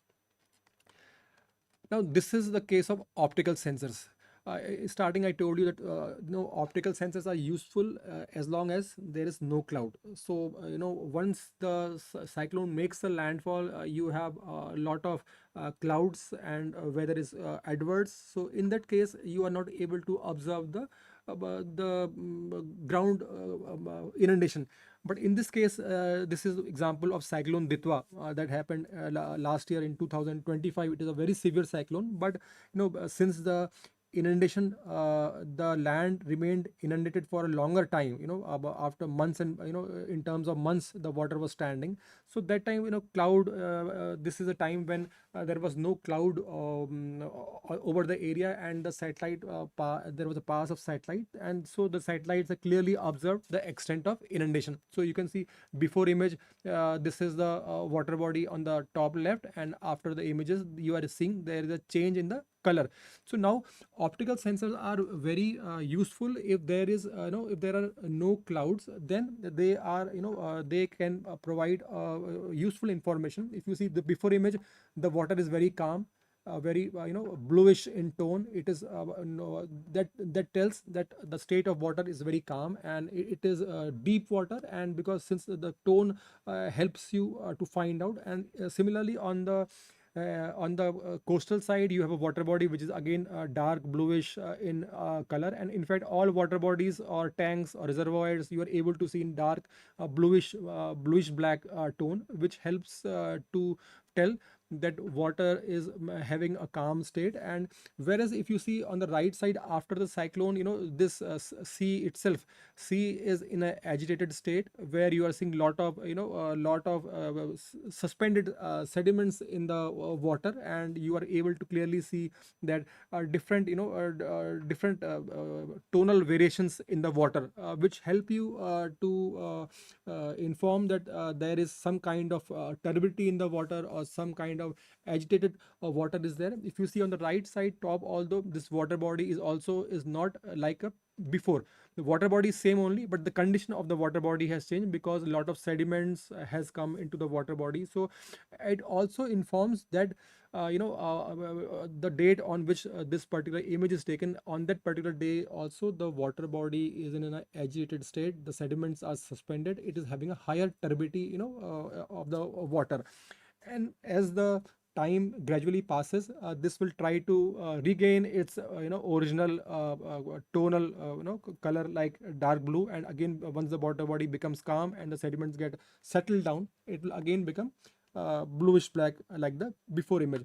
So in case if there are no clouds, so this is the best way where we can even map. If you see this all is part of inundation that has happened due to cyclone. This all along the coast, if you are seeing this tone, these are low lying areas which have got submerged underwater, and some rivers also have got activated, and you can see these are submerged, and maybe this image is not exactly at the time of when cyclone has made landfall, after some time. So lot of water also has got evaporated, or it has been absorbed by the ground. So you can see a little darker tone over here, so it may have a higher moisture content. Now from those optical images, if you see what is the what is the basic how it is done. If we, in optical sensors, we acquire images in different wavelengths, on blue, green, red, NIR. So NIR is the wavelength which where the water gets completely absorbed, and whereas the vegetation has a high reflectance, and water has a very low reflectance, it gets absorbed. So these bands, NIR band is very useful for delineating your water body or the spread of the water. But in case of if turbidity is, there is a high turbidity, or water gets in agitated condition, you have higher reflectance in the red wavelength. So that is why the red band is used once you are trying to find out the normalized difference turbidity index, NDTI, if you are using. But if the water is calm, we use NDWI. Therefore we use green and NIR band, because in green band you have a lower reflectance, and whereas in NIR green you have a higher reflectance, and NIR you have a low reflectance. Therefore we take a ratio of green and NIR. For vegetation, it has a higher, whereas water has a lower reflectance in NIR. and similarly higher for green. So therefore higher and lower two ratios, therefore we are taking, and therefore we have water has a positive value. But this is the basic, that is that works for all kind of inundation, whether we are going for flood, riverine floods or cyclone floods. This is the basic, if the data is cloud free, so we are using NDWI use green and NIR, because NIR has a strong, it strongly absorbs the water. So that is where, and in case of turbid conditions, you have higher reflectance in the red wavelength, and that is why your water appears brownish, in color. But this is the picture which shows you the again water body in different bands and before and after the cyclone. So this on the left you are seeing September 19, 2020, 15. This is example where the water body is in a calm state, a dark bluish color you are seeing, and on the right you are seeing this is the image on once the cyclone was there. So you are seeing the color of the water body has changed from dark blue in different tones of bluish. There is a range of light blue, dark blue, and similarly intermediate tones are there, which tell that there is some kind of sediments, suspended sediments in the water body. And if you see same water body during the cyclone or after the cyclone in a different band combinations, now this is a false color, and if you see on the right side, this is a true color. If you see in a different band combinations, so you will again be able to have more spectral contrast. So it will help you, if you see on the right side, you are seeing more brownishness than if you see the middle picture. So these spectral, different band combinations is also helps you to find out the tonal variations, and accordingly where the suspended sediments or how the water body is there. Because if you see the center image, you are not able to get so much clear contrast, but once we use the natural color composite, the contrast is becoming more more visible. So that is the role why the data is acquired in different spectral bands, and we observe the data in spectral different bands, to have more clear picture. Now, as I told you before, that optical image that we saw for cyclone Ditwa was acquired on a cloud-free day when there was no cloud and the area was all in good sunlight, sunny day conditions were there. But if the same area is having clouds, then optical images have a little disadvantage, or they are not able to provide you clear information of the object on the ground. And if you see this picture, it is almost 80 to 90% of covered with cloud, and the optical remote sensing or the imaging which happens in the shorter wavelengths cannot penetrate this clouds, and therefore they become a kind of barrier in penetrating them. Whereas active remote sensing, these microwave sensors, they have their own pulse and they have a longer wavelength which can penetrate the clouds and provide you information on the ground. So these two images are of the same date, 10th July, same are taken the same date, but one can provide you picture of the ground, and whereas the other cannot provide the picture on the ground. And therefore these microwave images have become very critical and important for the cyclone hazard monitoring. Now, so this is where this how active microwave sensors behave. On this left side, you are seeing there is a pulse transmitted by the by the satellite, and this pulse interacts with the object on the ground and gets backscattered in different directions, and some of the energy goes back to the is collected by the sensor depending upon the object which is on the ground, with which it has interacted. So this is one of the example where you are these active sensors can provide you information about. So about the this particular slide shows you all water is in dark or black conditions. So wherever there is flooding, you are able to see that the water is appearing in the darker tone, or there is low backscatter. Because what happens in case of active microwave sensing or microwave imaging. Once the pulse comes and hits the water body, and if the water body is calm and smooth, so the entire energy, instead of getting backscattered in different direction, it goes in a opposite direction, because the surface behaves like a mirror. So there is no return back to the sensor, and sensor does not record any energy, and so it has a very low response, and the area appears very dark. And that is how the we interpret water or the areas which are darker. That means they have a low response. Whereas if you see the urban areas, which are cities or built up areas, they have a higher backscatter, and they have a higher response, and they have a brighter tonal contrast. If you see this particular image, this is a radar set image that is taken on 14th October 2013. This was a time when cyclone Phylline had hit the coast of Odisha, and this is at 6 a.m. in the morning. And this is Balasore, this is urban area. So urban areas is having a very high backscatter. This and this dark is all the flood water. So these microwave images help you to find the coastal inundation, river flooding, flooded cropland, embankment breaches, shoreline changes. All they are useful. Now, what are the parameters? Once we say about the active microwave remote sensing for monitoring of the cyclone induced inundation. So, what are the parameters that affect the backscatter? I told the pulse interacts with the object and gets backscattered in different directions. So, some are the parameters that are on the radar, like the frequency or the wavelength, polarization, incidence angle. So these parameters are with the satellite. Once the satellite mission is conceptualized, so they are made for a particular frequency to operate on particular frequency with certain polarization and incidence angle. So and there are some parameters on the ground, like the roughness on the ground, how the pulse or the terrain relief, how the land is, or the viewing geometry and the dielectric properties influence these combination of these wavelength, polarization, incidence angle, and dielectric properties, terrain. They influence the interpretation. How we interpret the object depends upon what kind of frequency or polarization we are working, what kind of moisture content the ground is having.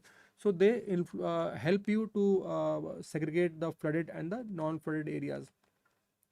The important component is polarization. So it refers to the orientation of the electric field. How the pulse, I told the pulse is sent by from the satellite. So how that pulse goes, whether we are sending a pulse in a vertical manner and receiving it in a vertical manner, or whether we are sending the pulse in a horizontal manner and receiving in a horizontal manner. So these influence the interpretation. So if you see on the right side, the two images are same of a coastal area. One is in HH polarization and one is VV polarization. So whereas the water in HH is, you are able to clearly see the contrast between the land and the water features, and you are able to delineate the coastal boundary and water boundary are very clear. But whereas if you see in VV, this there is slight the tonal contrast has is less, there is less contrast between the land and the ocean, and because VV is very sensitive to roughness, so therefore VV is more used for any kind of ocean based or sea based studies. So whereas if you are trying to map the flooding on the inland side, so HH is this co-polarized HH polarization is more better in demarcating the flooded areas. Now, incidence angle, again, incidence angle, it is the angle that the pulse makes with the perpendicular on the ground. So these satellites work on different incidence angle ranges. So depending upon whether if you have a shallow incidence angle data, so it helps to differentiate between the water and the land. Is The demarcation is very clear, where if you have a steep incidence angle, very 20 degree or less than 20 degrees, so the demarcation between the water and the land becomes a little difficult. So this incidence angle, which refers to the angle perpendicular to the image surface and direction of the incident radiation, plays a great, has a major role, in demarcating or the thresholding your land and water pixels. But in case of disasters or cyclonic disasters, sometimes whatever data comes we have to work with. But in ideal condition, if you are able to choose from different satellites, then we have an option in hand that we need certain kind of incidence angle, certain polarization, or these we can demand for. And one more property, polarization, incidence angle, and other is the wavelength. The wavelength depends, longer the wavelength, more the penetration. Like for active microwave sensors, we say X band, C band, L band. These are different. They are operating in different bands. Like the NISAR, the recent satellite NASA ISRO mission, it is works on L band, S band. As on in 12 centimeter, L in 24 centimeter. Similarly, we have C band, central one that works in C band. You have TerraSAR-X, it works in X band. So X band, they all have shorter wavelength, and L band have a longer wavelength. So shorter the wavelength, lesser the penetration. That means X band, if we consider example of a tree, then X band will will return from the top canopy, whereas C band, if you say, it will have an intermediate penetration, and L band will have a more deeper penetration. It can give information on the ground, or the flooded forest. If there is some flooding due to cyclone in the flooded in the forested regions, it can penetrate the canopy and give you an information. So therefore, wavelength is also important. What kind of wavelength we are using, and as I've said, in the condition of disasters or crisis, or whatever combination is available, we have to go with that. The other thing is the dielectric constant, which informs about amount of water that soil contains. So if the soil is dry, it has a low dielectric constant and little energy gets reflected. It has a low backscatter. That means you will see these areas of if they are dry in nature, you will see in gray tone, or because they have a low backscatter.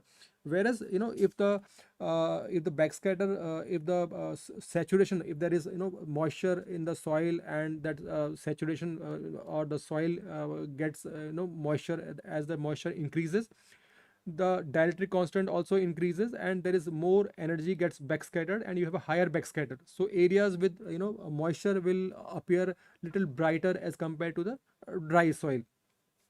So and as the soil gets completely saturated, again you have a phenomena of specular reflection, where the water again, because the film of water appears on the ground. So now again the incoming incident radiation goes away from the sensor, and you have less backscattering, and therefore you have a darker tone. So from low backscatter to high backscatter, and again completely you have a darkness kind of tone. It will come low, bright. So this is on the bottom. You can see as a precipitation is increasing, soil moisture also getting increased, as rainfall is increasing and soil moisture is slowly increasing, and then there is a saturated condition where there is flooding. So if you see on the next, if you see the radar backscatter, initially as soil moisture is increasing, so backscatter is also getting increasing. From low, the backscatter is started increasing, and once the soil gets completely saturated, again this backscatter reduces, and again it becomes constant.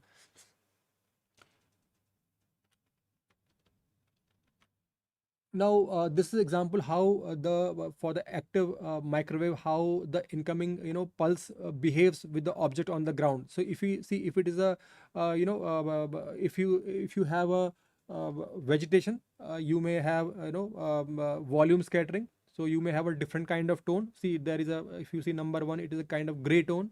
Then if you there is a flooding in the forest or flooding in the coastal lands, if there is a water accumulated, then the incoming pulse will come, it will hit the surface of the water and again strike the surface of the tree somewhere on the stems or the and again goes back to the sensor. So it is a double bounce, one bounce and second bounce, so you have a high backscatter.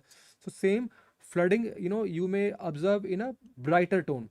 So that is why you have to understand the for interpret the SAR with a little cautious manner. But same water, which we have initially I have told you that water behaves as a specular uh, uh, reflector, and all the energy goes away from the sensor, and therefore it looks darker.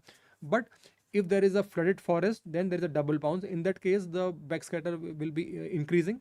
If again there is smooth surface like water, then it behaves darker. If you see number 3, you have a dark water, because here whatever energy comes, it goes away from the sensor. If you have a flooded forest, there is, it hits the surface water, again it hits the tree canopy and goes back, there is a double bounce, you have a bright backscatter. And if you have there is roughness in the ground, again it can have an intermediate tone, if there is a rough or bare surface, it can have an intermediate tone between something like grayish, depending on the object, what object it is. Now coming with this background, how optical based sensors basically trying to detect. They are working on the principle of the NIR band, where the water completely reflectance gets completely absorbed, and you have a contrast between land and water. In case of radar, you have frequency, polarization, dielectric constant, all the and also how the sensor, how it is looking, how the object on the ground is being looked, again from the ascending paths, descending paths, that all they influence your observation. Now coming to some of the examples, this is example of cyclone filing. You can see this is the data on 13th October at 6 o'clock. Reset, this is our own Indian satellite. Again, you have a data at 6 p.m. And again, one data we have from radar set Canadian satellite at again 6 a.m. That means we are able to monitor from 6 a.m. Again, after 12 hours, we have one more observation, and again morning we have one more observations. So if you can see, if you see on the left image on the yellow circle, there is no water at 6 a.m. in the morning, but by 6 p.m. these rivers have started flooding, and you are seeing a lot of water. And if you see this blue circle, there is, this river is still not activated, and there is not much substantial flooding on the upstream of the Balasore, on the northern side. But if you see by next morning 6 a.m., entire system has got flooded, and there is substantial flooding happening. So you are able to monitor the temporal changes, how the how dynamic the flood is, water is moving. And as I told you, it is a compound flooding. Storm surges are only hitting the, once it is making a landfall, a lot of water is coming as the storm cyclonic landfall happens, a lot of water is coming from the sea area. But simultaneously, lot of heavy precipitation is happening on the upstream sides, and water is also coming from the upstream rivers. So it is a compounded nature of flooding. Now, once you have these images, you are able to observe the data. You know how the data can be interpreted. Then based upon the we can delineate these areas of flooding using different softwares. Like Snap is one of the software. If you are using Sentinel-1 data, you can use Snap software. By thresholding is a very common technique which is used for discriminating or differentiating between the flooded and the non-flooded pixels. And based upon your observations of the water, how much what is that particular number, or the backscattering number, which is differentiating between the land flooded and the non-flooded pixels. we can write that expression, and we can based upon that we can delineate the flood areas. This is the image of the in the area of Kerala, Kerala coast. So from the satellite image, you are able to derive the flood extent, and from that we can do further our analysis. Same way for optical data also, by using the NDWI or those kind of MNDWI, those kind of indices, we can again have a water in positive value and other areas in a negative value, and again we can have a binary image, and quantify the area of the flooding. And so this is example. Now if you have like temporal data, like I showed you for Phylline, we had data on October 13, 6 a.m., 6 p.m. and next. So we can also have a progression and recession, which areas are showing progression in flooding, which areas are showing recession, and which areas are showing persistence. Some areas the water is getting accumulated, and there is some areas the water is receding, and some areas may have a fresh inundation. So these kind of maps help you help the decision makers to take effective measures on ground. And these maps are generated from our center at National Remote Sensing Center at Hyderabad. They have a center which is dedicatedly monitoring the cyclonic and the flood induced inundation as per the season, and they provide this kind of information to the relief agencies. Now, once you have the cyclonic flood inundation, this can be integrated with the land use land cover, with the villages, with the roads, and you can accordingly find out the submerged, marooned villages, land use affected, and the submerged roads or railway tracks, and this helps you in monitoring the damage assessment. Sometimes the disaster may be more severe. One case of cyclone Hudud was there, where NRSC that time carried out an aerial survey, was carried out for detailed investigation, and charter is also activated. Now this right side you are seeing an image from the that was acquired under international charter, and this is an image from WorldView 2. So WorldView 2 image, you can see the rooftops completely shattered by the wind. Wind has blown the rooftops, and you could, these kind of very high resolution images, stereo images, provide you such kind of information where you are able to see the structure in a 3D environment. You can see the chimney, and you can see the associated buildings, and also buildings where the roofs have been completely removed and partially removed. So such kind of data is very helpful in time of the cyclone. This is one example from cyclone Hudud, where after the disaster, these kind of information was uploaded to the Bhuvan portal.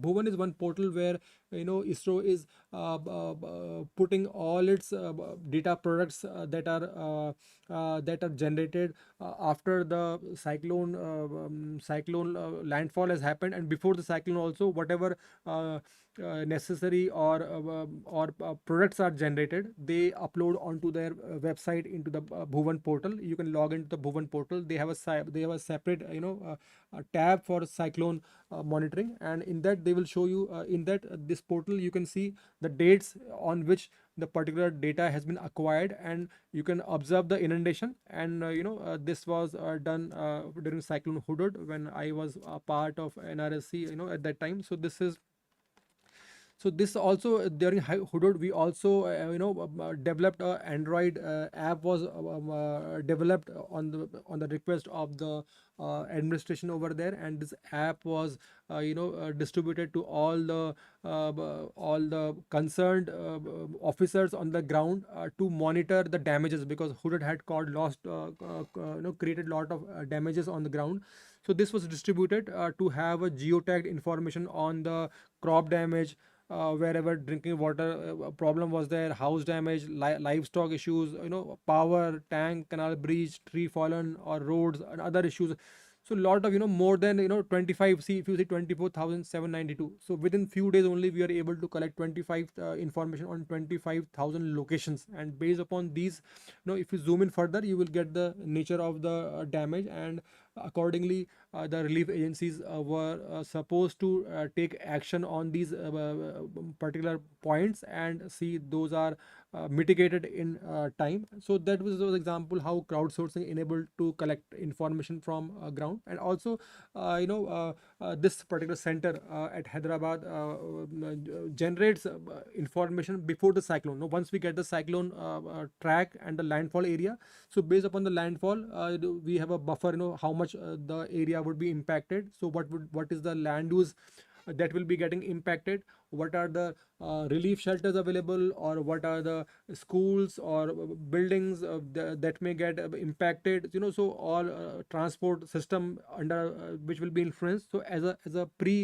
uh, pre-response mechanism, so these are already provided and available in the site, so that they can be used by the common public and the administration.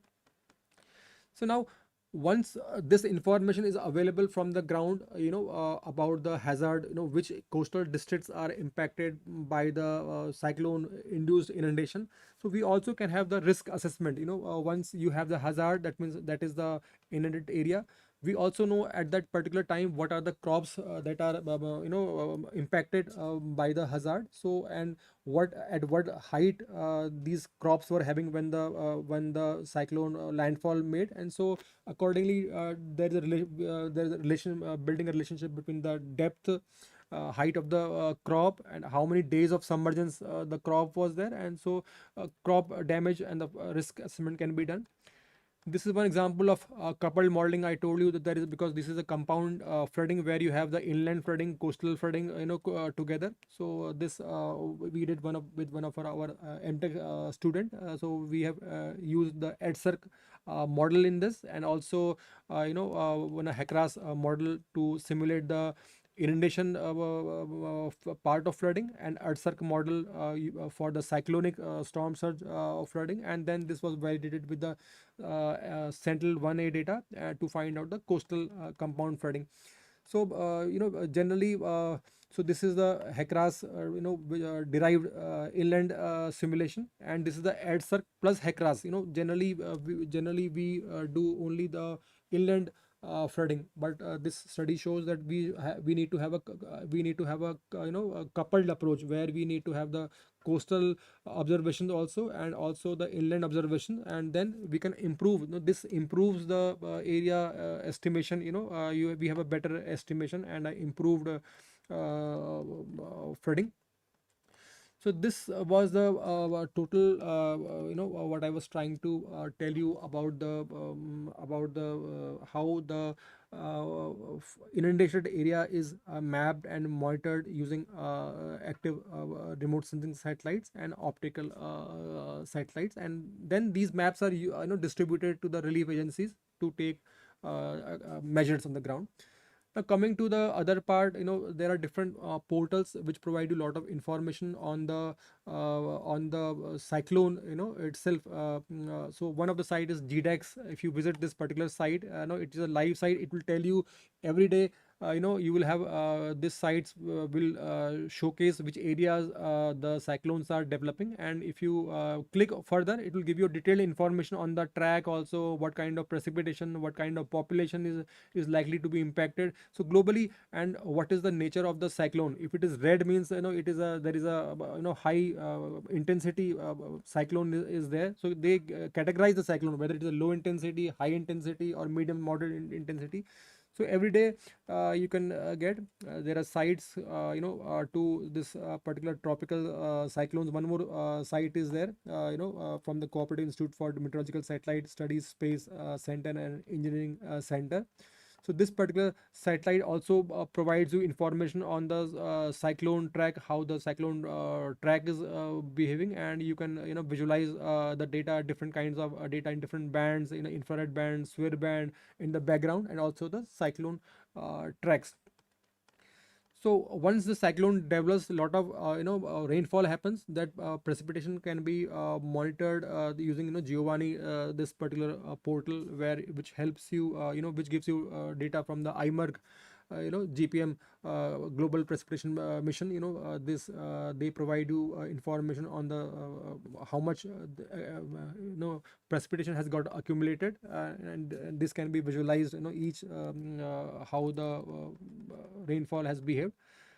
Now once you have the information about the track intensity, how much rainfall has happened, you also would like to see the satellite data, how the things have happened on the ground. So you can access Sentinel data from Vertex Alaska website, which provides you data on Sentinel 1. Now Sentinel 1A and 1B are no more in operation. Now we have 1C and 1D, and also now slowly NISAR is also coming up. So you can go to Vertex Alaska, you can register in the particular website, and you can have information on the satellite. You can download the satellite data.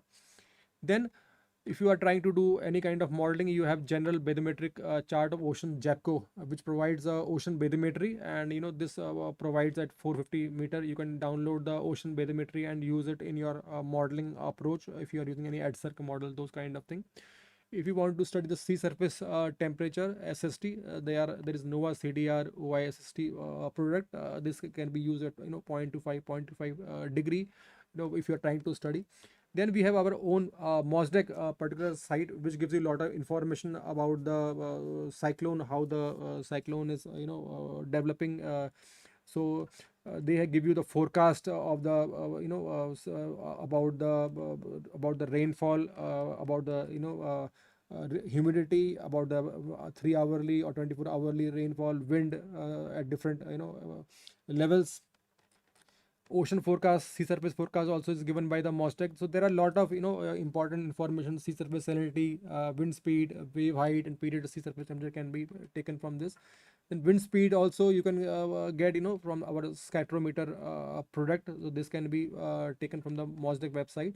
And there is also called a Scorpio. MOSDEC has a Scorpio portal, which gives you information on different cyclones, how these cyclones are moving, how the landfall is, how the land track is there. Then you have also data from NICES. You can get, this is also from NRC perspective. You have a lot of information, the chlorophyll content and other various products on the ocean. Then from the Bhuvan perspective, you can go to the Bhuvan site. It on the cyclone, it provides you about the track, different kind of tracks, impact zone. You can just go and visit these particular sites. It has a detailed information how these for every cyclone they provide a lot of information. If you Bhuvan, you can get the extent of inundation. So this was all about how the satellites can help you in monitoring the inundation, and where these portals can help you. I will request you to visit at least our Bhuvan and MOSDEC. They are the Indian portals which definitely provide a lot of information. MOSDEC provides you pre-cyclone, and Bhuvan provides you post-cyclone information that can be useful for your study. Thank you. With this, I thank. Any questions are there, you can put up. We will take it at later.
So welcome back in panel discussions session.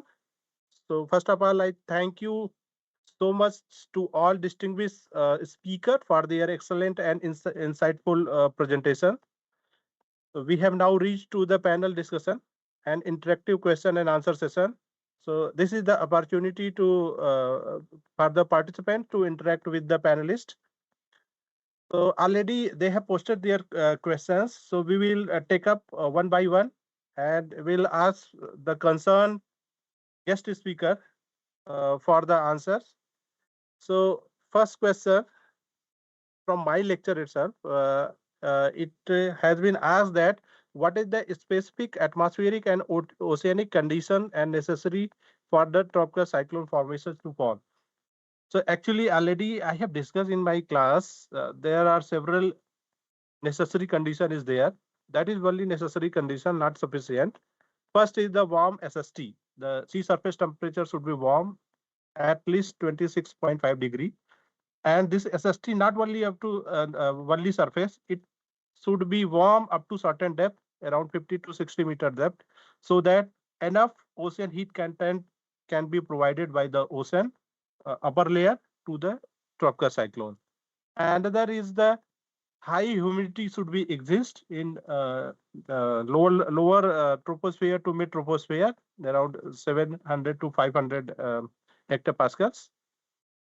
And there is the atmospheric instability, that atmosphere should be unstable, so that moist air near the surface with cooler air aloft encourage the vigorous convection. Lower level convergence and upper level divergence should exist. There should be sufficient core release force, and most important factor is the vertical wind shear. So that also should be less for the tropical cyclone formations. And next question has asked around the about the how does the release the latent heat from the condensing water vapor fuel the thermodynamic engine of the storm, because as moist air rise and condense and latent heat is released. So warming the storm core, lower center pressure, strengthening the pressure gradient, and then further it increase the wind speed.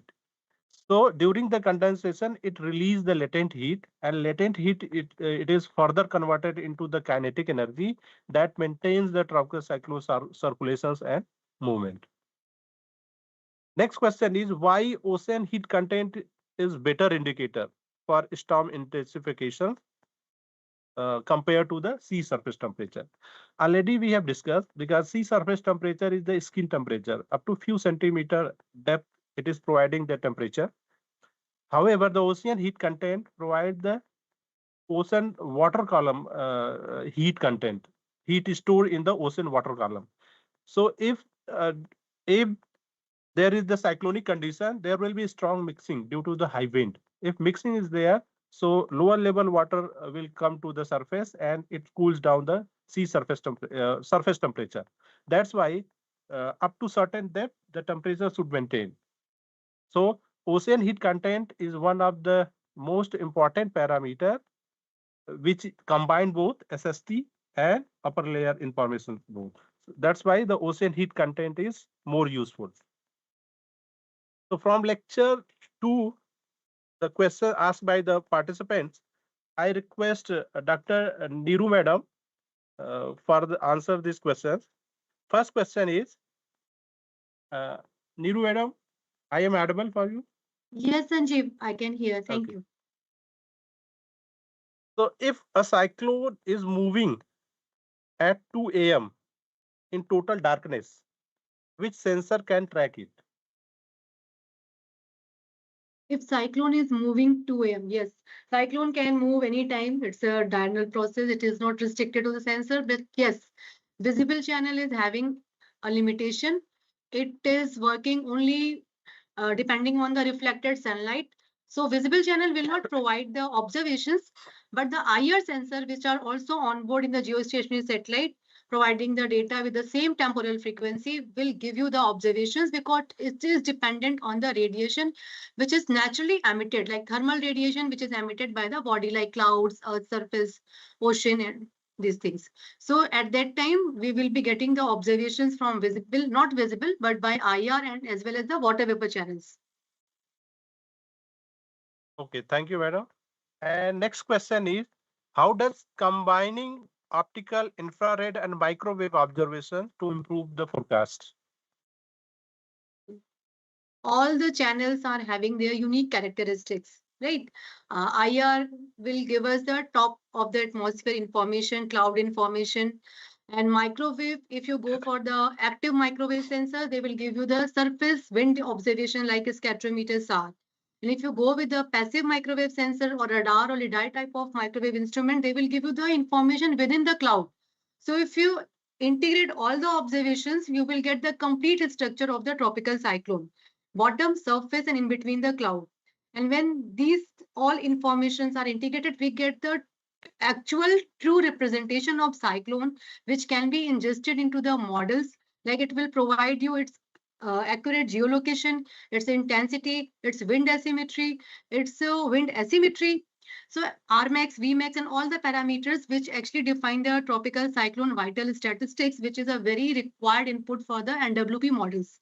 So if you provide the true representation into the model, we will be definitely getting improvement in our forecast. So in that way, the integration of the satellite data from different frequency platform will help you to improve the forecast of the tropical cyclone by the NWP model and also the synoptic analysis of the weather system in addition to that. Thank you, madam. So next question from your lecture about INSET fourth generation. Okay. Which band are used? INSET 4th generation is India's future satellite mission. It is under the planning stage only, not yet developed. So under the planning stage, we are going for the advanced imager like MTG we have or GOES we have. So there we will be having a 18 channel imager and which will be covering the visible to far infrared like 0.35 to 15 micron. Here we'll be adding 2 water vapor channel. In addition, like presently we have in third generation 1 water vapor channel. We are also adding the CO2 channel, which will be helpful for the height assignment of the AMV product and other applications also. So presently in third generation, we have 6 channel imager. And for the fourth generation, we are going for the advanced imager, which will be having a 18 channel. In addition to that, we are also having a hyperspectral sounder in infrared band, and also a lightning imager is also planned to deploy over the INSET 4 generation. Thank you, madam. One of the specific questions asked by the participants, if hazards are detected early, why do Assam and other states still experiences severe floods? See, the models, the satellite, the observation, these all provide us, they all enrich us and we do the forecasting and all. But at the ground level, the evacuation, the planning, these all or the infrastructure management, this all is done by other agencies.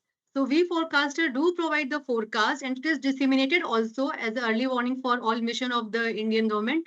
But the thing is that we can save the life and all. We do the evacuation in advance during the extreme rainfall events, during the landfall of the cyclones. But infrastructure is there. Like we can't do more in that. Yes, but in the future, planning of the places which are the more cyclone prone area, there the infrastructure can be built like that. So they will be less affected by the flood, inundation, and all.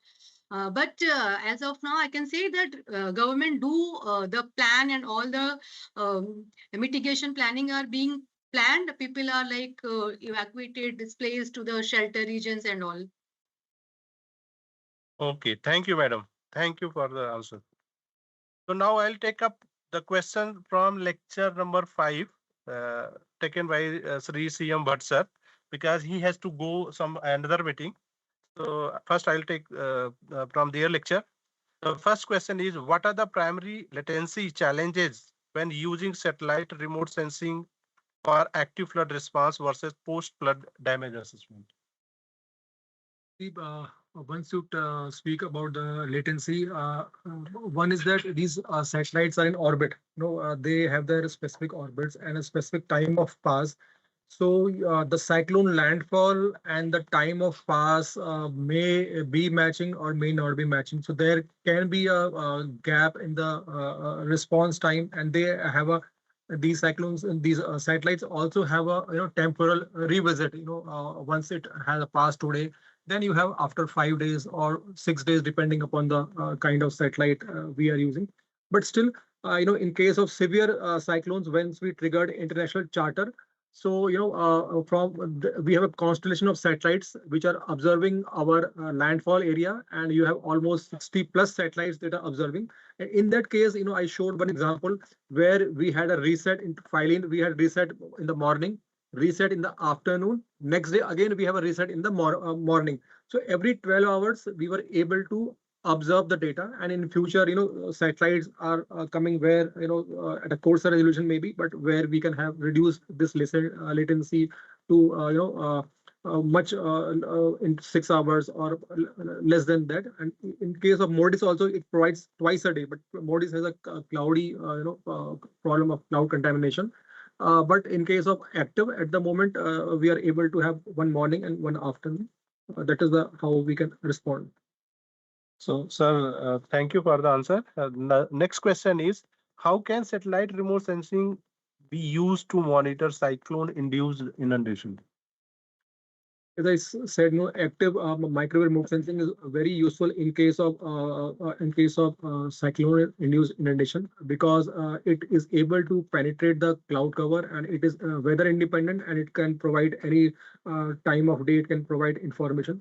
So using those basic, how the interpretation can be done. So it is, you have a specular response for water, and if we are able to map that response of water, we are able to map the inundated areas, and and generate those maps, and that is what our center at NRSC does during a cyclone, and that is how it is done. Sir, one specific question asked from the beginner. Which software or GIS tool do you recommend for beginners to analyze satellite data? Good question for analyzing. If you are a beginner, you want to analyze the say for SAR data. So you have a SNAP software is there, which from European Space Agency, which is an open source software which can be installed, and using that you can download Sentinel One data also from Vertex Alaska, which is also freely available, and you can take it into the your software, and there are various handouts or tutorials available, and how you can assess your information. That is if you are wanting to learn the fundamental steps. But today with cloud computing, Google Earth Engine has come, where you need not download, or you need not do all those steps, where everything is available in cloud. You have the software, you have the processing power, everything is there. You don't require software, you don't require space. So GE allows you to fetch the data, write a script, and those scripts are also available if you try to find out, and run your code and get the output and take it to your drive. So that is what is easiest possible in case if you have a problems of. Thank you, sir. One last question. Why do we use different tool polarized like HH and VV and could not get their uses and importance in cyclone monitoring? Yes, this is also good. See, like in optical, we have bands. We have blue, green, red, NIR bands. These bands, help you to differentiate between the land and water. Like I told you, NIR, gets completely absorbed. So NIR, let's say, and whereas vegetation has a very high reflectance, so you get a very clear contrast of land and water, in these images. Similarly, in if you are using a SAR data, it has different polarizations, or different wavelengths. And I told you. So in case of polarization, they also have, each polarization has a typical signature, typical response. So once the incident pulse interacts with the object on the ground, it behaves differently in different polarization. So if you are able to, if you want to study, sea surface heights or any phenomena on the ocean surface, which is related to sea surface height or wave phenomena, we need to have VV, because VV vertical polarization, which is more sensitive to sea roughness. And if you want to have to study the water, your interest is not about the different subtle variations in the sea surface height, but only you are interested in extracting water, then HH polarization is better.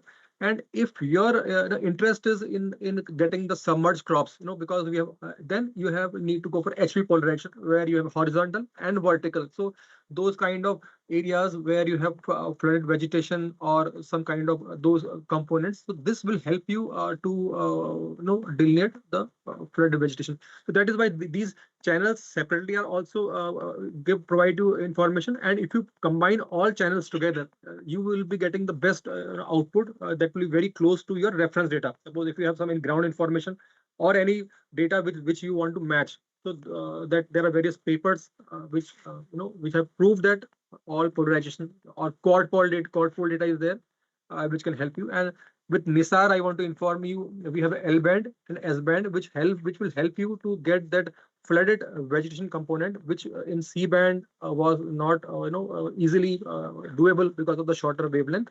So L band will help you because of 24 centimeter wavelength. So it will give you more information on the flooded regions which are flooded due to cyclone in the coastal area, forested area. Thank you, sir. Thank you so much. So, sir, you may leave, sir.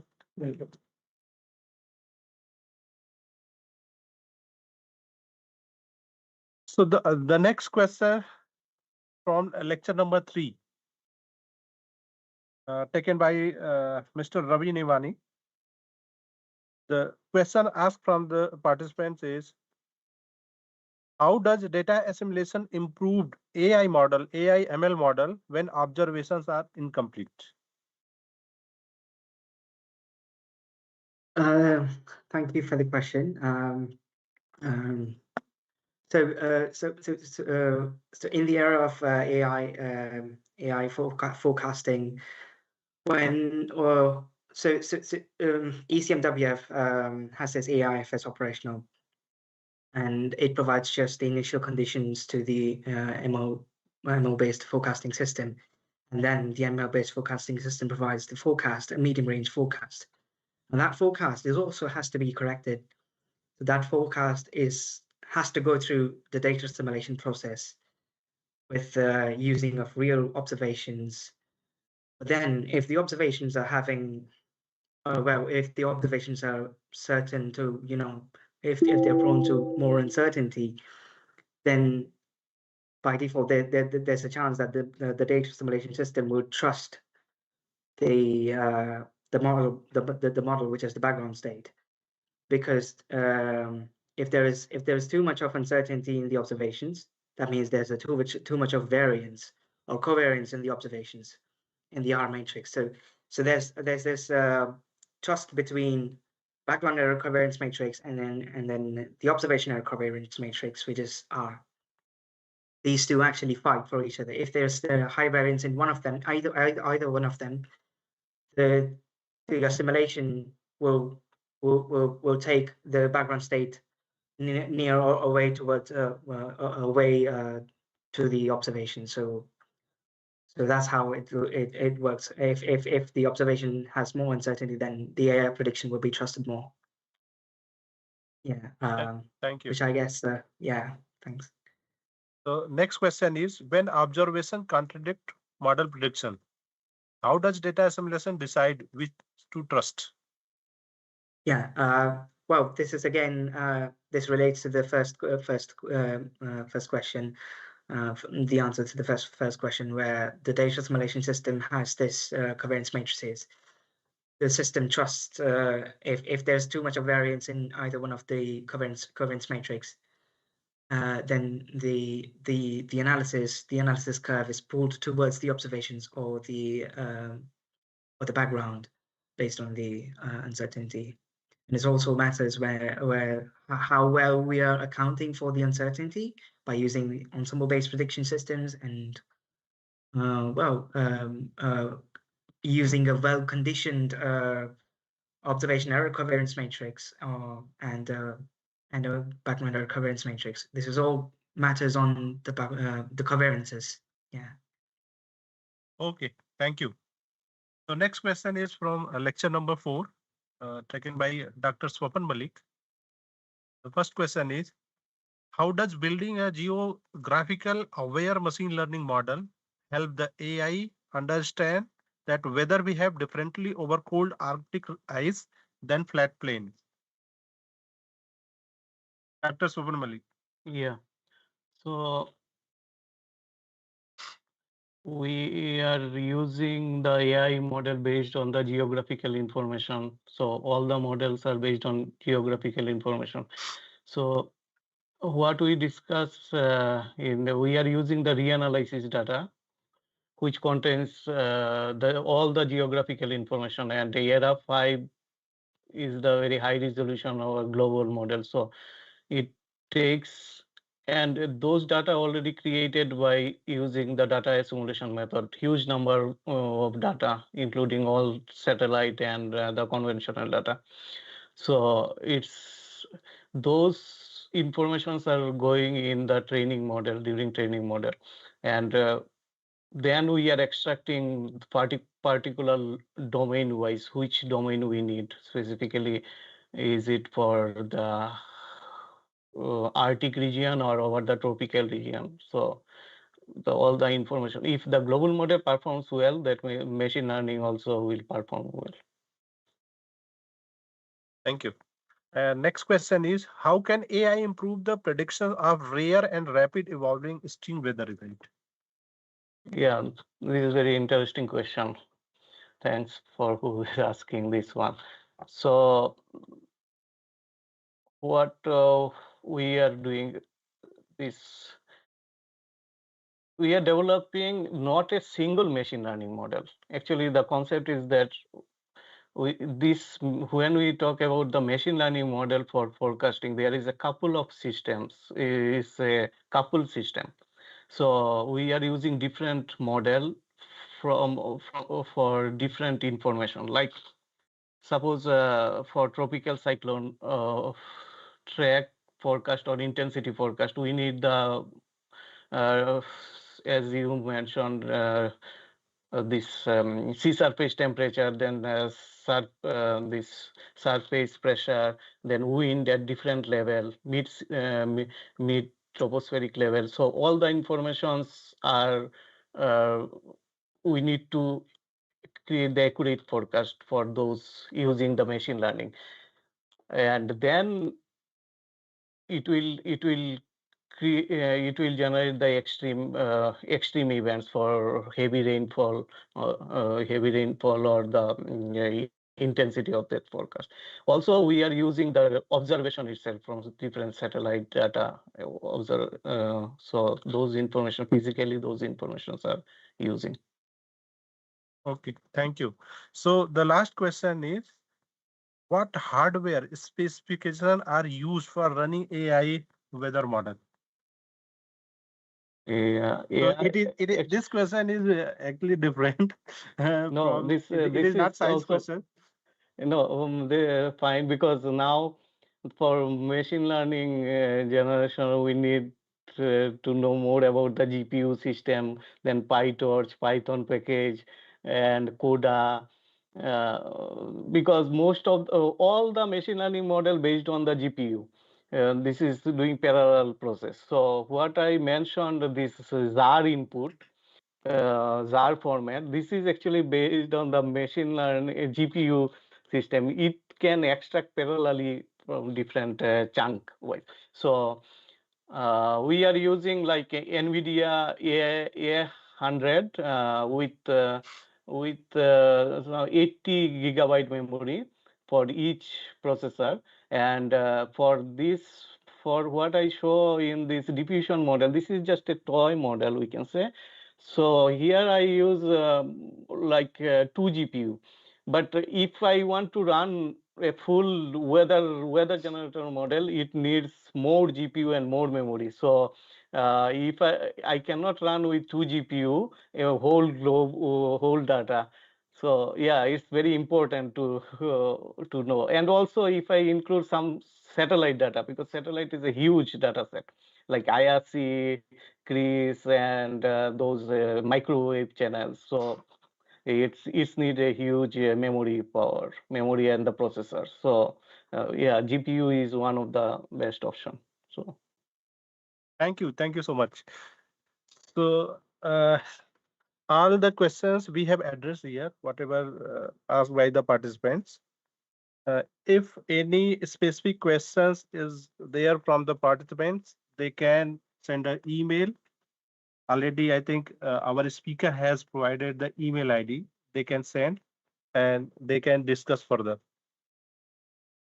So thank you to all distinguished panelists for sharing their valuable insight, and to the participants for your thoughtful questions and active participation. The interactive discussion has highlighted the importance of integrating Earth observations, numerical weather predictions model, data assimilations, artificial intelligence, and disaster management for improving the tropical cyclone forecasting and mitigation cyclone-based hazards. So on the behalf of organizer and IIRS, I extend our heartfelt appreciation to our distinguished experts, Dr. Neeru Jaiswal Madam, Senior Scientist from Space Application Center, Ahmedabad, Mr. Ravi Shankar Nimani, Doctor Researcher from University of Reading, UK, Dr. Swapan Malik, Senior Research Scientist from Swedish Meteorological and Hydrological Institute, Sweden, and Sri CM Bhatt, Head of Department from Disaster Management Science Department from IIRS-ISRO. We are deeply grateful for their valuable insight, engaging presentations, and willingness to share their expertise and experience with all of us. So with this, we come to end of this session. So I thank to all. At the end, I would like to thanks to all participants for their enthusiastic participation and active involvement throughout the workshop. So thank you all once again for your valuable participation. We wish you continue session in your academic, research, and professional endeavor. Thank you and have a pleasant evening. Thank you all.